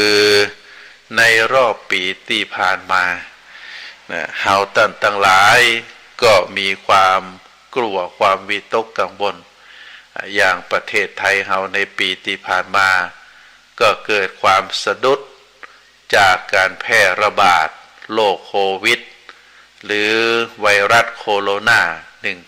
19เมื่อมีการแพร่ระบาดก็ทำให้ผู้คนล้มตายไปเป็นจำนวนนักแล้วก็ความเป็นอยู่ก็ได้ปรับที่เฮาได้เอ่ยว่าเป็น New Normal ก็คือความเป็นอยู่ที่เป็นเรื่องใหม่อย่างเป็นต้นว่าเฮาไปไหนจะอยู่ในบ้านนอกบ้านก็จะต้องสวมหน้ากากอนามัยอาจจะต้องล้างมือบ่อยๆแล้วก็การไปที่ไหนก็บ่มีความใกล้ชิดสนิทสนมจะต้องอยู่ห่างกันแล้วก็สิ่งสำคัญก็คือต้องระมัดระวังตัวเองบ่ฮือเข้าไปติดเข้าไปเป็นในโรคดังกล่าวถ้าภัยที่เป็นโรคดังกล่าวก็จะต้องกักตัวเป็นเวลา15วันอย่างเป็นต้นแล้วก็บรรดาเมื่อมีเกิดโรคนี้แพร่ระบาดขึ้นก็ปรากฏว่าธุรกิจต่างๆทุกสิ่งทุกอย่างตึงองค์คาพยพของประเทศไทยเฮาหยุดนิ่งบ่ใช่เฉพาะประเทศไทยเฮาเท่านั้นในต่างประเทศก็เหมือนเดียวกันทั่วโลกก็ได้หยุดนิ่งบ่ฮือมีความเคลื่อนไหวอย่างตัวอย่างประเทศจีนตอนนี้ก็ยังปิดอยู่ประชาชนของประเทศเปิ้นยังบ่สามารถที่จะออกจากประเทศเปิ้นได้มาเพราะฉะนั้นในสิ่งต่างหลายต่างมวลนี้สิ่งที่มันเกิดขึ้นแล้วก็ทำให้เฮาเกิดความวิตกกังวลเกิดความวิตกกังวลว่าโรคเหล่านี้ยังบ่หายไปเตื้อแล้วก็ถามว่าการดำรงชีวิตตามปกติจะเกิดขึ้นได้เมื่อใดก็ต้องพยายามที่จะให้เฮาต่างหลายจะต้องพินิจพิจารณาแล้วก็แหมเรื่องหนึ่งที่เกิดความวิตกกังวลก็คือเรื่องที่ยังบ่เกิดขึ้นก็คือเกิดความกลัวความวิตกกังวลจะเป็นปัญหาแบบเดิมหรือจะมีปัญหาที่หนักกว่าเก่าความวิตกกังวลเหล่านี้ก็จะเกิดกับคนต่างหลายโดยที่บ่รู้ว่าตอนนี้จะทำอย่างไรเรื่องที่เกิดขึ้นแล้วก็พอทนได้อย่างที่เฮาได้ว่ามาแต่เรื่องที่ยังบ่เกิดอาจจะหนักสาหัสสากันกว่าเก่าอย่างที่เฮาได้ข่าวตอนนี้ก็ปรากฏว่าเกิดโรคระบาดเป็นโรคใหม่ที่ว่าเป็นโรคฝีดาษลิงเป็นโรคฝีดาษลิงเมื่อไปติดเข้าไปตามเนื้อตามตัวก็จะเป็นตุ่มเป็นปองเป็นฝีดาษแต่ทำให้เกิดความขยะแขยงกับคนที่อยู่ใกล้อย่างเป็นต้นเพราะฉะนั้นเจ้าพุทธของเฮาโดยเฉพาะองค์สมเด็จพระสัมมาสัมพุทธเจ้าได้ตรัสบอกว่าถ้าเฮาเกิดความกลัวความวิตกกังวลนั้นจะต้องประพฤติปฏิบัติธรรม4ประการเมื่อประพฤติปฏิบัติธรรม4ประการนี้ชีวิตก็จะมีความสัสดีมีใจยะก็คือจะต้องมีโพชฌาแปลว่าความสวัสดีความโชคดีความสวัสดีเกิดจากการปัญญาประการที่2ตาปาสาความสวัสดีเกิดจากการลงมือกระทำการ ที่เฮาได้ทำด้วยตัวเฮาเองประการที่สามความสัสดีจะเกิดจากการสำรวมอินทรีย์และประการที่สี่ความสัสดีจะเกิดจากการสละสิ่งต่างปวงนะถ้าไผประพฤติปฏิบัติธรรมะถึงสี่ข้อนี้บุคคลนั้นก็บ่ต้องมีความวิตกกังวลบอกว่าสิ่งที่เกิดขึ้นแล้วหรือสิ่งที่กำลังจะเกิดขึ้นเขาก็จะต้องน้อมจิตน้อมใจของเขาไปประพฤติปฏิบัติในธรรมะถึงสี่ข้อนี้โพชฌาก็คือมีความหมายในยะว่าจะต้องมีสติมีปัญญากรรมว่าปัญญาก็คือความรอบรู้นะรู้เท่ารู้ทัน รู้เท่าเอาไว้กันรู้ตันเอาไว้แก้จะไปไหนมาไหนก็ต้องมีความรู้ในถิ่นนั้นในย่านนั้นเดินคนเดียวจะปลอดภัยหรือบ่ปลอดภัยถ้าเห็นปลอดภัยเขาก็จะไปได้แต่ถ้าหากว่าบ่มีความปลอดภัยต้องป้องกันจะได้ความรู้ก็จะช่วยให้เฮานั้นอยู่รอดปลอดภัยซึ่งก็ถือว่าเป็นสิ่งที่เฮาตั้งหลายจะต้องระมัดระวังคนเฮาจะอยู่ด้วยความรู้นะความขับรถบนถนนจะไปไหนมาไหนจะไปถึงจุดหมายปลายทางก็จะต้องมีเป้าหมายและก็จะต้องมีความแคล้วคลาดปลอดภัยซึ่งจะต้องอาศัยความรู้สำคัญที่สุดก็คือรู้ว่าตรงไหนเป็นที่อันตรายบ่ควรไปตรงไหนที่เป็นเมื่อไปแล้วก็จะมีความแคล้วคลาดปลอดภัยเกิดความสัสดีต่อเฮาตั้งหลายอันนี้เฮาเรียกว่าความสัสดีความปลอดภัยเกิดจากการมีสติปัญญาบรรนำพาชีวิตของเฮาไปสู่ในสิ่งที่มันเป็นความเสี่ยงปัญญาจะคอยกำกับที่เฮาต่างหลายจะต้องตรวจสอบจะต้องดูแลด้วยสติปัญญาเรียกว่าสติมาปัญญาเกิดสติเตลิดก็จะเกิดปัญหาเฮาอยู่ด้วยปัญญาบ่ได้อยู่ด้วยอารมณ์ถ้าเฮาอยู่ด้วยอารมณ์แล้วก็จะเกิดปัญหาง่ายพอสิ่งที่เฮาได้ฮู้ได้หันนะมันเป็นสิ่งที่บ่ดีบ่งามเฮาก็จะต้องใช้ปัญญาพิจารณาถ้าหากว่าสิ่งที่เฮาทำสิ่งที่เฮาสิ่งที่เฮาคิดเป็นสาเหตุแห่งความทุกข์เป็นสาเหตุแห่งปัญหาเฮาก็จะต้องละจะต้องเลิกจะต้องหยุดในการกระทำในการในการคิดเหล่านั้นแล้วก็มาหันมาจะต้องหันมาในทางที่ดีเป็นสาเหตุแห่งความดีอันนี้เรียกว่าอยู่แคล้วคลาดปลอดภัยโดยปัญญาประการที่สองความโชคดีความสวัสดีเกิดจากตบะความเพียรเผากิเลสก็หมายถึงว่าความเพียรที่จะลดจะละกิเลสเฮาบัดตามใจความโลภความโกรธความหลงซึ่งบางคนเป็นหนี้เป็นสินเพราะไปติดดักไปติดกับดักเพราะเฮาไปเซ็นสัญญาหรือไปตกลงซื้อสินค้าการที่จะห้ามใจได้เขาก็เรียกว่ามีตบะการหลีกเลี่ยงอบายมุขได้เขาก็เรียกว่ามีตบะเมื่อเฮาบ่ทำตามใจตามกิเลสตามตัณหาตามความต้องการก็เรียกว่ามีตบะความเพียรเผากิเลสชีวิตเฮาก็จะปลอดภัยประการที่สามก็คือมีอินทรีย์สังวรคำว่าอินทรีย์สังวรก็คือควบคุมประสาทควบคุมการพัฒนาการถูกต้องทำตัวเป็นคนที่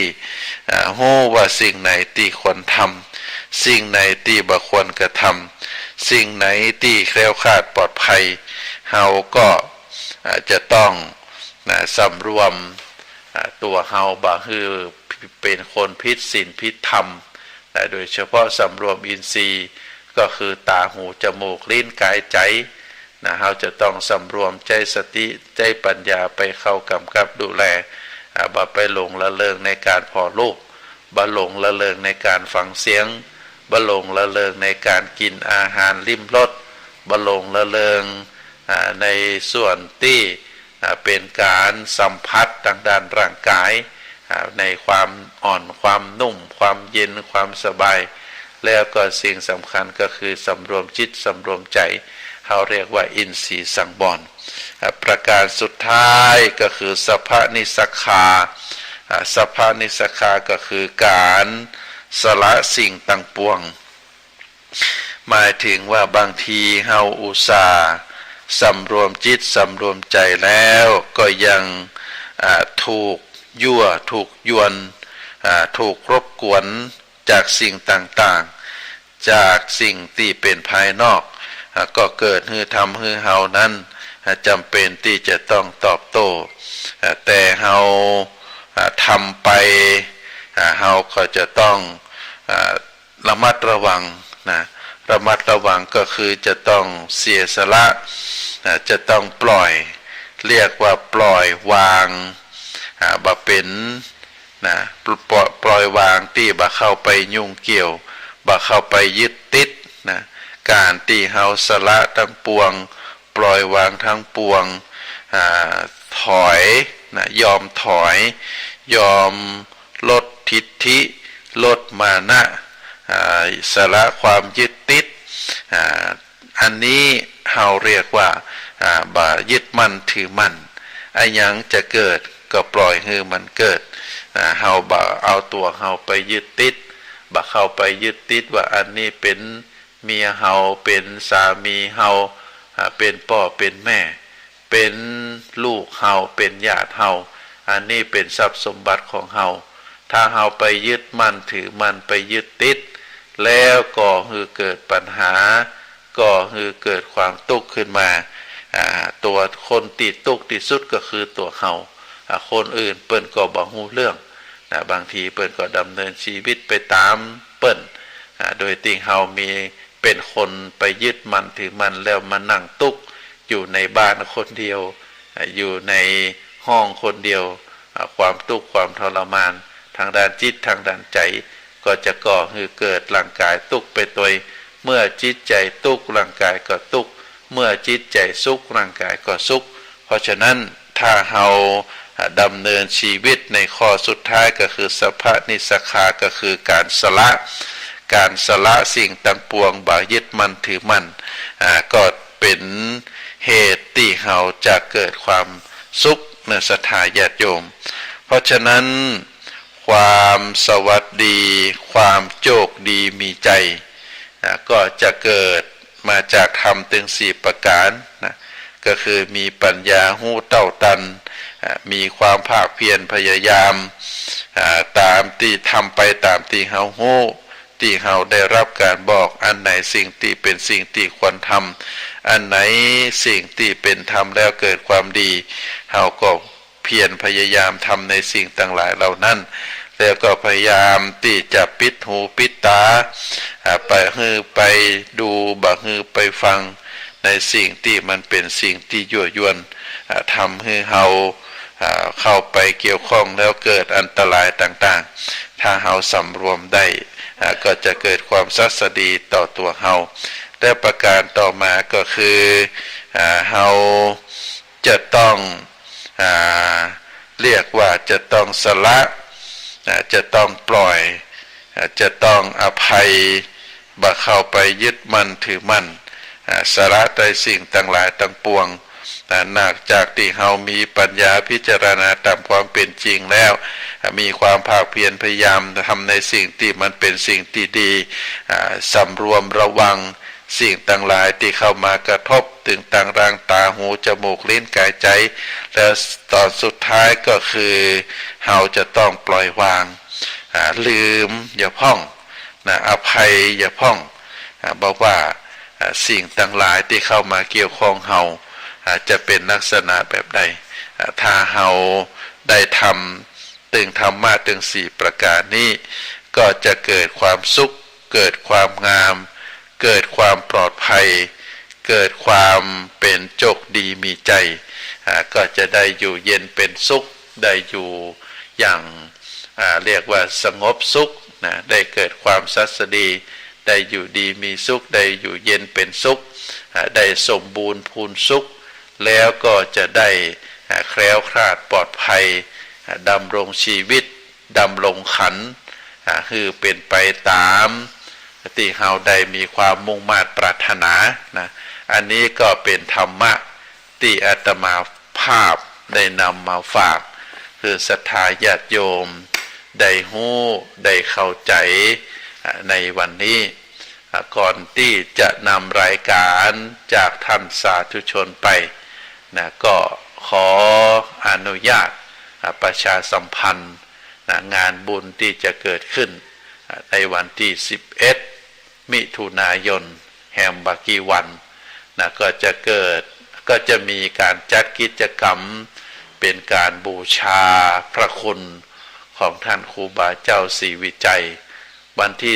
11มิถุนายนเป็นวันคล้ายวันก่อกำเนิดเกิดขึ้นในตัวตนของครูบาเจ้าศรีวิจัยที่บ้านปางอำเภอลีเป็นถิ่นกำเนิดของครูบาเจ้าในวันที่11มิถุนายนทางมูลนิธิครูบาศรีวิจัยจังหวัดเชียงใหม่ภายใต้การนำของประธานมูลนิธิคือท่านพยูนมีทองคำจะได้ประกอบพิธีอุปสมบทพระภิกษุจำนวน9รูปนะก็ได้ทำขึ้นประกอบขึ้นที่วัดพระสิงห์นะตอนนี้ก็ได้ฝึกได้นัดคนที่ทำการอุปสมบทถึง9คนได้มาฝึกได้มาซ้อมในการเตรียมตัวที่จะเข้ารับการอุปสมบทเป็นพระภิกษุนะที่วัดพระสิงห์ในตั้งแต่ตอนเจ้าเป็นต้นไปเวลา7 โมงเป็นต้นไปก็จะมีพิธีในการตัดผมนะเรียกว่าตัดผมแล้วก็โกนผมบวชเป็นนาคต่อจากนั้นปนานสะอาดก็จะได้มาห้องขวัญนะเรียกขวัญเตือนสติเรียกสติผู้ที่จะเข้าบวชโดยหันความสำคัญของการบวชความสำคัญของตัวเก่าที่เราได้ร่างกายได้อวัยวะครบ32ประการก็มาจากผู้ที่มีพระคุณผู้ที่คือกำเนิดชีวิตของเราก็คือพ่อคือแม่แล้วต่อจากนั้นก็จะได้กล่าวถึงอานิสงส์ของการได้เข้ามาบวชแล้วก็เมื่อเกิดอานิสงส์เกิดบุญเกิดกุศลแล้วก็จะได้น้อมถวายครูบาเจ้าศรีวิจัยแล้วก็สิ่งที่หมู่เฮาต่างหลายญาติโยมอุบาสกอุบาสิกาก็จะได้มีส่วนร่วมอนุโมทนาถึงแม้ว่าเฮาบ่ได้มาสุดท้ายปลายท้ายแล้วมีธุระบ่ได้มา บ่ได้มาร่วมในวันที่11ก็ขอเชิญศรัทธาญาติโยมทุกท่านได้ยกมือ10 นิ้วนะกับคิ้วเกษานะก็อนุโมทนาบุญก็ได้บุญเหมือนกันแต่ถ้าจะได้ครบบุญนักยิ่งขึ้นก็ได้เดินทางมาร่วมอนุโมทนาในกิจกรรมนะอุปสมบทพระภิกษุจำนวน9 รูปก็ถือว่าเป็นบุญใหญ่เนื้อศรัทธาญาติโยมการได้ร่วมอุปสมบทการได้ฟังเทศน์มหาจารย์การได้ทอดกฐิน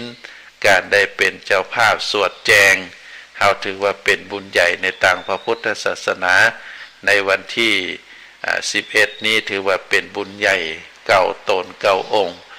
จากคนก็จะได้เป็นพระภิกษุก็ขอเชิญชวนศรัทธาญาติโยมมาร่วมได้เนอะใครมีข้าวมีปลาจะมาเลี้ยงเป็นหงตาลก็ได้ไผที่จะมีกำลังทางด้านปัจจัยจะมาร่วมอนุโมทนากับมูลนิธิครูบาเจ้าศรีวิจัยก็ได้เนอะก็จะได้บุญได้กุศลเหมือนเดียวกัน อาตมาภาพขอนำรายการจากท่านสาธุชนไปก่อนไว้โอกาสหน้าเราก็จะได้มาปะมาพบกันแฮมขอเจริญพร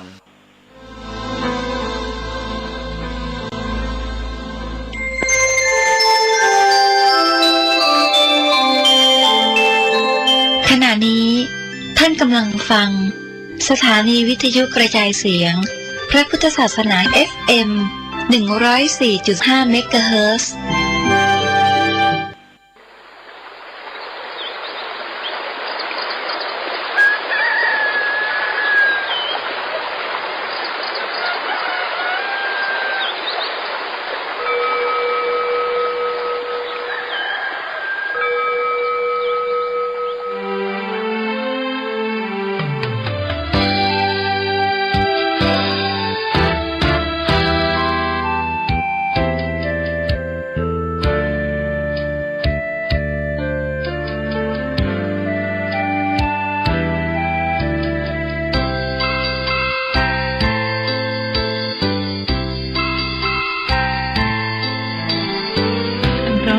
ที่ปานน้ำงดงามสูงเด่น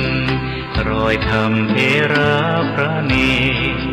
ฝากเสียงผ่านสายลมลอยเชิญชวนศรัทธาร่วมบูรณาวัดป่าดงดอยยอดภูนางแก้วยังคอยทอแสงส่องฟ้าอำไพคลื่นคำสีขาวพาเราแช่มชื่นเป็นผู้รู้ผู้ตื่น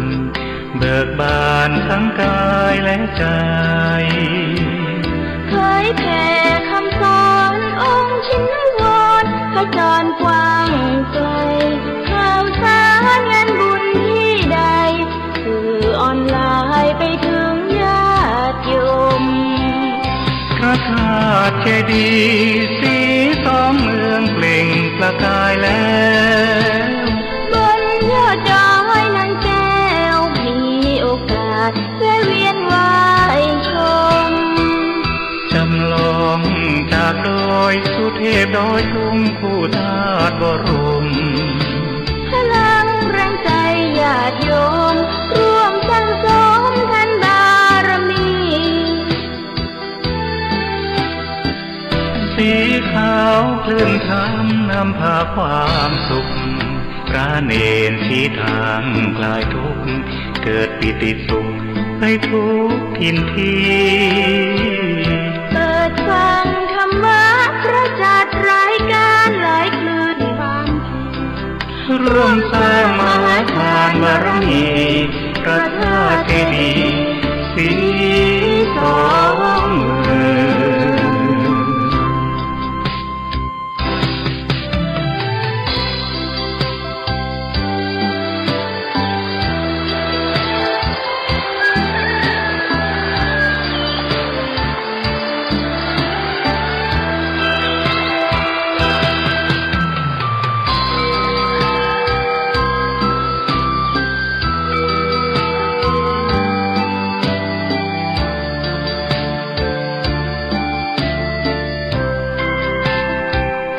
พระธาตุเจดีย์สี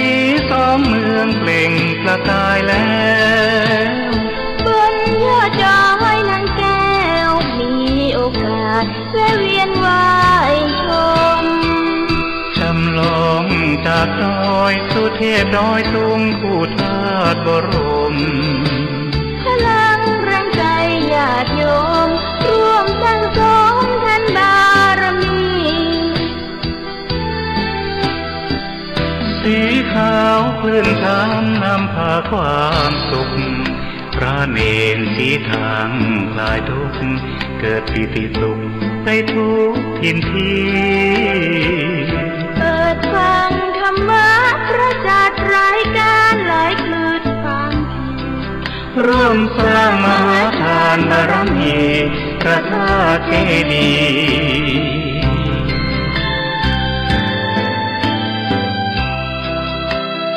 สีสองเมือง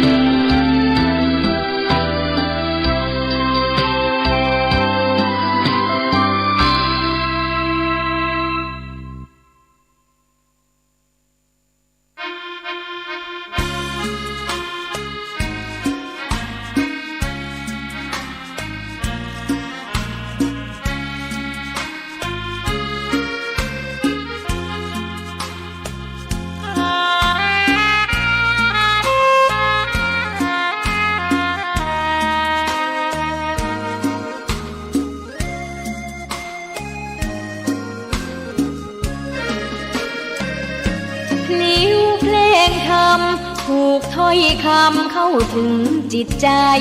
ฟังรายการวิทยุเสียงใสส่งถึงใจไปสู่ปลายนาสารธรรมน้อมนำมองพระศาสดาบอกผู้คนทั่วลาหันมาเข้าวัดฟังธรรม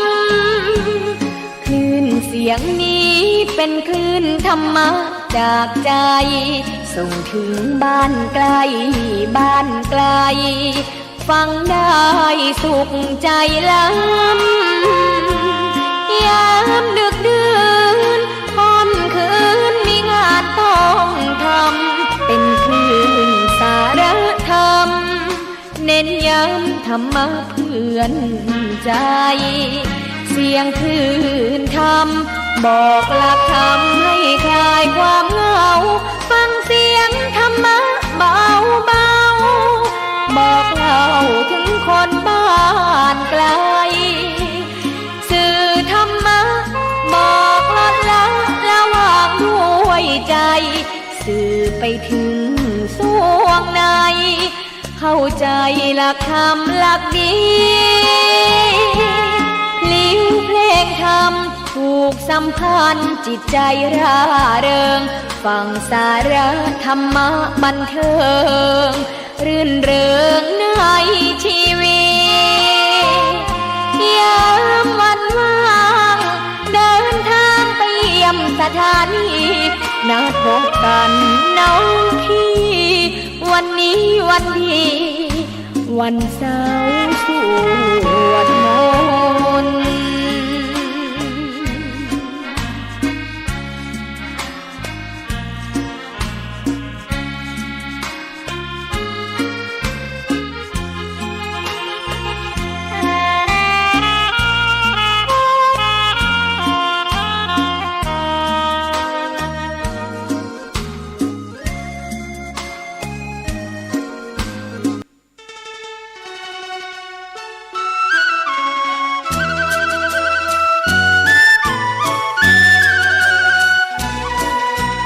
ภัยทั้งหลายที่ผ่านพ้นไปนั่นสุขบ้างทุกข์บ้างมันเป็นธรรมชาติของชีวิตแต่ขอทั้งวัดทั้งบ้านทั้งราชการทั้งโรงเรียนครูบาอาจารย์ได้สมัครสมานสามัคคีกลมเกลียวอย่าแตกความสามัคคีกันรู้รักสามัคคีประสานกายใจกันไว้เพราะประเทศไทยพระพุทธศาสนาเป็นศาสนาประจำชาติไทยเพราะฉะนั้นคนไทยมีคุณธรรมประจำใจประจำกายรักษากายวาจาใจให้เจริญมั่นคงเพื่อเป็นการผูกสัมพันธไมตรีด้วยพรหมวิหารธรรมคือให้มีเมตตาปราณีเอื้ออารีซึ่งกันและกันไว้จะแต่ความสามัคคีกันให้สัมพันธ์กายสัมพันธ์ใจในกันและกันไว้อย่าแต่ความสามัคคีประเทศชาติเราก็เจริญมั่นคงเศรษฐกิจเราก็เจริญมั่นคงสังคมเราก็เจริญมั่นคง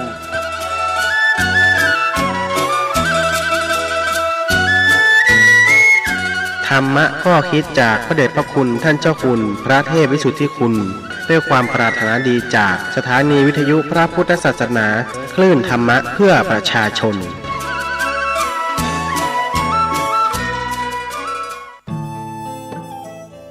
ท่านกำลังติดตามรับฟังสถานีวิทยุกระจายเสียงพระพุทธศาสนาแห่งชาติและสังคม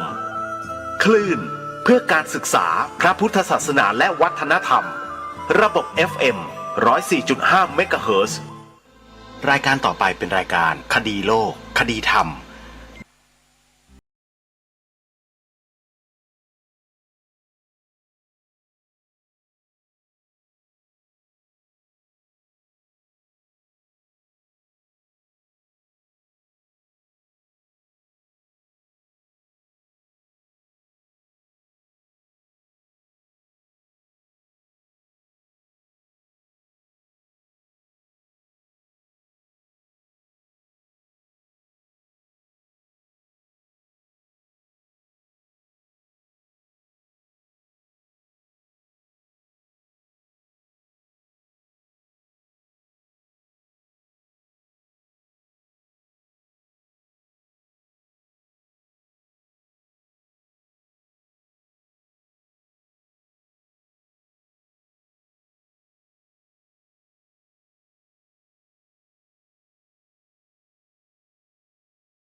พบกันวันนี้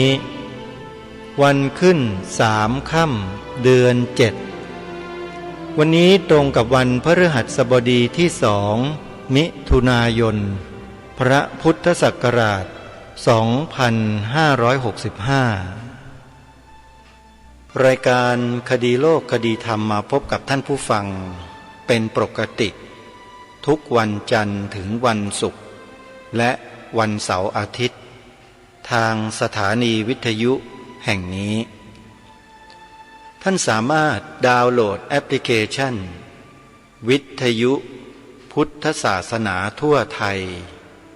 เพื่อติดตามรับฟังรายการนี้ได้ทุกวันแอปพลิเคชันนี้ได้รวบรวมสถานีวิทยุพระพุทธศาสนาแห่งชาติไว้ด้วยกัน39สถานีทั่วไทยเพื่อเปิดโอกาสให้สาธุชนทั้งหลายได้ดาวน์โหลดไปสดับรับฟังธรรมะขององค์สมเด็จพระบรมศาสดาสัมมาสัมพุทธเจ้าจากครูบาอาจารย์ผู้รู้ทั้งหลายของเราที่มีอยู่ทั่วทั้งประเทศเพื่อความเจริญรุ่งเรืองไพบูรย์แห่งพระสัทธรรมขององค์สมเด็จพระบรมศาสดาสัมมาสัมพุทธเจ้าของเราบวกกับข่าวสารข้อมูลที่เป็นประโยชน์ต่อพระบวรพุทธศาสนาและชาวพุทธของเราทั่วราชอาณาจักรใครก็ตามที่บอกให้ผู้อื่นดาวน์โหลดแอปพลิเคชันวิทยุพุทธศาสนาทั่วไทยไว้ในโทรศัพท์แล้วติดตามรับฟังผู้ที่บอกนั้นจะได้บุญเพิ่มขึ้นทุกวันทุกวันขออนุโมทนาสาธุวันนี้รายการคดีโลกคดีธรรมก็ยังคงเกาะติดสถานการณ์ของกลุ่มบุคคลที่กล่าวร้ายทำร้ายคณะสงฆ์อยู่อย่างต่อเนื่องเนืองไม่หยุดโดยนำเสียงพระธรรมเทศนาของพระมหาอุเทนปัญญาปริทัศน์ที่ท่านได้กล่าวได้แสดงไว้ต่อเนื่องมาเปิดให้แก่พวกเราได้ศึกษาเรียนรู้ไปด้วยกันเมื่อวานนี้ฟังจบไปแล้ว1 ตอนวันนี้อีก1 ตอนแล้ววันนี้ท่านพระอาจารย์มหาอุเทนท่านได้พูดถึงเรื่องสำคัญที่ชาวพุทธเราจะต้องรับรู้รับทราบเราคงได้ยินกลุ่มบุคคลกลุ่มหนึ่งที่พยายามจะตั้งตนเข้ามาปฏิรูปกิจการพระพุทธศาสนาของเราจำได้หรือไม่ว่าคนนั้นคือใครจะเป็นใครก็แล้วแต่เถอะแต่เขาตั้งตัวขึ้นมาโดยอาศัยอำนาจทางกฎหมายตำแหน่งหน้าที่แล้วประกาศออกสู่สื่อสาธารณะว่าผมจะปฏิรูปพระพุทธศาสนาและการปฏิรูปนั้นก็สอดรับกับพวกกลุ่มลูกหลานนางจินจมานวิกาลูกหลานเทวทัต